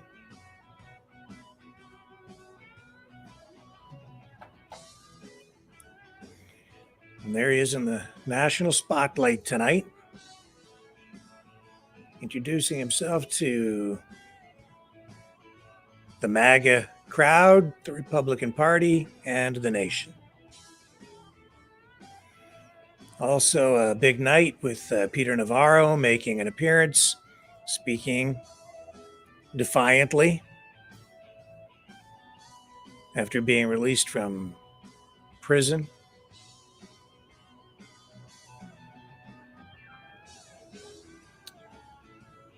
And here we are, just days after the attempted assassination of Donald Trump, and the theme of the campaign has shifted a little bit, not just from Make America Great Again, but to fight. To flip a nation that appears to be, in many respects, in decline and put it back on a track of growth and hope. Not in the same sense that Barack Obama offered hope, a different path forward. I would say a conservative, more traditional approach, populist as well. And that's how J.D. Vance has been described by many, as a conservative populist. And indeed, that is what we've heard from him tonight. Please welcome back the chairman of the Republican Fiscally, National economically Committee, protectionist, of North Carolina. socially conservative, and we're wrapping up the convention here now for tonight. Tomorrow night will be the big night. Donald Trump will take to the stage. And you know that's going to be another milestone moment. Delegates and alternates, Republicans around the world, tonight in this hall, we had a chance to see what strength is like. Strength looks like heartbroken Gold Star families talking about their loved ones and talking about their loss.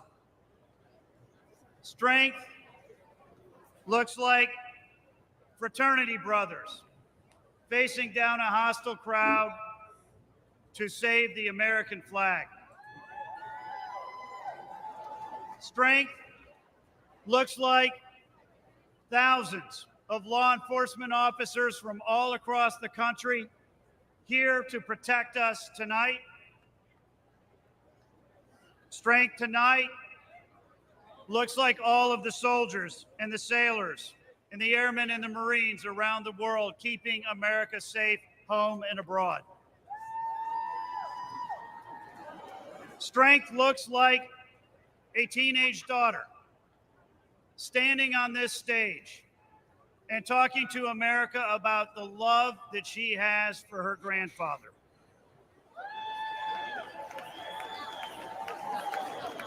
Strength looks like a kid born in rural Appalachia who put himself through school and answered a call to service when America needed him and joined the Marines, and has answered another call to serve as our next vice president.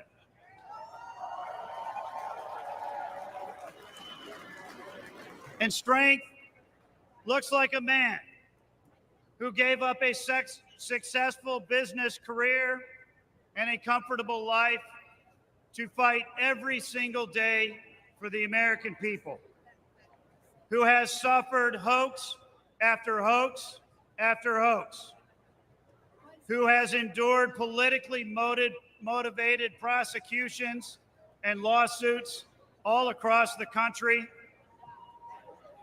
and who, when he was knocked down by a would-be assassin's bullet, got back up and encouraged America to fight, fight, fight.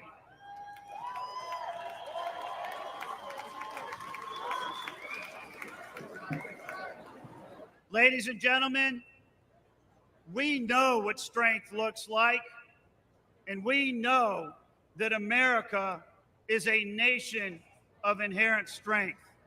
And we, as a nation of inherent strength, are going to be strong again.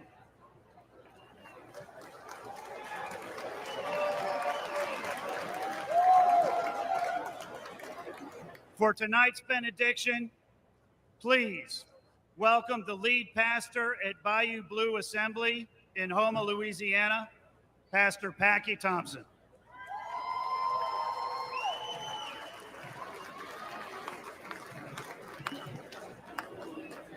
Well, hello, Milwaukee.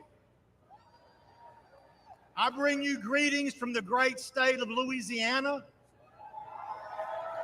from my church, Bayou Blue Assembly of God in Houma, Louisiana, and from the small town I grew up in Gina, Louisiana. I am proud to be with all of you here tonight for this historic convention, and I thank my Lord and Savior Jesus Christ for his blessings. I would like to thank the RNC for allowing me to be here.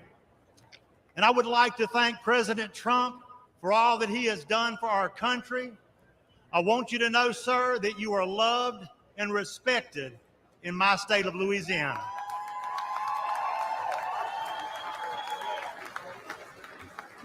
Would y'all stand and pray with me, please? Heavenly Father, we are grateful for your mercy and your protection here tonight. Father, we give you glory and honor because you alone deserve to be honored. Father, I thank you for giving us a man to stand in the gap for us, a man who has made up the hedge for the American people, a man who has protected our nation from those who would harm us. Father, we thank you for raising up President Donald J. Trump to be the 47th President of the United States of America. And I also thank you for protecting him from the evil that was perpetrated last Saturday. Father, I ask that you would unite our country once again, a nation, Lord God, under your leadership. Father God, help us to elect leaders that will help us to become the lead country in the world, to hold the values that our forefathers intended for us when they drafted the Declaration of Independence and the Bill of Rights. Father, I ask that you would help us to elect men and women of God who will protect the rights that were promised to every American, protect us from tyranny, and restore truth back to the public square. Father, I pray for the Donald J. Trump and J.D. Vance tonight, that you would give them grace, strength, and wisdom to guide our country once again. And Father God, help make America great. Once again, I ask it in Jesus' name. And everybody said, amen. Yes.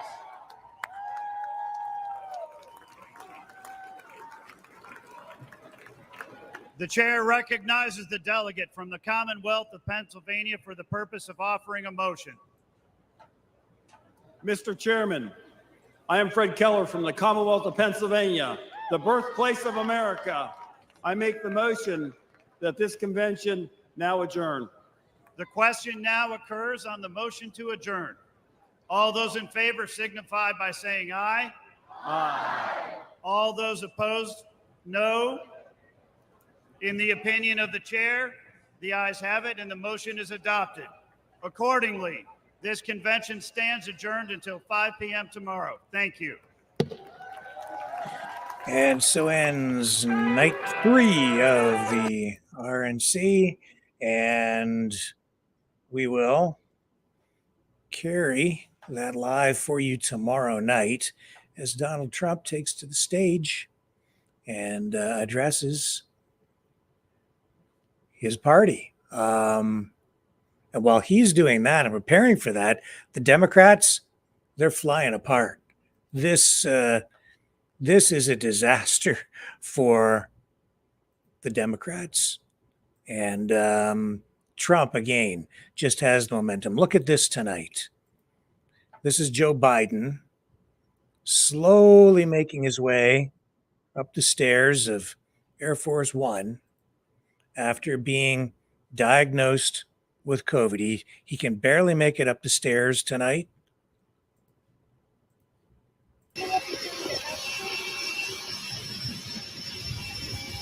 Not a good look. He's very carefully placing his feet on the steps and just trying to steady himself as he grabs the rail. But it doesn't stop there, folks. Earlier tonight, apparently, or earlier today, another Democrat, Chuck Schumer, met with him, and we're told he politely and respectfully suggested to Biden that he should step aside. And it gets worse. While they try to make it better, they make it worse. This is, I can't believe they actually said this, but they're trying to compare Biden's COVID to Trump being shot. And some are suggesting that if he survives COVID, it should be viewed in much the same way. Can you believe they actually said that? Look at this. Here's the question that I have on that. These two men are both elderly. Donald Trump is an elderly man who, for whatever reason, was given 9 seconds to take a iconic photo op during an active shooter situation. Weird situation. We'll figure that out one day. But his survival of that and bouncing right back and going right to his convention is being conveyed in the media world as a sign of strength. This current president of the United States is 81 years old and has COVID. Should he be fine in a couple of days? Doesn't that convey exactly the same thing? That he's strong enough, older than Trump, to have gotten something that used to really be fatal to people his age. So if he does fine out of it and comes back and is able to do rallies, isn't that exactly the same? I mean, it's not exactly the same. It's not the same incident, but it's an elderly man coming through out of an illness. It should. They're grasping, they're reaching, they're looking for something, anything to recover after Biden's series of disasters, public speaking disasters, and Trump's successes. They are just looking for anything to grab a hold of as some sort of a life raft, but it just keeps getting worse. Here's Van Jones stating the obvious tonight. A bullet couldn't stop Trump. A virus just stopped Biden. You've got the nominees of this party getting their butts kissed. Biden's getting his butt kicked by his own party. The Democrats are coming apart. The Republicans are coming together. And that is the way things stand tonight. And, they clearly need to do something about Biden. They would need something akin to a miracle at this point to turn things around, to save the campaign. But at this point, at this stage in the game, it seems like a long time. And in politics, a few months is still a long time. But between now and November, for all of this for Biden to overcome all of this, I can't see it happening. I just can't. I've never seen anything quite like this. What a turnaround for Trump. Masterful use of media, and all the media cylinders are firing for the Trump campaign, including with J.D. Vance. Everybody's now going to watch that movie, that Ron Howard movie, Hillbilly Elegy. They want to find out more about this guy. And there you have a ready-made public relations campaign, an advertising campaign in a feature-length Netflix film by Ron Howard. An American story, a true American story, from Appalachia to the White House. It's an incredible story. That's one of the things Donald Trump is very good at, is controlling media, telling stories. And that's what we're getting here. I mean, people say we're watching a movie. This is a movie come to life, isn't it? An American movie.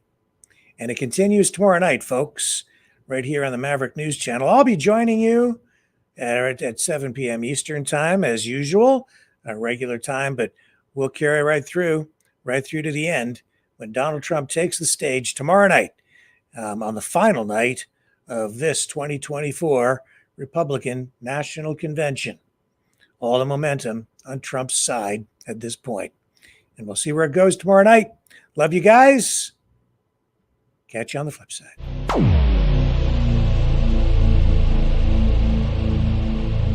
This has been a Maverick Multimedia production.